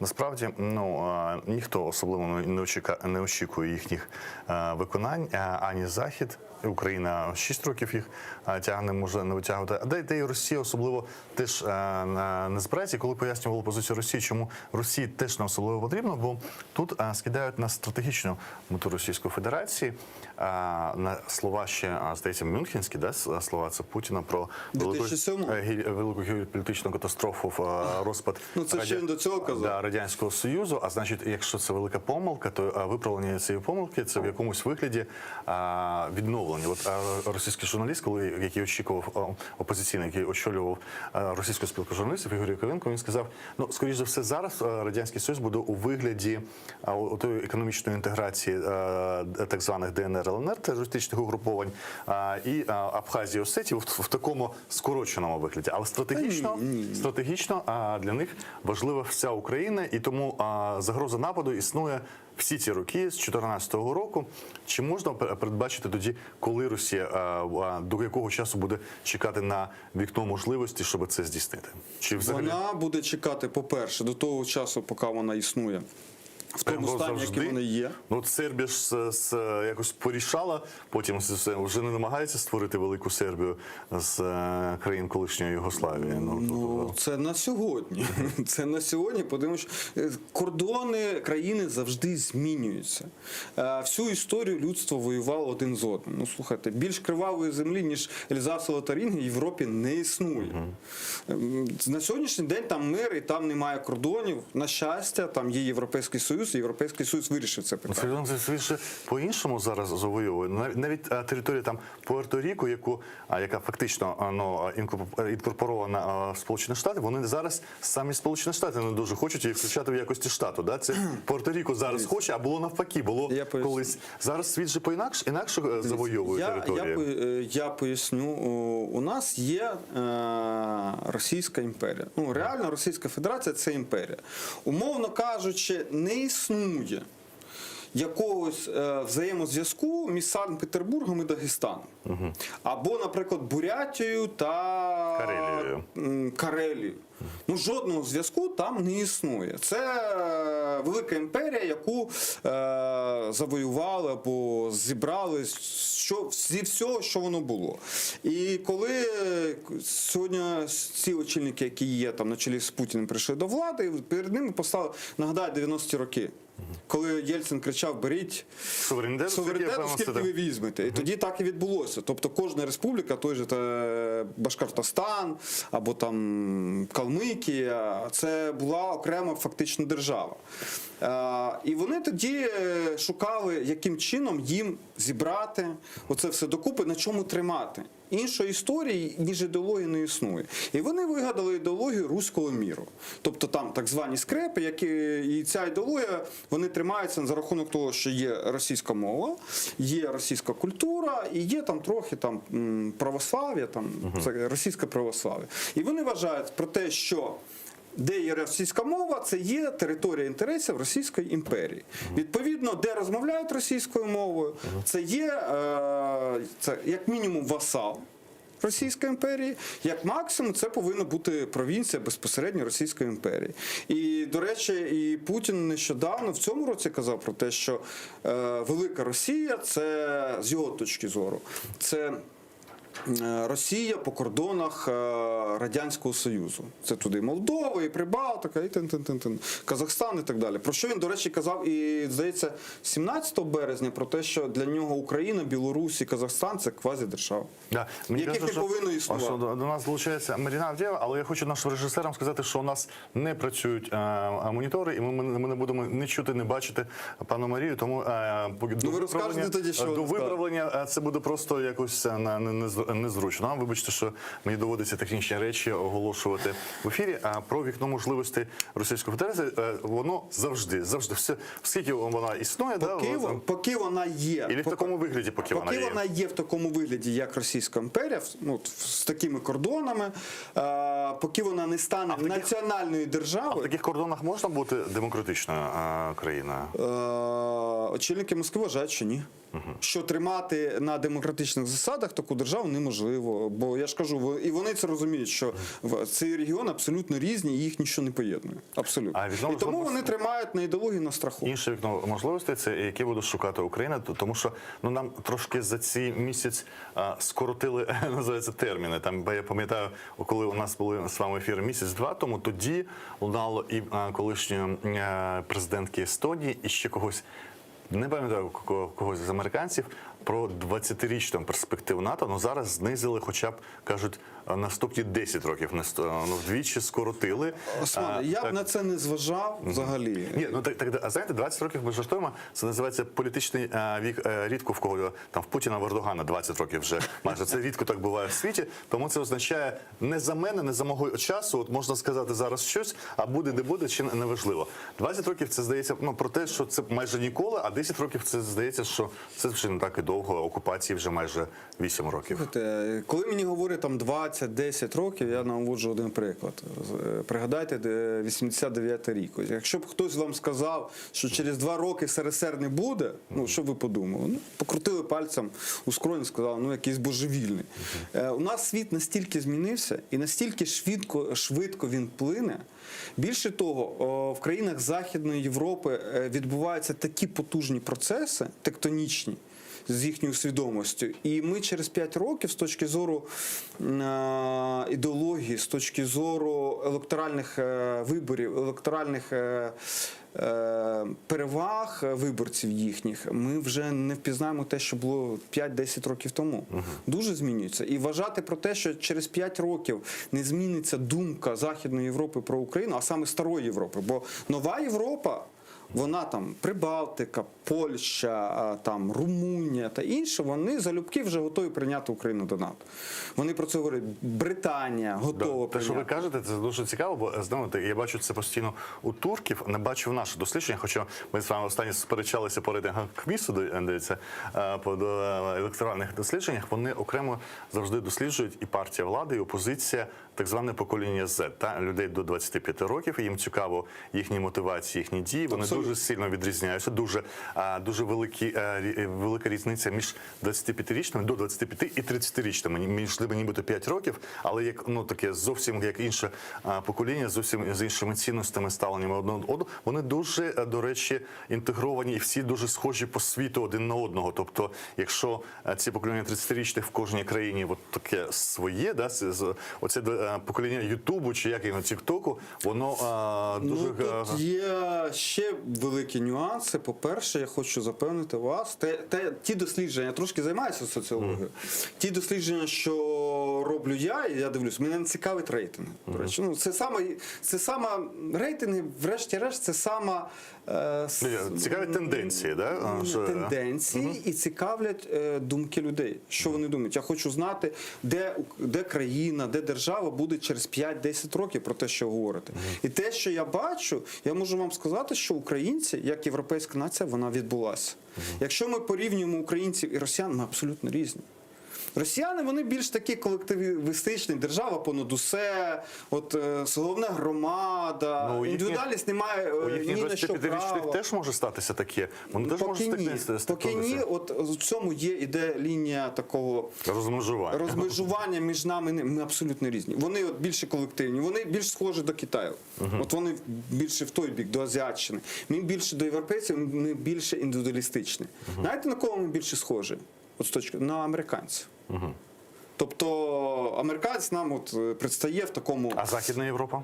Західна Європа, вона є різна. Вона є різна. На нас дуже схожа нова Європа. По-перше, ми маємо спільну історію. По-друге, ми маємо досвід, пам'ять про Російську імперію, де ми були провінцією, де ми були колоніями. І тому нас це об'єднує. Ми розуміємо, нам не потрібно один одному пояснювати, яку загрозу становить Російська імперія. Стара Європа, вона трошки інакша, вона стала соціалістичною. Це абсолютно соціалістичні країни. Але вони так само починають потроху змінюватися. І там вже рух, тенденція до... Якщо у них були такий період рожевих слоненят, коли вони розширювалися, ЄС там був відкритий до всіх, то зараз Стара Європа, вона стає більш така занурена в себе. Французи, нас цікавить тільки Франція. Країни Магрібу, вже не цікаво. І тоді ми будемо в цьому контексті говорити про можливості України. До НАТО прийдемо до розмови Марія Авдієва, директорка з досліджень Європейської експертної асоціації, експерт з інформаційної безпеки. Доброго вечора, пана Марія.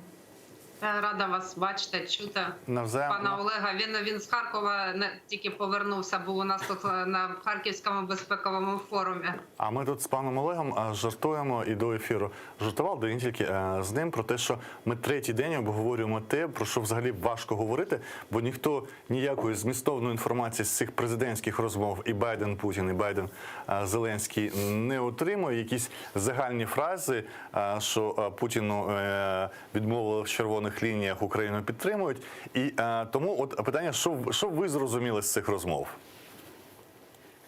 Мене представили як експерта з інформаційної безпеки, і, власне, те, що я спостерігаю, те, що дуже помітно, це те, що всі ці рухи і всі ці обговорення і зустрічі, вони супроводжуються масивними інформаційними операціями з боку Кремля. Вони готували до цього ґрунт до зустрічей, в ході зустрічей і після зустрічей продовжують це робити. Тобто Росія супроводжує свої дії масивним інформаційним впливом, і схоже на те, що зараз її дії наближуються по інтенсивності до того, що ми бачили в 2014 році. Ну, а до речі, хтось спостерігав російські оці, у них є такі, от як Ігор Яковенко, це російський журналіст, пожартував гумористичне шоу зі Скабєєвою 60 хвилин, а що було в них, як вони подавали перемоги Путіна, взагалі хтось, вони зазвичай же Україні приділяють іноді увагу більше, ніж внутрішнім проблемам в своїй країні, тому, чи знаєте ви, я не встиг нічого не побачити, подивитися на цю тему, що вони подавали після розмов Путіна з Байденом. Звичайна історія. Як вони зазвичай висвітлюють президента Байдена, вони намагаються показати, що він слабкий, що він мало на що впливає. І, власне, цю зустріч вони так само супроводжували. Якщо ми говоримо про такі зовнішні вирази, як шоу Скабєєва і Соловйов, які просто беруть там ті речі, що на поверхні, і намагаються їх висміювати або когось залякати, як було вчора. А коли вони супроводжували цей прохід нашого Донбасу нашими ж територіальними водами. А якщо говорити про більш глибинні речі, то тут відчувається те, що поразка Путіна, яку він не може перенести, ця глибинна травма розпаду СРСР і втрати Росією ролі як геополітичного центру.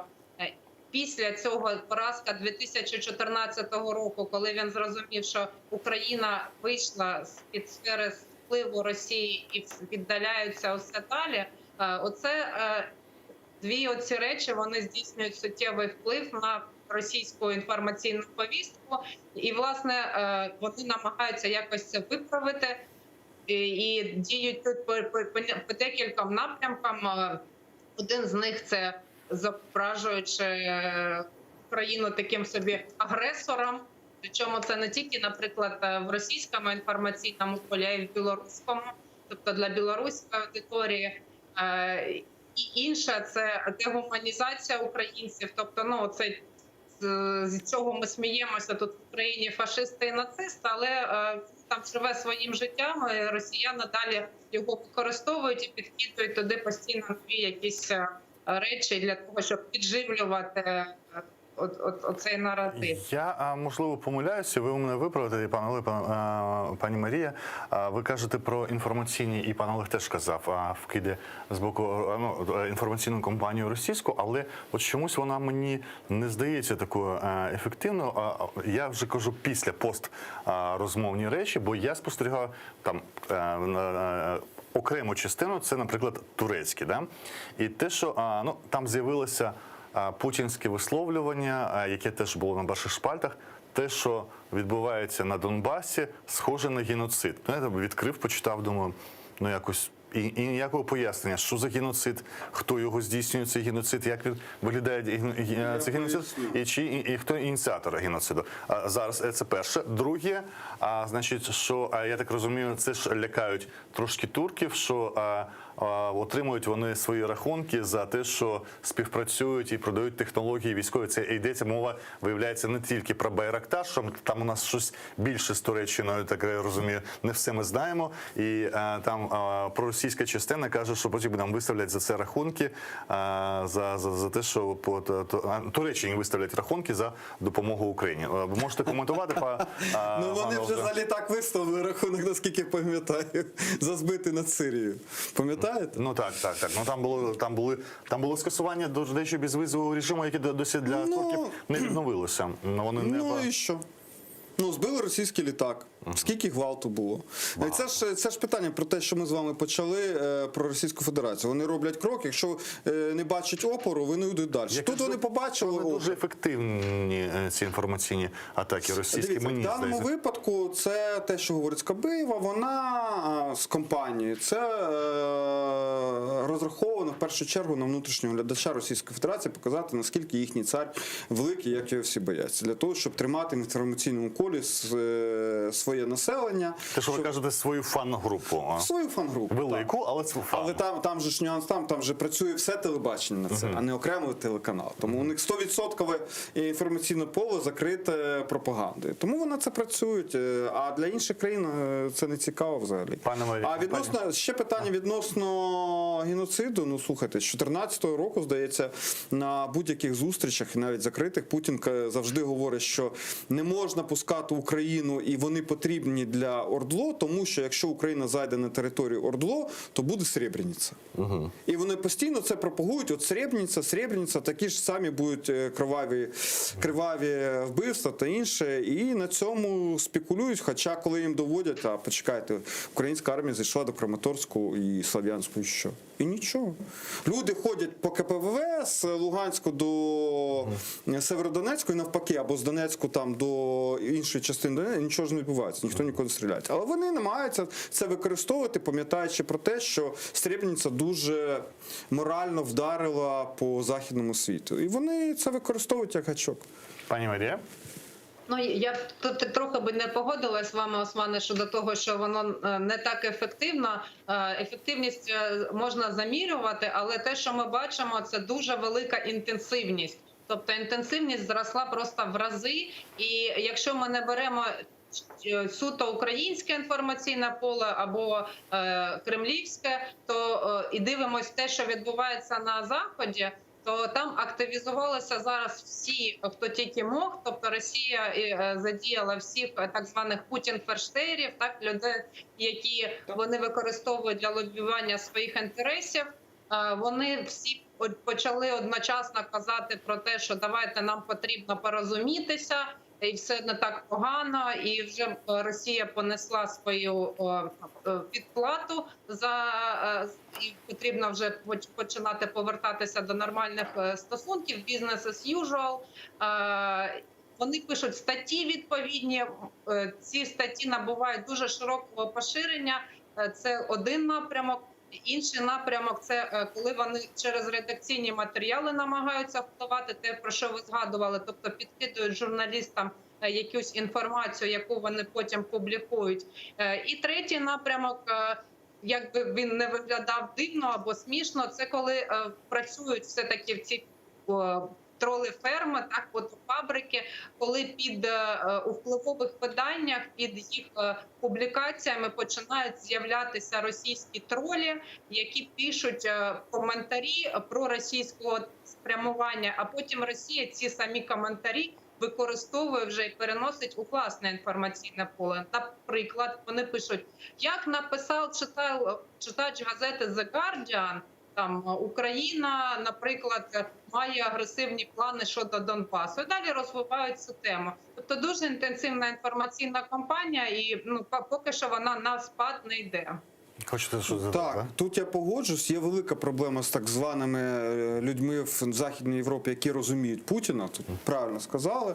У них дуже налаштована ідеологічна пропаганда в Західній Європі. І це, до речі, те, що ми повинні були б взяти приклад і так само працювати з місцевими виданнями з Франції, Німеччини, для того, щоб пропагувати Україну і розуміння, що таке Україна. Але цей фронт, нас там взагалі ми відсутні. І, до речі, як приклад того, як ми програвали, це питання, там, здається, референдум в Нідерландах у 2015 році, коли ми його фактично програли і цим не займалися. До речі, от ви самі підійшли до того питання, яке насправді я хотів вам поставити. Ми експерти минулого тижня, які включалися, американські, російськомовні, один з них уродженець Києва, Ігор Айзенберг, вони казали, незважаючи на те, що в самих Сполучених Штатах двопартійна підтримка на рівні істеблішменту, немає різниці, республіканці чи демократи, всі вони налаштовані на підтримку України, всі розуміють ціну Російської Федерації, що воно є. Але на відміну від Росії, російські лобістські структури дуже активно працюють в Сполучених Штатах Америки з конгресменами, з сенаторами, з засобами масової інформації. України взагалі від слова «взагалі» не відчувається. Тут я читаю в соцмережах, от Вадим Денисенко, колишній ваш колега з минулого складу парламенту, зараз як політичний експерт виступає, він так трошки закидом краще мільярди гривень потратити на лобізм, в цю ж саму історію, ніж на дороги. Питання, чи треба протиставляти лобізм дорогам, я не знаю, можливо, ми можемо пропустити цю частину коментарі, але про лобізм як організовувати. Можливо, нам не тільки треба тих дипломатів, які приїжджають в Україну, або послів возити там на лінію розмежування до Криму, або не працює. Що працює? Я поясню, в будь-якому випадку в західних, і це Москва дуже розуміє, в західному світі по першу чергу стоїть виборець. Якщо у виборця сформувалася власна думка з якогось питання, що б не думав там собі можновладець, або там президент, або голова уряду, він все одно буде дослухатися до цієї думки. І відповідно тому росіяни і працюють з цією думкою, інформаційними вкидами та інше. І у нас з цим велика проблема. Ми чомусь цього боїмося, але ми вимушені будемо цим займатися. Нам потрібно займатися пропагандою. Без пропаганди ми програємо інформаційну війну. Нам потрібно, а це велика частка сучасної гібридної війни. Більше навіть, ніж збройна агресія. І нам потрібно робити пропаганду в першу чергу в Україні. Коли не те, що у нас кожен там приватний телеканал, я вибачаюся, займається тим, що показує людям треш. Я вибачаюся, вбивства, якісь серіали незрозуміли. Вони повинні за допомогою держави пропагувати Україну. Самої Україні. Тобто національну культуру, національну ідентичність, розуміння через серіали, через мультфільми, через художні фільми, через документальні фільми, через ток-шоу, розважальні програми. Це треба робити, і держава повинна допомагати. І за рахунок за кордоном як працювати? З закордонним уявленням? За кордоном так само працювати, брати, як це не буде прикро зараз чути, брати за приклад інструменти Російської Федерації. Працювати через місцеве віддання, працювати з місцевими активістами, працювати з місцевими лобістами, вкидувати свої легенди, свої міфи, свої історії в інформаційний простір Західної Європи. Для того, щоб європейцю було зрозуміло, що таке Україна. Не європейцю там в високих кабінетах, а європейцю там в вулицях Клермон-Феррана, або Бона, або Гамбурга. Що таке Україна і навіщо їм потрібна Україна? Вони до цього часу не розуміють. Ну, зрозуміло, Україна десь поруч, це Європа. Але навіщо мені, німцю, ця Україна? От який функціонал Україна привнесе до Євросоюзу? Ми до цього часу не пояснили. Великі пафосні слова – це добре. Але все ж таки пояснити цим людям, які зараз занурюються в себе, що принесе Україна їм в ЄС. І це можна зробити. Але без пропаганди не потрібно, ще раз, не потрібно боятися цього слова. Без пропаганди ми цього ніколи не зробимо, бо ми завжди будемо програвати Російській Федерації. Пане Марія, якраз інформаційна безпека, ваша тема. Додайте до цього про пропаганду, роботу, лобізм і роль України. Мушу не погодитися з використанням терміну пропаганда, особливо що стосується внутрішньоукраїнської аудиторії. Він якби має таку негативну конотацію. Взагалі не хотілося б порівнювати дії України з тим, що з деструктивним впливом Російської Федерації. Що ми можемо робити? Трішки про лобізм, два слова. Лобізм в США дозволений на законодавчому рівні, тому він там працює, але ми не можемо співставляти ті фінансові ресурси, які вкладає в це лише Російська Федерація, з тими ресурсами, які є у України. Що у нас залишається? У нас залишаються наші дипломати, які відмінно працюють. У нас залишається публічна дипломатія, інструменти, які теж працюють. Тобто я не погоджуюсь з тим, що ми програємо.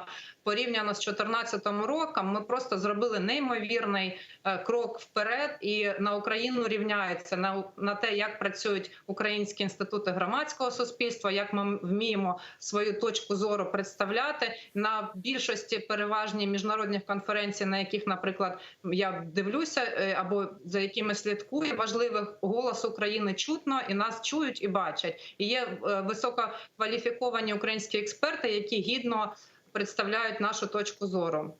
Що стосується так званої пропаганди, я би назвала це скоріше виробленням позитивного наративу. Тобто виробленням позитивних історій, за рахунок яких Україна буде подобатися. І тут ми можемо взяти, за приклад, вироблення так званої м'якої сили.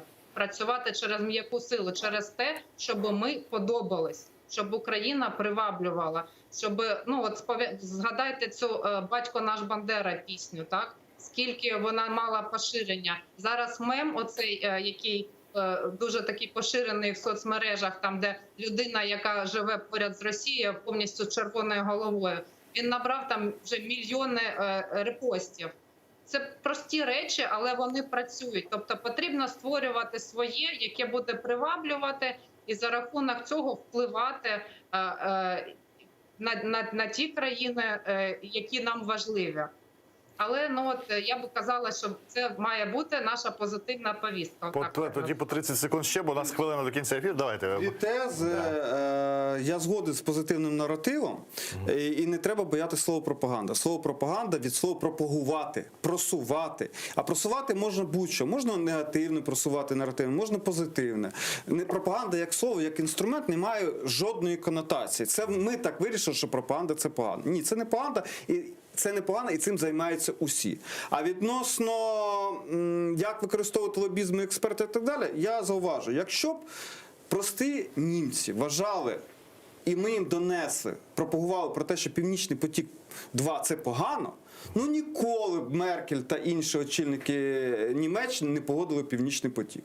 А коли німці вважають про те, що Північний потік-2 – це добре, відповідно, Меркель та інші очільники влади німецької, вони залюбки підтримують цей проєкт. От і все. Дякую вам за участь на нашому ефірі. Олег Дунда, народний депутат України, «Слуга народу», Марія Авдієва, директорка з досліджень Європейської експертної асоціації, долучилася до другої частини вечірнього ефіру «Бугунь» на телеканалі АТР. Далі новини і повернемося в студію вже з адвокатом Миколом Полосовим.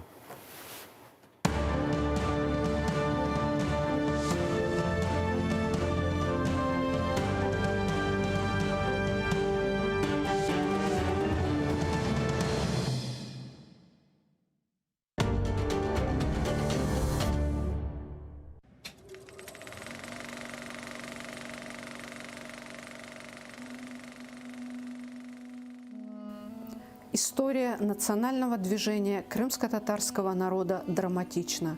Участники движения, люди разных возрастов и профессий, самоотверженно боролись за возвращение своего народа в Крым.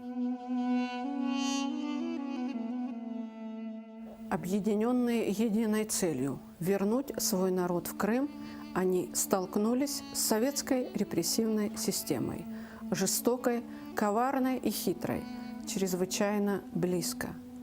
В жизни каждого из них, посмевших открыто выступить в защиту своего народа, неизбежно наступал момент прямого соприкосновения с властью в лице правоохранительных органов.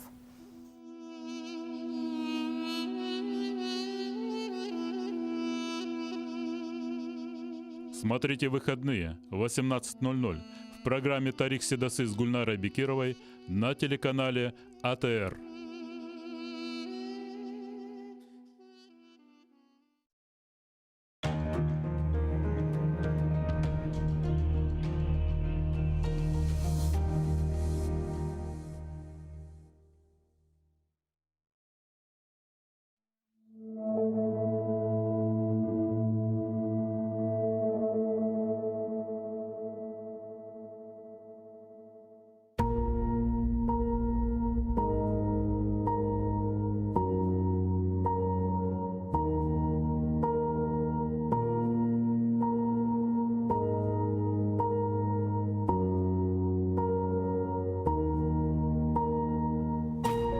Тағдыр бераметсіз, шефқатсыз кәде. İnsanны çok şeyden ayıra bile. Ama uğrar eken yürek teninde, algan nefeste anla dost billi. Seni unutmagan vatanın olsun. Tağdır koldan ayırır, dayanırsın. Bahtlı yoldan ayırır, dayanırsın. Dayanırsın. Dayanırsın, dayanırsın. En ağır ehvalda umutnen tile. сені ұмытмаған ватаның olsun.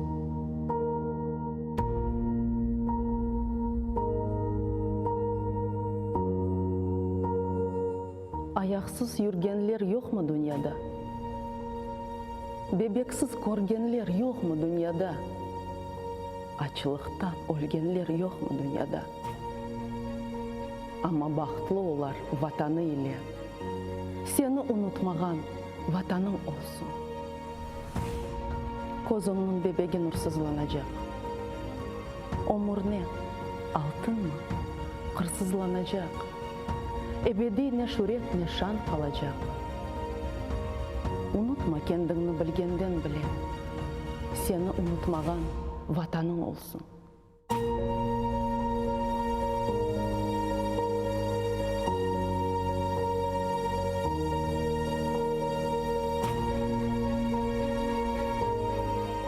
Қайдадыр жүрекке мініп чапсаң да, думанлар артында yolsuz қалсаң да, ecnebi топырақта Алла олсаң да, көзіңнің огында тұрсын ос құллең, seni unutmаған ватаның olsun.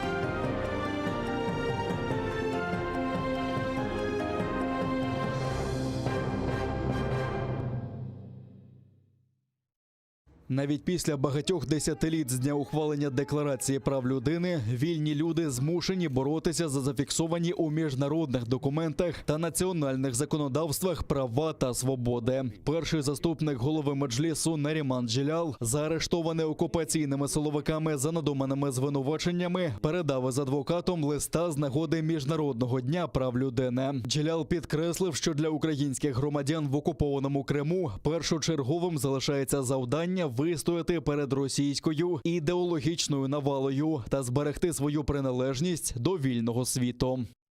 Наша Україна продовжує складати найважливіший іспит національної єдності, політичної зрілості, військової спроможності, частиною якого є бажання та вміння захистити власних громадян на окупованих територіях. Для українських громадян в окупованому Криму першочерговим залишається завдання вистояти перед російською ідеологічною навалою та зберегти свою приналежність до вільного світу, зберегти у свідомості цінності демократії, прагнення жити в суспільстві, де права людини є імперативом взаємин як між людьми, так і між державою та громадянами. І головне, друзі, не втрачайте віри, що спільними зусиллями ворог буде повалений. Тільки докладайте цих зусиль. 3 та 4 вересня окупаційні силовики затримали Нарімана Джеляла та братів Азіза та Асана Ахтемових. Їх звинуватили у нібито диверсії на газопроводі у селі Перевальне під Сімферополем. Згодом Нарімана Джеляла звинуватили ще й у контрабанді вибухового пристрою. Так окупанти помстилися Наріману Джелялу за його участь у Кримській платформі. Генасамблея ООН схвалила посилену резолюцію щодо мілітаризації Криму Росією. Цьогоріч ключовими нововведеннями стали відображення в назві резолюції статусу Криму як тимчасово окупованого півострова, підтримка співпраці у Кримській платформі, наголос на відповідальності Росії за дотримання прав кримських татар як корінного народу Криму, вимога скасувати вироки, винесені заочно щодо лідерів кримсько-татарського народу та кримських татар. Резолюція закликає Росію припинити перекидання на півострів зброї та військових, припинити порушення свободи мореплавства у Чорному та Азовському морях, зокрема умисне перешкоджання судноплавству з порушенням міжнародного права, розширення військово-морських баз Чорноморського флоту у Росії у Криму, проведення військових навчань у регіоні, будівництво мосту через Керченську протоку тощо. У резолюції також є заклик до усіх держав та міжнародних організацій утримуватися від від будь-яких відвідин Криму, які не узгоджені з Україною. Цього року документ підтримали 63 країни, 22 проголосували проти і 55 утрималися. Окупувавши півострів і перетворивши його на потужну військову базу, Росія порушила і порушує основні норми та принципи міжнародного права і насамперед статут ООН. Сьогодні на території Криму розміщено непропорційно велику кількість озброєння. Росія регулярно організовує навчання з активними маневрами в Криму, що дестабілізує військово-політичну обстановку в регіоні. Сьогодні Україна стикається з ще більшою загрозою, ніж раніше. Нарощування військового контингенту біля нашого кордону становить 40 тактичних батальйонних груп, які можуть бути розгорнуті в рамках потенційної наступальної операції. Жодних дискусій щодо України без України. Президент США Джо Байден зателефонував українському президентові Володимиру Зеленському. Розмова глав держав тривала трохи більше, ніж 1,5 години. Президент Байден розповів подробиці своєї онлайн-зустрічі з російським президентом Путіним. Крім того, обговорили питання членства України в НАТО, російську загрозу та як на неї реагувати. В ефірі програми «Право на владу» очільник Офісу президента заявив про бажання Вашингтону долучитися до врегулювання війни на сході України. Я думаю, що наступного тижня в Брюсселі відбудеться зустріч президента Зеленського з президентом Макроном і з новим канцлером Німеччини. І я думаю, що ми будемо продовжувати працювати над тим, щоб проведений саміт лідерів нормандського формату, але Сполучені Штати прийняли для себе чітке рішення – бути активним ігроком в цьому процесі. У Білому домі пояснили, що Джо Байден своїм дзвінком хотів укотре продемонструвати, що без України не буде жодних домовленостей щодо України. Також президент Сполучених Штатів наголосив на підтримці територіальної цілісності нашої держави. Президент Байден хотів обговорити свої глибокі занепокоєння щодо нарощування російських військ біля українського кордону та його зобов'язання рішуче реагувати в разі російської військової ескалації. Ми тісно співпрацюємо з Україною протягом усього цього процесу на усіх рівнях. Ми у щоденному тісному контакті з вищими українськими посадовцями. Сам президент Байден прокоментував свою розмову з Путіним. Він заявив, що чітко пояснив господарю Кремля наслідки за ескалацію агресії проти України. Під час зустрічі з Путіним я був дуже прямолінійним. Жодних стримувань у виразах. Вічливо, але чітко я дав зрозуміти, якщо він справді вторгнеться в Україну, наслідки будуть важкими. Це серйозні економічні наслідки, яких він ще ніколи не бачив. Він негайно відповів, що все зрозумів. Росія намагається змусити кримських татар та українців покинути Крим. Для цього вона використовує репресії та насильство проти тих, хто демонструє нелояльність до окупантів. До 73-ї річниці загальної декларації прав людини президія Меджлісу кримсько-татарського народу ухвалила заяву про порушення прав людини в окупованому Криму. У ній йдеться про те, що у найтяжчому становищі перебувають кримські політв'язні, яких каральні органи Росії катують у місцях позбавлення волі та позбавляють їх права на лікування. Під час масових арештів та затримань кримських татар у вересні-грудні поточного року окупаційні силовики захопили більше 100 людей, включаючи багатодітних матерів, неповнолітніх дітей та адвокатів. Кількість переслідуваних у політично мотивованих справах в окупованому Криму становить 234 людини, з яких 121 людина незаконно позбавлена волі. Одночасно Російська Федерація,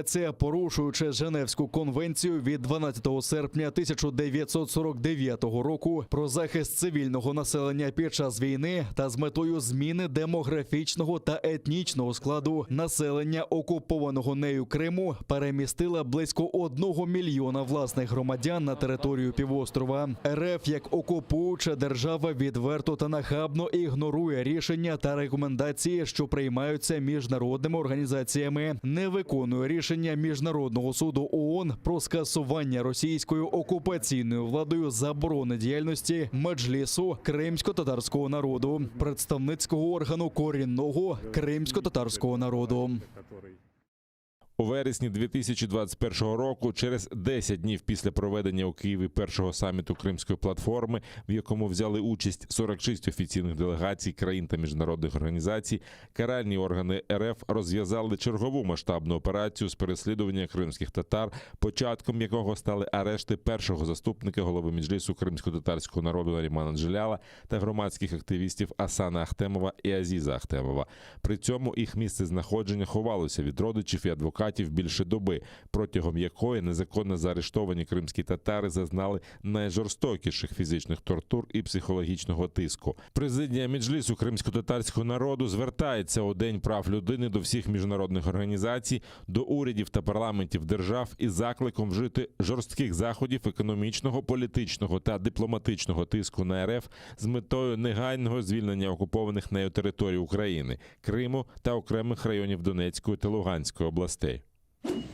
У Франції спустили на воду перший катер, збудований для охорони морських кордонів України. Наразі завершуються остаточні роботи з монтажу, налагоджування та підготовки обладнання корабля до випробувань. І уже навесні наступного року, після проведення ходових випробувань, очікується прибуття нового катера до України. Згідно з україно-французькою угодою, підписаною у 2019 році, для українських прикордонників збудують 20 таких катерів. 5 з них на Миколаївському заводі «Ніболон», решту французькою компанією «ОСА». На початку наступного року до Франції прибудуть українські моряки-прикордонники, які навчатимуться експлуатувати та обслуговувати нову техніку. Катер довжиною 32 метри, розвиває швидкість близько 30 узлів, але це ми побачимо вже ті випробування, які будуть відбуватися, після чого прибуде екіпаж катера і на протязі 4 тижнів буде проводитися навчання фахівцями підприємства. Буде проведена церемонія передачі прапора і після цього катер буде завантажений на вантажне судно, доставлений в Україну. Інформаційна атака та маніпуляція. Так, міністр оборони України Олексій Резніков в ефірі програми «Право на владу» назвав заяву російських окупантів про нібито загрозливе наближення українського корабля. У четвер ввечері окупаційні ФСБівці оголосили, що до Керченського узбережжя наближається українське пошуково-рятувальне судно «Донбас», яке нібито не виконує вимоги змінити курс. Насправді ж корабель вийшов з порту Маріуполя до Азовського моря на виконання планових завдань. У Міністерстві оборони заявили, що закиди окупантів абсурдні, оскільки корабель майже не озброєний та перебував аж у 18 морських милях від Керченської протоки, а це 33 кілометри. Насправді це було дуже дивно, тому що це пошуково-рятувальне судно наше без озброєння, яке виконувало свою роботу, знаходилось в 18 морських милях, тобто це більше 33 кілометрів, в Азовському морі, яке є морем спільного користування, тобто ми абсолютно на законних підставах там перебували. Тому цікаво, що ця провокаційна інформаційна атака була зроблена під час розмови президента України Зеленського Володимира з президентом Сполучених Штатів Америки Байденом. Тому сьогодні у нас триває гібридна війна, і Російська Федерація ніяк не заспокоїть. Росія перекрила 70% Азовського моря навігаційними попередженнями про обмеження судноплавства. Про це інформує мілітарний портал. Серед вказаних районів акваторії поблизу українських портових міст Маріуполь, Бердянськ та Генічеськ. У ВМС України вказують, що перекриті райони подекуди доходять до українського узбережжя на 4 милі. Такі дії з боку окупантів системні та перешкоджають вільному судноплавству в Азовському морі. Більше 11 тисяч нових випадків коронавірусу зафіксували на материковій частині України за минулу добу. 442 людини через цю хворобу пішли з життя. Тим часом 45% дорослого населення України отримали принаймні одне щеплення проти COVID-19. Майже 40% пройшли повний курс вакцинації. Згідно з рекомендаціями ВООЗ, показник щеплених людей у світі до кінця цього року має становити 40%. А в українському МОЗі каратимуть клініки, які запровадили так звану анонімну вакцинацію, тобто робили щеплення тим, хто раніше підробив сертифікат. Їх виключатимуть з переліку закладів охорони здоров'я, які роблять ковід-щеплення. Тобто ці заклади свідомо порушують ліцензійні умови провадження медичної діяльності, тому будуть покарані. Вчора один заклад в Закарпатській області, який придумав собі процес анонімної вакцинації, був виключений мною з переліку закладів охорони здоров'я, які проводять щеплення проти ковіду. Тобто в цей заклад від сьогодні заборонено передавати вакцину, закуплену за кошти державного бюджету або доставлену в рамках глобальної ініціативи COVAX.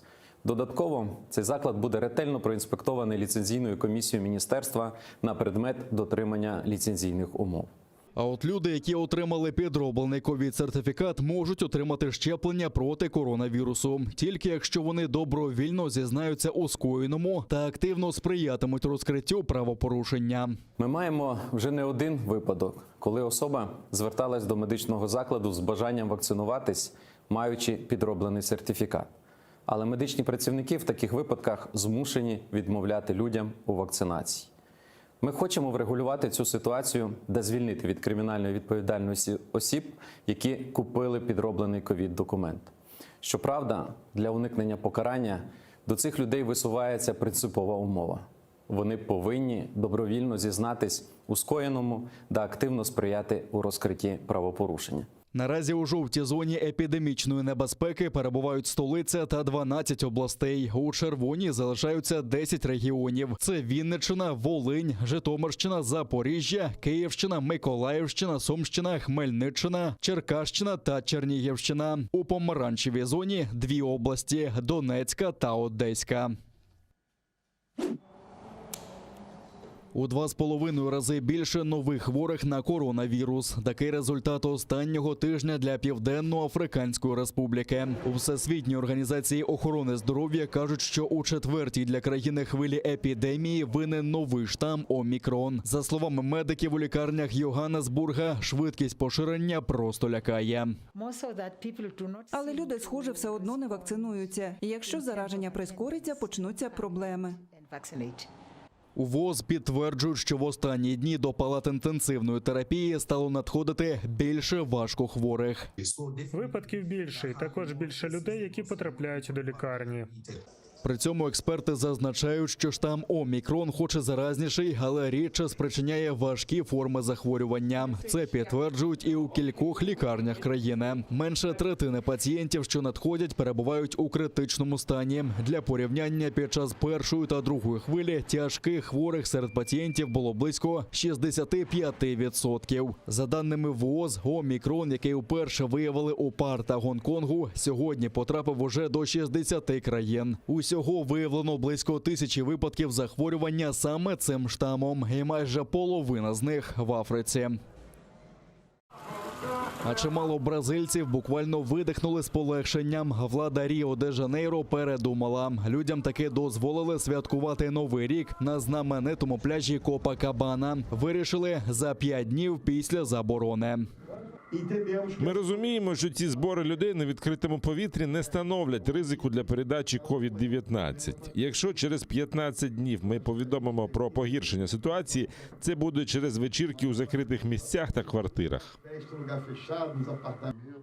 У новорічну ніч на Копакабані планують показати шоу феєрверків на 16 хвилин. Щоб не збирався один великий натовп, для глядачів організують 10 окремих зон, звідки можна буде дивитися шоу. Зазвичай зустрічати Новий рік на Копакабану приїжджають кілька мільйонів людей. Це і місцеві жителі та численні туристи. Можу спокійно сказати, що люди можуть приїжджати святкувати Новий рік до Ріо. Це безпечно. Спочатку заборону на гуляння запровадили після того, як в Україні виявили перший випадок зараження новим штамом Омікрон. Нагадаємо, Бразилія посідає 3-те місце у світі за кількістю заражень коронавірусом після США та Індії. І це друга країна за найбільшою кількістю жертв. Від ковіду тут померло понад 600 тисяч людей.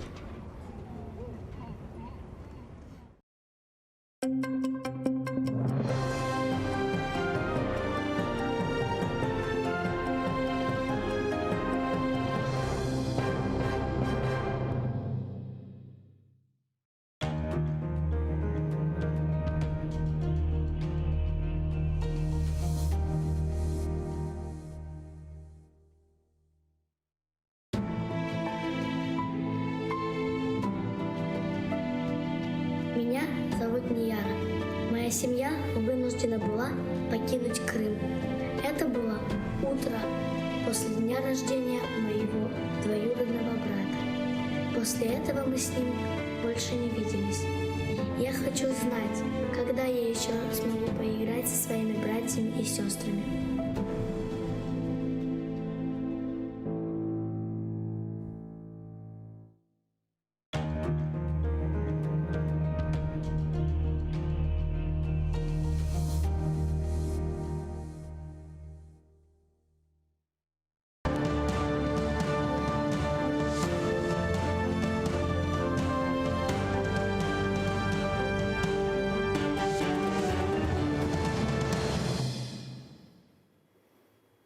Шмар, доброго вечора. Останній блок Бугунь на телеканалі АТР на сьогодні. Я маю на увазі останній блок. Завтра вже будете зустрічати о 3-й годині дня Гульсум Халілова в цій студії. А завершуємо, фіналізуємо цю частину нашого ефіру з відомим адвокатом Миколою Полозовим. Ви можете говорити російською мовою, якщо зручно. Я для виконання квот на україномовне мовлення буду ставити питання українською. Добре, я можу трохи відповідати українською, але тільки вчу, тому вважаю, що зручніше буде відповідати російською.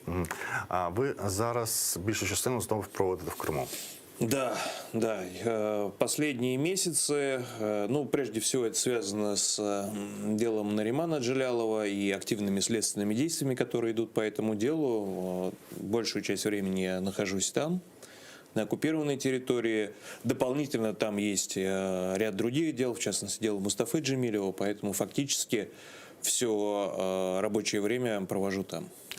Спочатку зі справи Нарімана Джелялова, ви ж допомагаєте йому оприлюднювати його листи, які зараз як вже літературний твір, які викладаються. А що Наріман знає про те, що відбувається довкола нього? Наприклад, чи знає він, що його ім'я лунає в резолюції Організації Об'єднаних Націй, що воно на найвищому рівні всюди в світі?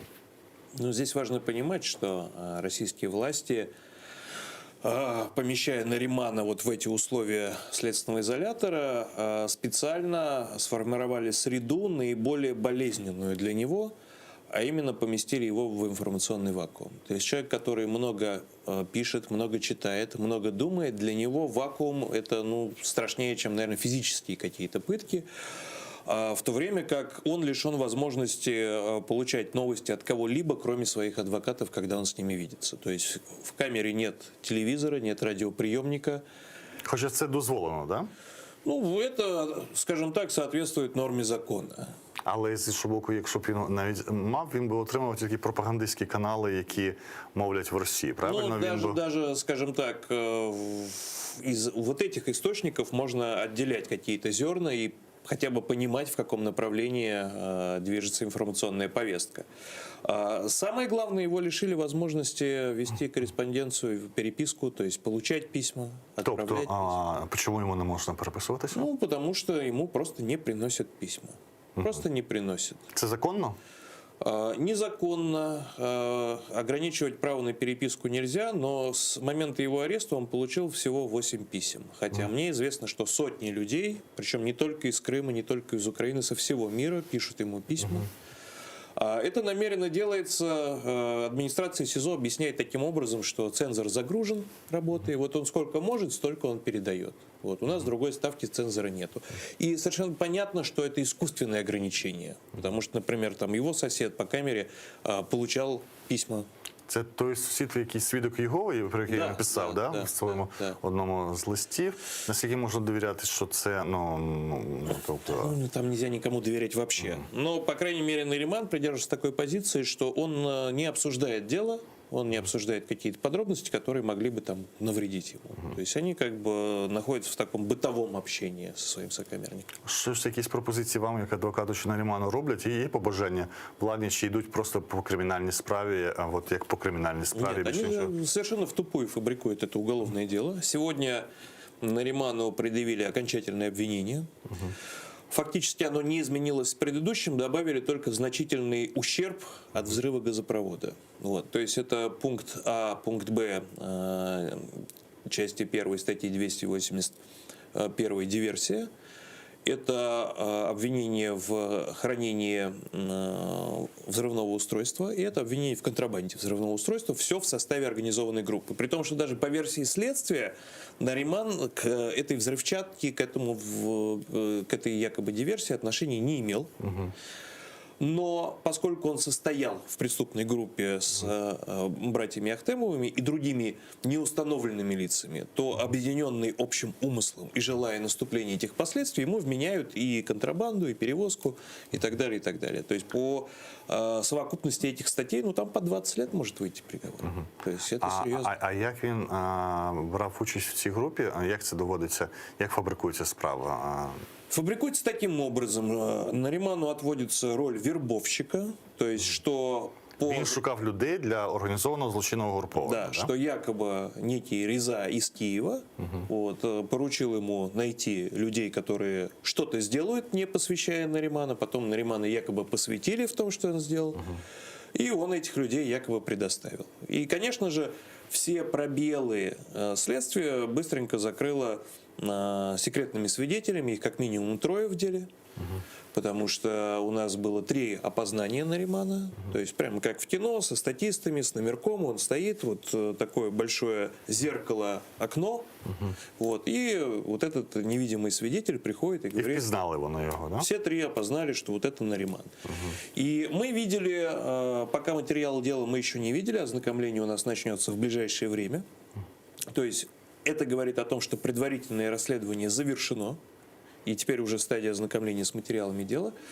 Мы видели на одном из судов, следователь приобщил в качестве материала, обосновывающего ходатайство о продлении меры пресечения, опрос засекреченного свидетеля касательно Наримана. И там какой-то под псевдонимом человек говорит: да, мы с Нариманом там несколько месяцев очень плотно общались, я постоянно рядом с ним был. И вот после вот этого газопровода, числа 25 или 26, якобы Нариман звонил по сигналу, по вот этому мессенджеру скрытому кому-то в Киев и говорил: да, с газопроводом все в порядке, когда пришлете деньги. Ну, то есть, как бы привязка Наримана к некому событию. То есть, то, что следствие не может доказать, восполняется этими секретными свидетелями, которых, в принципе, проверить нельзя, что они говорят.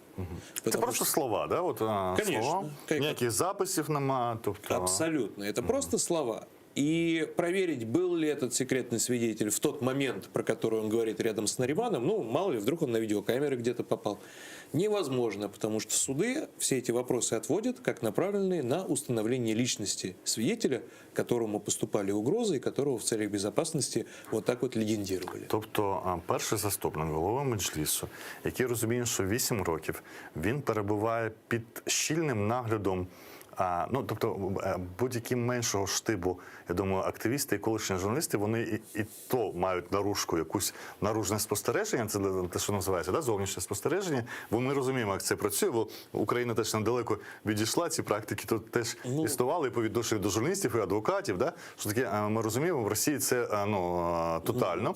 І тобто людина, розуміючи, що вона організовує групи, там домовляється, знаходить людей для перевезення зброї і їздить на Кримську платформу, перетинаючи постійно цинічно їздить, проходячи постійно ФСБшників, і між ними, між перетином кордону і ФСБ, між виступами на Кримській платформі організовує вибухи. Да. Ну, это, конечно, це ж комічно звучить. Ну, это выглядит бредово. Якщо не розумієте, в якій ситуації трагічній насправді сам Нариман. До речі, я розумію, що не ви адвокат Асана і Азіза Ахтемових, але чи можете сказати, в якому вони стані, що з ними? Останнє, коли ми на ток-шоу говорили, бо їх ще не показували, тому що були... Ви казали версії, чому їх можуть не показувати, чому тримають на карантині. Да. Що про них можна сказати? Бо це одна справа, фактично. Конечно. Но на текущий момент и Асана, и Азиза также держат в СИЗО Симферополя. Правда, в отличие от Наримана, их держат не на спецблоке, а в общих камерах. Причем эти камеры с перелимитом, то есть это история, где люди спят по очереди, потому что коек 8, а людей 12. Условия, конечно, непростые, но я видел Асана на одном из следственных действий в управлении ФСБ. В принципе, он уже, скажем так, оправился от тех потрясений, которые с ним произошли сразу после ареста, оправился от пыток. И, конечно, он рассчитывает на то, что он понимает всю фейковость этого дела, и он рассчитывает, что все-таки каким-то образом, может быть, политически удастся договориться о каком-то обмене и так далее в последующем. Вони теж в інформаційному вакуумі знаходяться, чи у них легше через те, що багато людей є навколо? Камеры общие, то есть там телевизор есть, информацию они получают. Вот. Здесь же задача была именно Наримана, как человека такого пишущего, думающего. Изолировать, да? Да. Нариман на первом же суде заявил, что его главное оружие – это слово. Вот. И поэтому его решили вот полностью оградить, чтобы и все последующие суды проходили в закрытом режиме. Які у Нарімана є прохання, яким можна виконувати? По книгах, наприклад, що він просить, що дозволяється? Там очень сложная история с книгами. Часть есть какой-то литературы в тюрьме. В основном это какая-то художественная литература, советские произведения и так далее. А новую литературу туда очень сложно заводить в тюрьму, потому что чуть ли не экспертизы проводят тех книг, а вдруг там что-то экстремистское. Вплоть до того, что Коран просто, это целая история, чтобы заключенный при необходимости, если он того хочет, мог получить священную книгу. Потому что это должен быть только Коран, одобренный думком. Потом, когда они получают в тюрьме его, они отправляют его все равно на экспертизу на какую-то, то есть это сколько работы проводится. Эксперт это все смотрит, дает заключение, там ничего такого нет, можно отдать. Вот. Мы этим занимаемся. Что касается условий содержания, то, конечно, они, скажем так, не отвечают даже тем минимальным требованиям, которые предусмотрены российским законом. Например, камера Наримана не отапливается. То есть сейчас зима. Хорошо, сейчас в Крыму еще более-менее тепло. Но просто нет отопления. И вот буквально 2 недели назад я поймал прокурора, надзирающего за этим СИЗО. Он приходил вместе с комиссией ОНК, и я говорю, вы зайдите просто в ту камеру и посмотрите, померите температуру сколько там. Они действительно туда пошли. Посмотрели, да, температура низкая. Руководство СИЗО отчиталось, мы сейчас все сделаем. И действительно сделали такую потемкинскую деревню. Включили отопление на сутки. Сутки проработало, потом все выключили. Вот. И для нас это сейчас, если мы говорим об условиях содержания, наверное, одна из главных проблем, потому что если в Крыму похолодает сильнее, то это может быть для Наримана опасно, в том числе для его здоровья. То есть находиться в каменном мешке і при отрицательних температурах, це, звісно, іспитання. Чи існує небезпека вивезення його до суду, навіть до вироку за межі Криму? Щоб ще більше ізолювати, скажімо. Понимаете как? Я думаю, что у российских властей нет задачи через это дело сделать Наримана каким-то там известным политзаключенным, каким-то борцом. Во многом мне это дело видится как некий пролог к гораздо более масштабной спецоперации, направленной против крымских татар. Что-то вроде, не знаю, там, инцидента в Гляевице. Да? То есть, поскольку Нариман является все-таки высокопоставленным членом Меджлиса, и его привязали через это уголовное дело к каким-то деструктивным действиям, да, там, в той же диверсии, я не исключаю, что у российских властей есть планы, в принципе, признать Меджлис крымско-татарского народа не экстремистской, а террористической организацией. Там сильна різниця є велика? Существенная разница. Дело в том, что мы это видим по делам Хизбут Тахрир. Дела террористической направленности ведет ФСБ. Дела экстремистской направленности Центр противодействия экстремизму МВД. Разный совершенно уровень. За экстремизм одно наказание, 5 лет условно. Да? Терроризм это до 20 лет. Экстремистов судят обычные суды, террористов военные суды. И так далее, и так далее. И существует большая опасность, что в случае, если российская власть признает Меджлис крымско-татарского народа террористической организацией, то все подразделения Меджлиса, территориальные Меджлисы, региональные, местные, поселковые, все автоматически будут считаться ячейками некой террористической организации. И, соответственно, все, кто принимали участие как сейчас, так и, условно говоря, в период до 20 лет назад, они все автоматически становятся террористами, и их просто вылавливают по очереди, так же, как по делам Хизбут Тахрир, на основании одной экспертизы, показаний там 2 засекреченных свидетелей людей на 15-19 лет отправили. А ми вже я думаю, в простір там передбачувань, але давайте спробуємо все ж таки поговорити, раз ви почали про цю тему. Меджліс же ми розуміємо, ми можемо про це відверто казати, а активної діяльності на території окупованого Криму не веде. Да? Вся активність залишилася лише в центральному меджлісу, який тут в Києві перебуває. Навіщо тоді боротися зі структурою, яка себе активно не виявляє? Смотрите, задача опять-таки не бороться с Меджлисом. Задача успешно колонизировать Крым.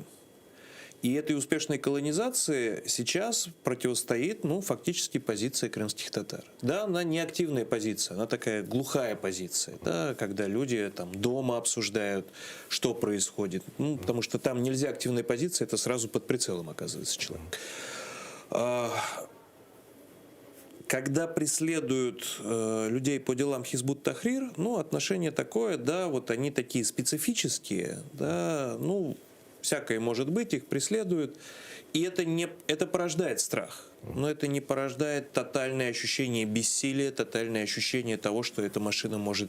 Тому що нема такої, то що російською кажуть, сопричастності, да, з організацією. Структуры Меджлиса пронизывают все крымско-татарское сообщество. Фактически вокруг Меджлиса выстраивался нынешний крымско-татарский Крым. И если начнутся точечные, никто не говорит о массовых репрессиях, но точечные репрессии в разных районах, с разными отделениями Меджлиса, с разными членами Меджлиса, это может привести к неконтролируемому исходу людей. То есть, если сегодня, позавчера соседа через дом арестовали, вчера соседа напротив, понятно, что завтра придут ко мне. И это может породить действительно серьезную самодепортацию людей, которые, зачем им находиться в этих условиях? Для россиян это то, что нужно. Не нужно никого сажать в вагоны теплушки, отправлять. Сами поедут. Сами поедут. Надо просто создать необходимые условия при, в принципе, не сильно затратных ресурсах. Что такое? Это же точечное давление. И я думаю, что в этом направлении как раз работа и ведется. То есть выдавить крымских татар из Крыма и дальше его колонизировать, перевозя, как они сейчас перевозят с материка россиян.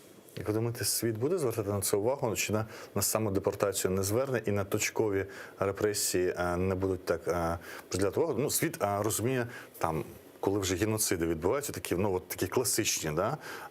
М'янма, останній приклад, да? Те, що було, коли вже вбивають. Там все-таки убийство. Да, вбивство. А тут же нема, тут же самі сіли, поїхали.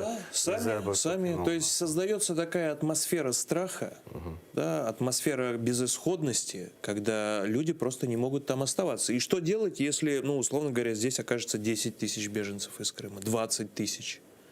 Здесь что делать? Где их размещать? В палаточных лагерях на админгранице? Да? В Кремле это тоже прекрасно понимают. И они понимают, что Запад не способен сейчас каким-то образом кардинально, радикально вступиться за крымских татар. Да, мы видим глубокая озабоченность, серьезная озабоченность и так далее. Байден там обрисовал перспективы, и то в случае нападения на Украину.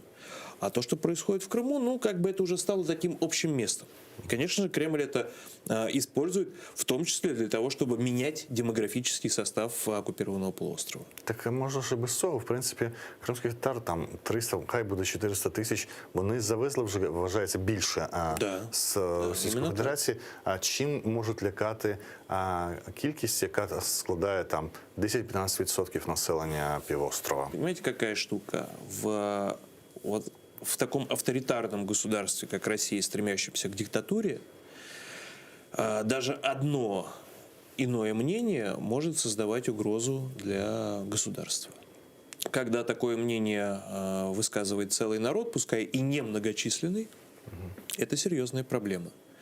Все должно быть зачищено до бетона, все должно быть приглажено в одну сторону, ни одна травинка не должна выбиваться. Вот именно такой политики придерживается российская власть.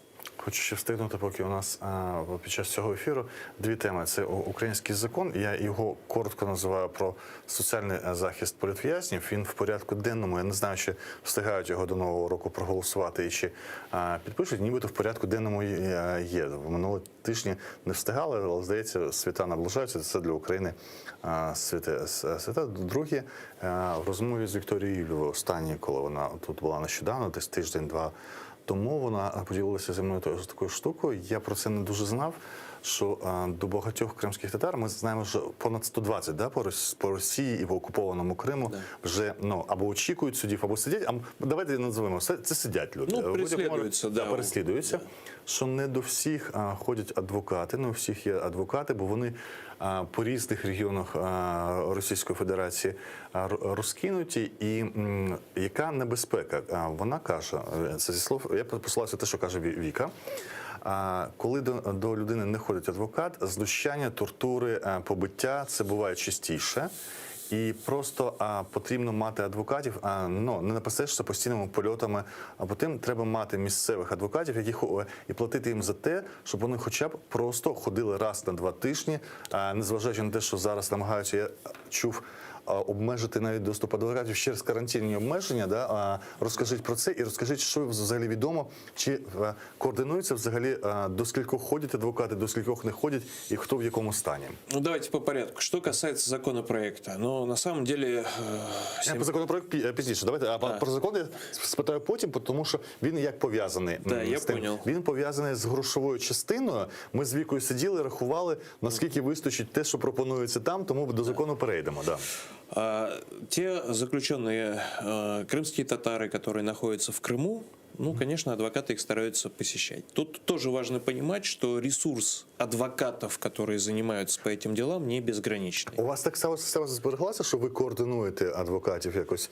Это зависит от конкретных дел. То есть вообще адвокаты все независимые. То есть я не могу прийти как начальник сказать... Я не кажу керуєте, тому ви слово координуєте. Скажем так, в деле украинских моряков это была конкретная позиция, и я действительно координировал работу. Во всех остальных я наблюдаю, но не вмешиваюсь. И, конечно, нагрузка на адвокатов в Крыму, она очень высокая, и давление, которым они подвергаются, имею в виду последние события с делом Эдема, Семедляева, Поэтому, конечно, все работают на износ. Плюс важно понимать, что людей, допустим, по делам Хизбут Тахрира, а их очень много в числе политзаключенных крымских татар, это подавляющая часть на текущий момент. 99%, да? Их расследуют дела в Крыму, а судят уже в Ростове. И из-за того, что уже конвейерным способом идут эти дела, адвокаты просто живут между Крымом и Ростовом, успевая приехать на судебное заседание в Ростов, вернуться на следственные действия в Крым. И, честно скажу, очереди из других адвокатов, которые готовы прийти поработать по этим делам, не наблюдается. То есть этот ресурс все равно ограничен. Когда людей осуждают, то есть приговор вступает в законную силу, их отправляют куда угодно, потому что... Уточнення, про який адвокатський, якщо можна сказати, ресурс можемо говорити? Це пул 10, количество 20, адвокатов, 15? я не знаю, около 20, может быть, максимум 30 адвокатов. На все эти справы. На все эти дела. И когда людей осуждают, их отправляют в разные уголки России, потому что вообще есть норма, что человек должен отбывать наказание недалеко от места регистрации или где живут его родные, но это не касается... Після Олега ми знаємо назву Лабытанки, да? Ми вивчили навіть такі Эта норма не касается людей, которых обвиняют в терроризме, в диверсиях, в шпионаже, то есть вот эти все наиболее лаковые для российской власти дела в Крыму, они позволяют людей отправлять в Башкортостан, на Заполярный круг, как Олега Сенцова, в Якутию, в Магадан и так далее. И адвокаты, которые работают сейчас, этот пул адвокатов по уже новым делам, они же не могут отказаться, людей хватают, и никто не приходит на помощь. У них уже не хватает ресурсов для того, чтобы летать в Башкирию, летать еще куда-то. Вот о чем говорит Виктория. И люди, которые оказываются в колониях, конечно же, для них оказание адвокатской помощи – это целая проблема. И, конечно, при таких обстоятельствах, если есть необходимость проверить, просто прийти, как заключенный, что с ним, нужно ли ему что-то. Местные адвокаты, это был бы хороший выход. Опять-таки, все упирается в деньги. То есть понятно, что адвокаты в их обязанности ходить бесплатно по таким делам нет. То есть это надо находить какой-то ресурс денежный, находить этих адвокатов местных, которые где-то в Башкирии, в Лабытнанге или еще где-то, платить им деньги, и они тогда будут ходить. Единственное, каким-то образом качество работы отслеживать. все это могли бы брать на себя правозащитные организации. Да? Но мы понимаем также, что у них тоже есть определенные ограничения. Почему так важен был этот закон? Потому что общество вот этот уровень репрессий, который проводит российская власть в Крыму, уже просто не вытягивает. Просто нет такой возможности.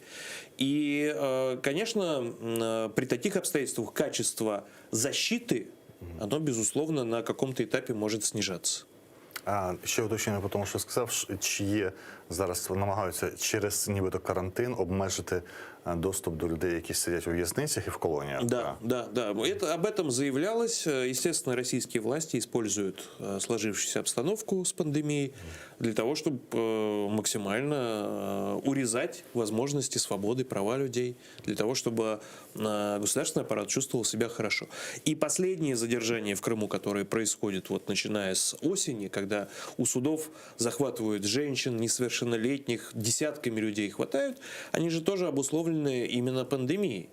Что собираться нельзя, на суды приходить нельзя. Заседания даже формально открытые, де-факто проходят в закрытом режиме, потому что просто в суды никого не пускают. Там, например, в тот же Верховный суд Крыма не участники процесса по распоряжению председательствующего войти не могут. І навіть якщо люди у вас є там в Росії, держпослуги, да, система, як схожа на дію українську. Да, і якщо людина вакцинована, вона все одно не пускають. Не пускають. Не пускають. Нібито, що її запровадили спеціально, щоб з цими електронними QR-кодами можна було всюди в держоргани входити. Ну, знаете, уже в некоторых судах, ну не в Крыму, в регионах где-то уже с адвокатов требуют QR-коды. То есть, но это они бегут впереди законодательства. Сейчас в России идет обсуждение о принятии закона, чтобы эти QR-коды уже распространять на различные сферы, да, на транспорт, в том числе на суды. Пока этого нет, но уже людей никуда не пускают. Людей уже задерживают около этих судов. И, конечно же, каким-то образом наладить защиту было бы крайне важно. Но есть и оборотная сторона. Ну, условно говоря, принимается этот закон. Да, Украина готова за счет налогоплательщиков или там из каких-то иных ресурсов оплачивать работу адвокатов. Что делает российская власть? Вы деньги где берете? Из-за рубежа? Иностранный агент. Да? Иностранный агент. Адвокаты тоже могут стать иностранным Уже прецеденты есть. Вот я упомянул адвоката Ивана Павлова. Его сначала признали иностранным агентом, а потом выдавили из страны, возбудив на него уголовное дело. Поэтому здесь адвокаты получаются тоже между молотом и наковальней. То есть, с одной стороны, надо помогать, и это тоже требует каких-то ресурсов денежных, а с другой стороны, а механизм? Я думаю, я зараз формальний привід намагаюся знайти, щоб, якби можливо, це для правової держави підійшло б. Адвокати ж будуть отримувати гроші не від держави Україна, а від родичів тих, хто засуджений. А родичі тих, хто засуджений, вони вважаються громадянами Російської Федерації. Так їх Росія всіх зробила громадянами Російської Федерації.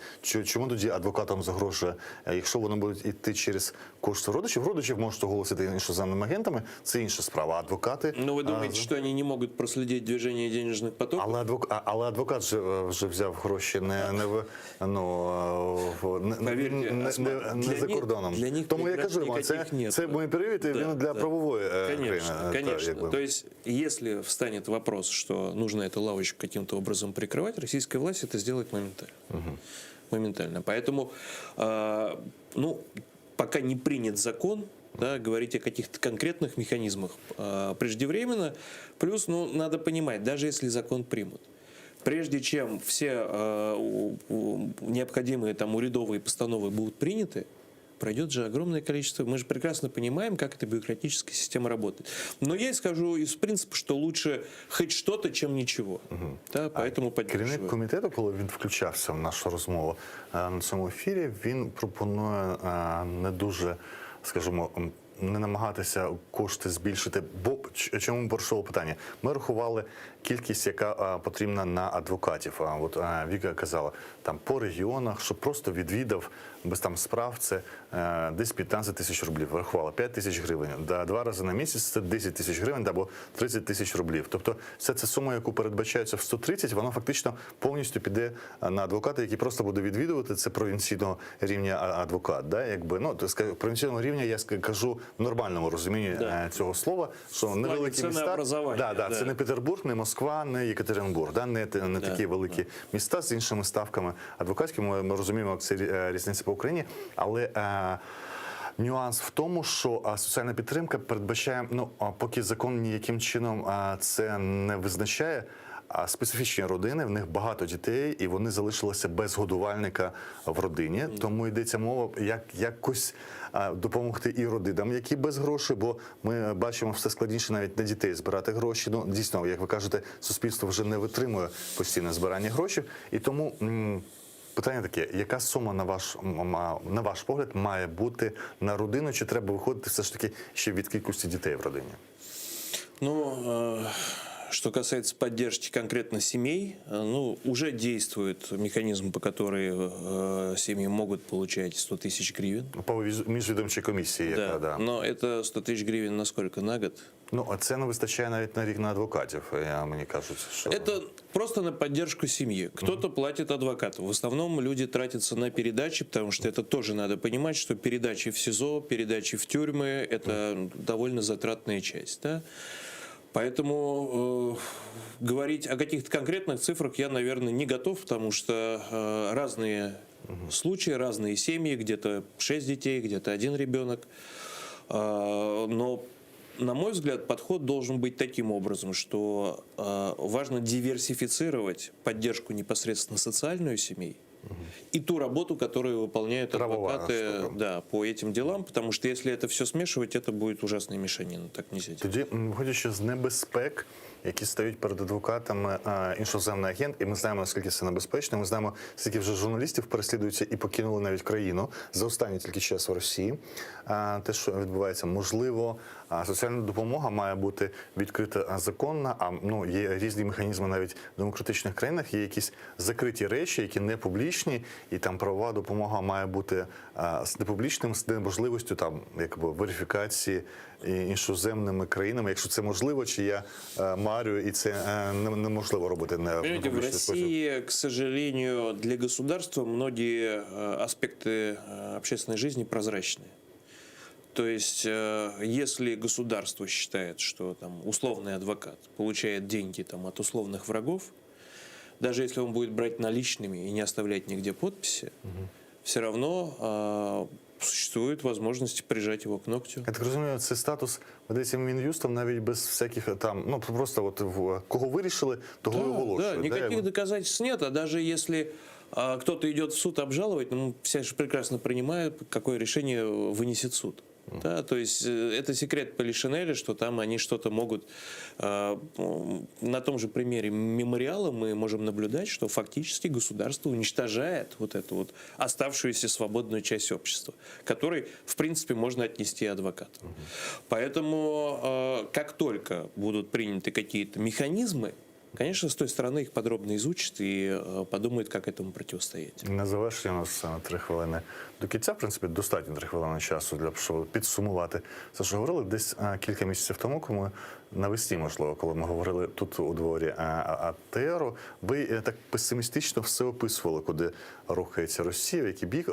Хочеться вам не вірити, але от мені навіть здавалося, при тому, що я маю бути критичніше налаштований до Росії, не громадянин цієї країни, що меморіал – це щось священна корова з горбачовських часів, а не з незалежної Росії, а ще Радянського Союзу, його перестроєчних, перебудовних моментів, що де-що буде хоча б як вітрина залишатися. Тобто режим не залишить вітрин, я так розумію, да? А зачем? Сейчас уже нет необходимости что-то кому-то доказывать. Да, то есть путинский режим за последние несколько лет очень сильно деградировал, перешел те красные линии, которые раньше не переходил, и, в принципе, держать хорошую мину при плохой игре уже никакой необходимости нету. А зачем? Ради чего спасать этот меморіал? Але тоді ви навесні передбачали, що це буде тривати досить довго. Якщо він деградує швидко, це швидший кінець його, чи все одно це буде довго? Таке питання, да. Вы понимаете, какая штука? Я вимагав бути Кассандрою вас. Вопрос в том, что Россия, несмотря на определенную слабость государственной власти, она слабая, иначе бы она не была такой жесткой, да, назовем это так. обладает очень серьезной ресурсной базой, причем не только речь идет там о каких-то физических вещах, полезных ископаемых, но в принципе запас прочности вот того общественного договора, который сложился в России, он пока позволяет выдерживать вот эти вот пертурбации, которые происходят. Другой вопрос, что очень много завязано на персоналистскую авторитарную систему во главе с вождем. И если этого вождя вынуть, да, то быстро его заменить кем-то не получится, потому что народ ориентируется на конкретный аватар. Вот есть аватар Путина, мы ориентируемся на него. И в случае, даже если с Путиным что-то произойдет, то, скорее всего, это будет вот такой же абсолютно вариант развития событий, как со смертью Сталина, когда, вот умер вождь. Ну что они сделали? Они быстренько под ковром покусали друг друга и смогли выдать некий новый состав правительства и так далее, который уже отличался по ключевым показателям от сталинского. То есть, мы же понимаем, что ни при Маленкове, ни при Хрущеве уже таких репрессий не было. Да? Наступила оттепель. И я полагаю, что и трансформация России постпутинская, она тоже будет предусматривать. Я не думаю, что будет какой-то резкий поворот, что к власти придут участники Вильнюсского форума во главе с Ходорковским и так далее. И Каспаровым, да.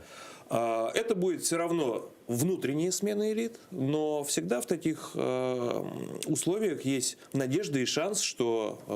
намагатимуться виглядати краще. Что оно будет лучше, хотя может стать и хуже. Гарантии опять-таки никто не дает. Поэтому Кассандра из меня так себе. Микола Полозов, адвокат, був на цій годині ефіру на ТЕР. Дякую, що були з нами. Дякую вам за участь в нашому ефірі.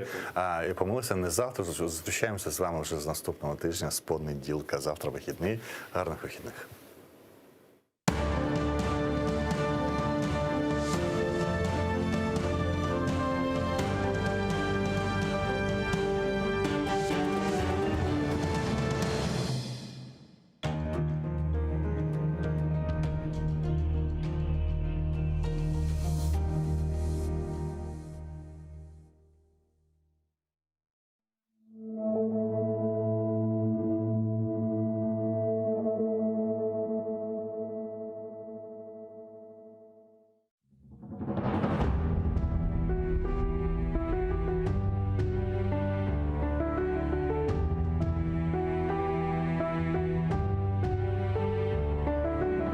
Даян Кырымым. Biraz daha sabır eyle. İradeң büyük. Kar tübünde algul olup açasın. Sel olup ufak tüfek taşını yoldan yuvasın. Dakikaya gibi susup dursan bile. Dayan. Tış sıkıp. Yumruklarını topla. Sevgine, dülberligin, çeberlikке teң yoktur. Tamırsız kuru kuray gibi geçkenler çoktur. Ketecekler. Tenine oz tikenin saplap. Savuşur yaran. Seni güzel bakça yaparız. Biz için bugün kara beyaz. Dost düşmanın bir yan oldu. O kara kalpler için de belki sayılı günler kaldı.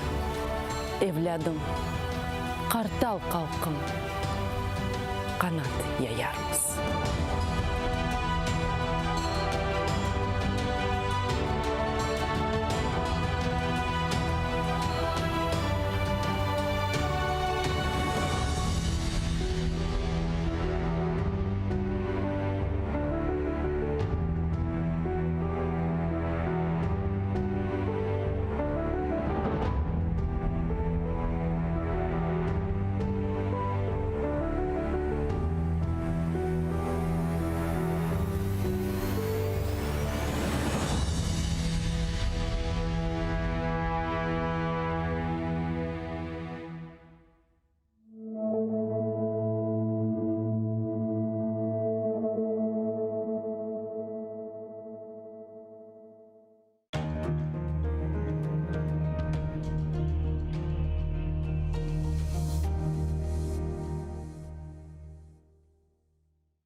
Ишітесіңіз ма? Менің боласызмы?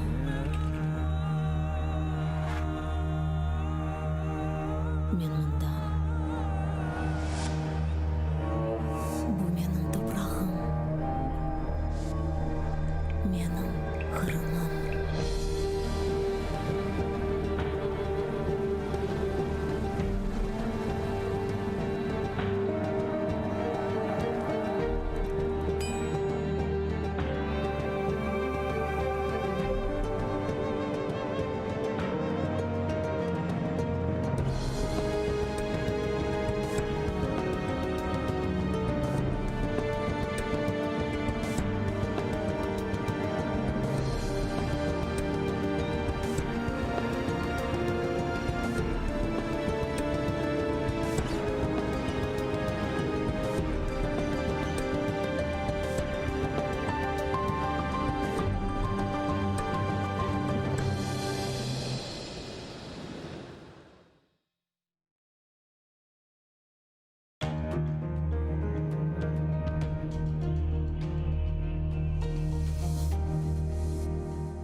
Мұнарың сіл yüzünden, менден ұшық қызғанма.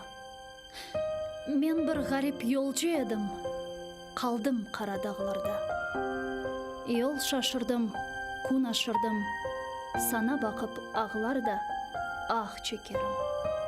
Ач yüzіңні, мені яман көз санма. Ач yüzіңні, сач нұрыңны, ұчырымлар, қаялар, ышық алсын, айдынлансын, көлгелері сілінсін. Топрақ топман қардашы сен, көксіндегі шу ташлар, гранитлер қара ерге айна кебі көрінсін. Юрегіме сырдашы сен, көзімдегі шу яшлар, чечеклерге төкежегім, очықларға қарышсын. Таң йылдызы доғар екен, әлбет мені обеклер. Сач нұрыңны, елжі ғарип асретіне қавушсын.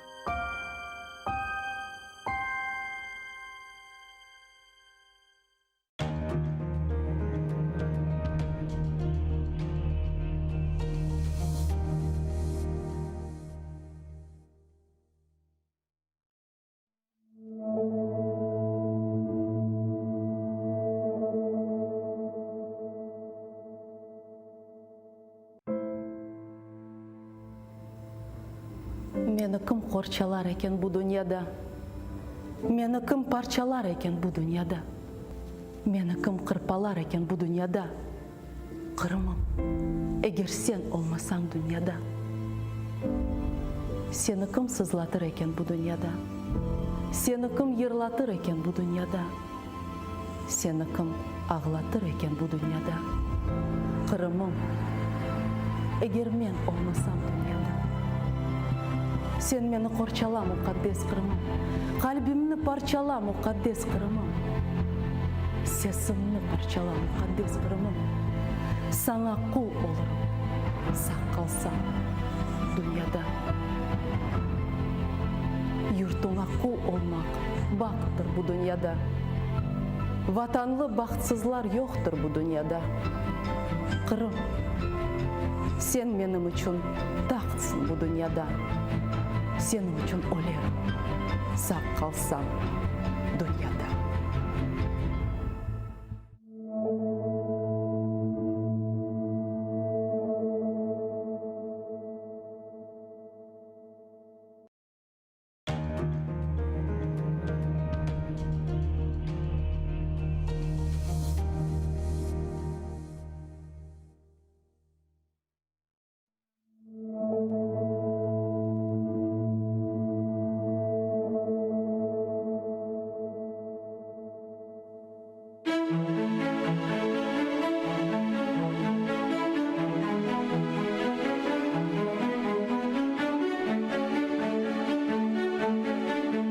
Әдей бір чөл чечегіні қоқлап бақсан, онда да назик бір из дуярсың сен.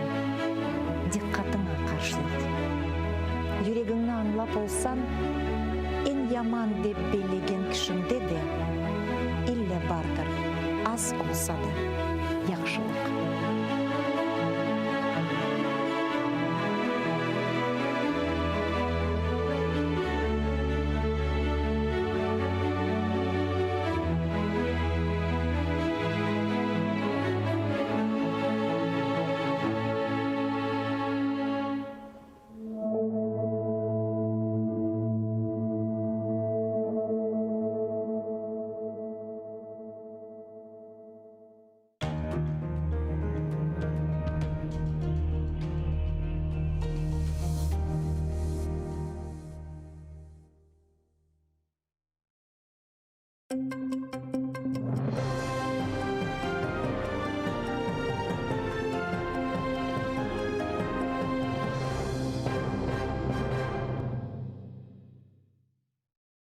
Инсан ақлары бойынша декларация онларча келебел қабыл етілгеніне бақмадан сербест инсанлар халқара весиқаве милли қанунларда қайда етілген ақве ұқуқлары үшін күрешмеге мечбур. Ишгалчилер тарафындан уйдырылған дава бойынша тұтылып апсытке ташланған Меджлис рейсінің бірінші муавині Нариман Джилял халқара инсан ақлары күні адвокатының вастасынен мектубын айдынлатты. Джилялның сөздеріне көре ишгал етілген Қырымда яшаған Украина ватандашлары үшін ең есасы Русия идеологиясына қаршылық көстеріп треніп ось кімлігіні сақламақтыр.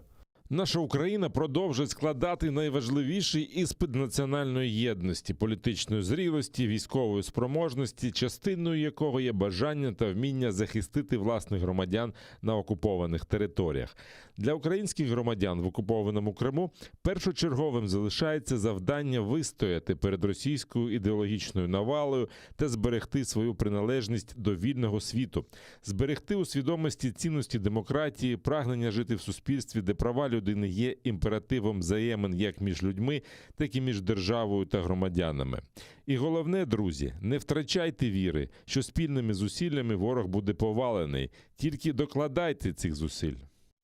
Сентябрьнің учеве дюртында ишгалчилер Нариман Джилялве аға қардаш Азиз ве Асан Ахтемовларны tuttu. Оларны Ахмеджет районынан Анғара көйінде газ борусында диверсия япмаларында қабатладылар. Ноябрьнің 8-інде Джилялға низбетен да бір қабатлап уйдырылды. Оны қанунсыз шекілде сыңырдан патлайжы мадделер кечірмесінде қабатладылар. Боле шекілде ишгалчилер Нариман Джилялдан Киевде кечірілген Қырым платформасы саммитінде иштирак еткені үшін интиқам ала.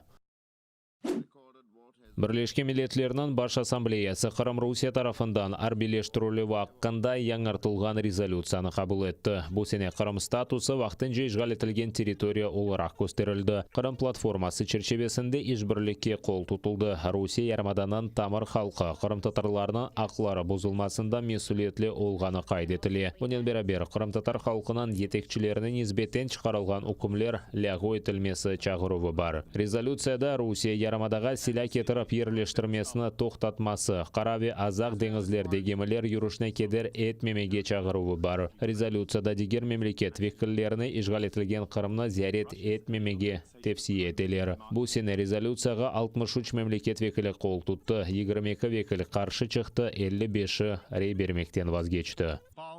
Окупувавши півострів і перетворивши його на потужну військову базу, Росія порушила і порушує основні норми та принципи міжнародного права і насамперед статут ООН. Сьогодні на території Криму розміщено непропорційно велику кількість озброєння. Росія регулярно організовує навчання з активними маневрами в Криму, що дестабілізує військово-політичну обстановку в регіоні. Сьогодні Україна стикається з ще більшою загрозою, ніж раніше. Нарощування військового контингенту біля нашого кордону становить 40 тактичних батальйонних груп, які можуть бути розгорнуті в рамках потенційної наступальної операції. Украинасыз Украина hakkında hiçbir muzakere geçirilmez. Amerika Birleşken Devletleri'nin prezidenti Joe Biden, Ukraina prezidenti Volodymyr Zelenskiy'ge telefon açtı. Muzakere tahminen 1,5 saat devam etken. Biden Rusiya prezidenti Putin ile olgan video ko'rushuv netijalaridan paylaşkan. Bunun beraber Ukraina NATO a'zosi olması, Rusiya tajovuzi ve ona nasıl cevap vermek meselelerini muzakere etkenler. Pravo na Vladu programmasının yayınında Ukraina prezidenti ofisining yo'l boshchisi Washington Ukraina sharq тарахындаки женг екунленмесіне өз істесіні қошмаға азыр олғанны қайд еткен. Я думаю, що наступного тижня в Брюсселі відбудеться зустріч президента Зеленського з президентом Макроном і з новим канцлером Німеччини. І я думаю, що ми будемо продовжувати працювати над тим, щоб був проведений саміт лідерів нормандського формату, але Сполучені Штати прийняли для себе чітке рішення – бути активним ігроком в цьому процесі. Бияз сарайда айтқанларына көре Джо Байден телефон етіп Украинасыз Украина аққанда ешбір меселе чезілмегенні көстермеге тырышқан. Бұнен бері АБД президенті Украинаның топырақ бүтінлігіне қол тұтқанны да бір кере текрарлаған.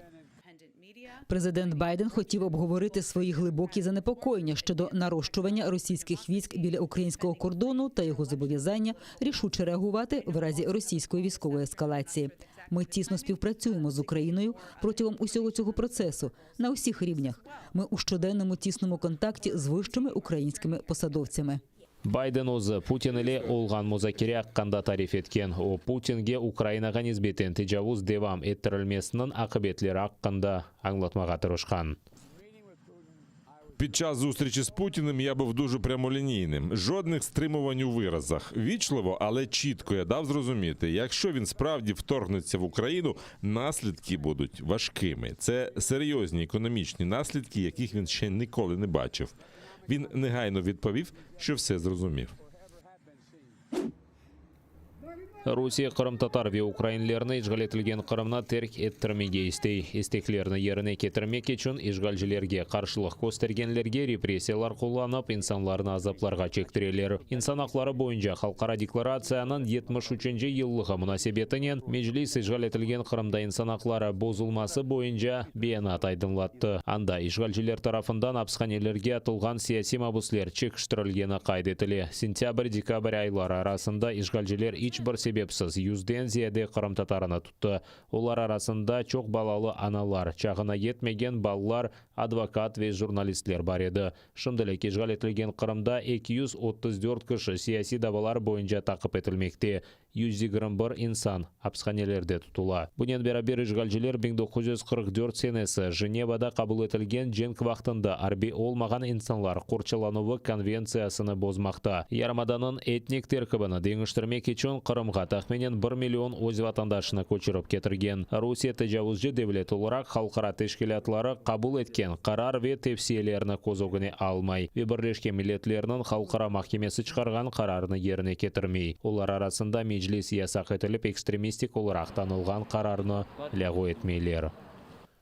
У вересні 2021 року, через 10 днів після проведення у Києві першого саміту Кримської платформи, в якому взяли участь 46 офіційних делегацій країн та міжнародних організацій, каральні органи РФ розв'язали чергову масштабну операцію з переслідування кримських татар, початком якого стали арешти першого заступника голови Меджлісу кримсько-татарського народу Нарімана Джеляла та громадських активістів Асана Ахтемова і Азіза Ахтемова. При цьому їх місце знаходження ховалося від родичів і адвокатів більше доби, протягом якої незаконно заарештовані кримські татари зазнали найжорстокіших фізичних тортур і психологічного тиску. Президія Меджлісу кримсько-татарського народу звертається у День прав людини до всіх міжнародних організацій, до урядів та парламентів держав із закликом вжити жорстких заходів економічного, політичного та дипломатичного тиску на РФ з метою негайного звільнення окупованих нею територій України, Криму та окремих районів Донецької та Луганської областей. Шарқы жебеде екі Украин арбей яраланған. Işgalжилер ағыр майынлар атқан. Арбейлерінің бірі ағыр алда дегерінің алы қанатлендіріжі. Екісі де екімлерінің незаретінде болуна. Işgalжилер Причепиловка ве станица Луганская қасабаларыны майеткен арбейлер позицияларыны 82 ве 100 грамм калибрлы майынларнен ұжым еткен. Бұнен бері душман шумы Новомихайловка ве Южная қасабаларыны граната ве құршынаты жетіртібатларынен ұжым еткен. Украин арбейлері қаршылық көстерген. Сабадан Кенеде душман атышулары қайдетілген. Поблизу населеного пункту Піщане, що на Луганщині, ворог вів вогонь з мінометів калібру 82 мм. Українські захисники відкривали вогонь у відповідь, не застосовуючи заборонене мінськими домовленостями озброєння, та змусили противника припинити обстріли. Підрозділи Об'єднаних сил продовжують виконувати визначені завдання з відсічі і стримування збройної агресії Російської Федерації. Франкистанда Украинаның деңіз сыңырлары қоршаланмасы үшін құрылған ил катер суға түшірілді. Шымдылық соңғы ішлер өткерілі ве гема сынавлардан кечмелі. Барды катер Украинаға кетірілмесі көзде тұтыла. Украина ве Франкистан арасында 2019 сенесі имзаланған аңлашмаға көре, Украин сыңыржылары үшін 20 бойлы катер құрылacak. Олардан 5-і Николаев шерінде ерлешкен Нибулон заводында, қалғаны Франкистанның Осия шirketi тарапынан. Келecek sene башында Украин сыңыржылары Франкистанға барып, яңа техниканы идаре етіп, қызмет етуін öğrenecek. Катер довжиною 32 метри, розвиває швидкість близько 30 узлів, але це ми побачимо вже в період випробування, які будуть відбуватися, після чого прибуде екіпаж катера і на протязі 4 тижнів буде проводитися навчання фахівцями підприємства. Буде проведена церемонія передачі прапора, і після цього катер буде завантажений на вантажне судно, доставлено в Україну. Кечкен күндевамында Украина қытасында 11 bin insanda Çin вирусы белгіленген 442 кіші хасталық ағырлашмасы нәтижесінде вефат еткен. Украина иәлесі арасында бұйықлерінің %45-і ең олмағанда ашылануының бірінші дозасын алған. Бұйықлерінің %40-і вакцинацияның толы курсындан кечкен. Дүния сағлық тешкілятының тепсиелеріне көре, елінің сонына қадар ашыланған инсанларының сайысы 40%-ға қадар етмелі. Украина сағлық назірлігінде қайдеткенлеріне көре, сөзде аноним вакцинация керчеклештірген клиникаларны жазалайжақлар. Олар evvel сертификат сатып алған ве sonra ашыланмаға істеген инсанларны ашыламақта. Бұл клиникаларны ковид ашылануыны япқан клиникалар жедвелінден шығарajaqлар. Тобто ці заклади свідомо порушують ліцензійні умови провадження медичної діяльності, тому будуть покарані. Вчора один заклад в Закарпатській області, який придумав собі процес анонімної вакцинації, був виключений мною з переліку закладів охорони здоров'я, які проводять щеплення проти ковіду. Тобто в цей заклад від сьогодні заборонено передавати вакцину, закуплену за кошти державного бюджету або доставлену в рамках глобальної ініціативи COVAX. Додатково, цей заклад буде ретельно проінспектований ліцензійною комісією міністерства на предмет дотримання ліцензійних умов. Сақты ковид сертификатынан сайбы олғанлар бұл қанун бозылуы аққанда өзлері айтсалар ве бұл жинайет açıklanmasında yardımcı olsalar коронавирусқа қаршы ашылана білелері. Ми маємо вже не один випадок, коли особа зверталась до медичного закладу з бажанням вакцинуватись, маючи підроблений сертифікат. Але медичні працівники в таких випадках змушені відмовляти людям у вакцинації. Ми хочемо врегулювати цю ситуацію та звільнити від кримінальної відповідальності осіб, які купили підроблений ковід-документ. Щоправда, для уникнення покарання до цих людей висувається принципова умова. Вони повинні добровільно зізнатись у скоєному та активно сприяти у розкритті правопорушення. Шымдылық пандемияның сары зонасында Киеве да 12 вилайет болынмақта. Қырмызы зонада 10 вилайет қалмақта. Бұл Винница, Волынь, Житомир, Запорожье, Киев, Николаев, Сумы, Хмельницк, Черкасове, Чернигов вилайетлері. Донецкве, Одесса вилайетлері Портақал зонада болына. Не вакцина, не кімлер, не бұздолаплар бар. Юқары Шурада инсан ақлары векілетлесінің Қырым сакинлерінің ақлары рияет етілмесі бойынша темсілжісі Ирина Веригина Қырымның мемори сыңырындаки чоңғар сыңыр кетішінде ашылануф ноқтасы насыл çalışқанына тешкірді. Белі олғанына көре ашылануф мерkezінде тек емшіре бар екен, ама ашыланмаға істеген инсанлар олғанына бақмадан о инелеме екен. Саат 12-де есе ашылануф ноқтасыны қапатып Новоалексеевкаға қайтқан. Їм потрібно, щоб прийшло 6 людей, які саме хочуть вакцинуватися для того, щоб вскрити ампулу. Я питаю, добре, а який механізм потім? От зібралося 6 людей, які хочуть. Ми тоді, каже, телефонуємо в Чонгар, до нас приїжджає лікар з ампулою і тільки тоді можемо вакцинувати. Тобто, тут потрібно продумати механізм вакцинації, тому що медсестра просто так сидить і чекає, щоб прийшло 6 осіб зразу. Ми прекрасно розуміємо, що 6 осіб зразу можуть і не прийти. Қырымдан шыққанларға экспресс-тест япуф ноқтасы да тешкірілген. Аманда нәтижелері аққанда кімсеге весеқа берілме екен. Не видаються довідки про проходження експрес-тестування саме з результатами експрес-тестування. І тому що медсестри Червоного Хреста просто не можуть видавати такі довідки. Для цього потрібно, щоб ці довідки видавали медичні працівники. І тому люди, які пройшли експрес-тестування, у яких негативний тест, вони вимушені їхати в Генічеськ і здавати додатковий тест.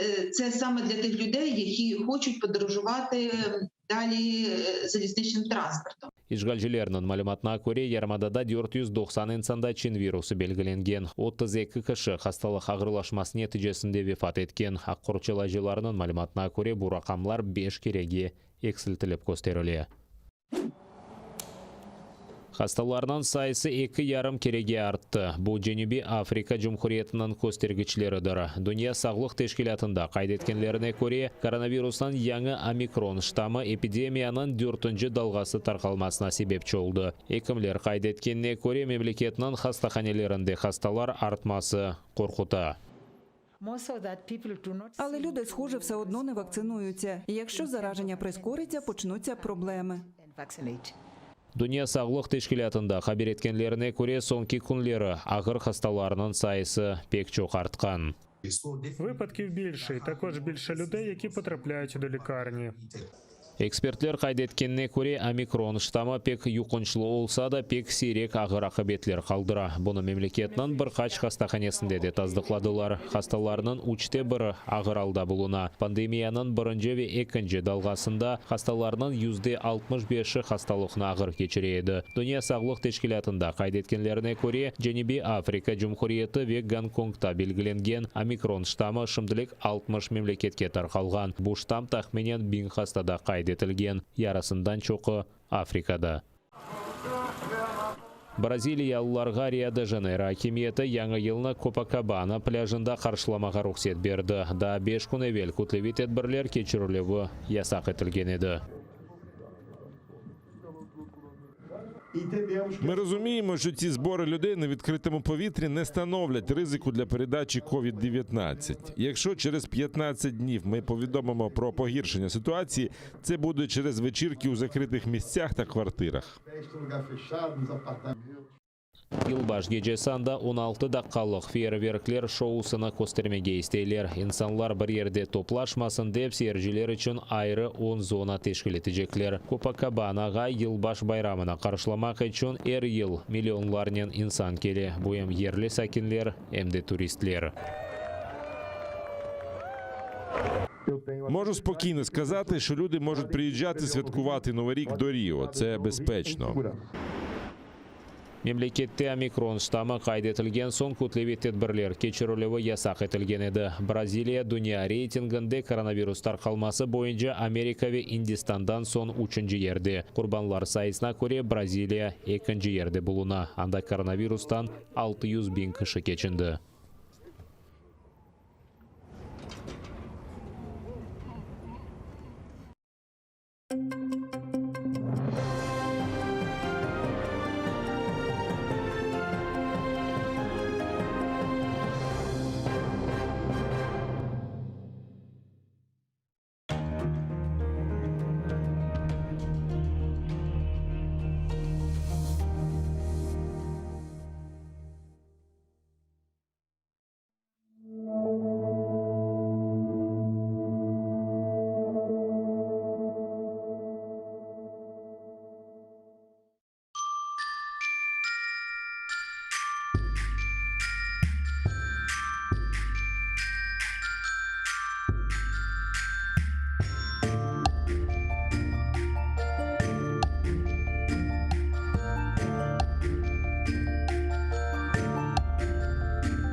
Эшіт йымшақ япрақларының түркілеріні, ярын келсе пенжереден ярық ұрса.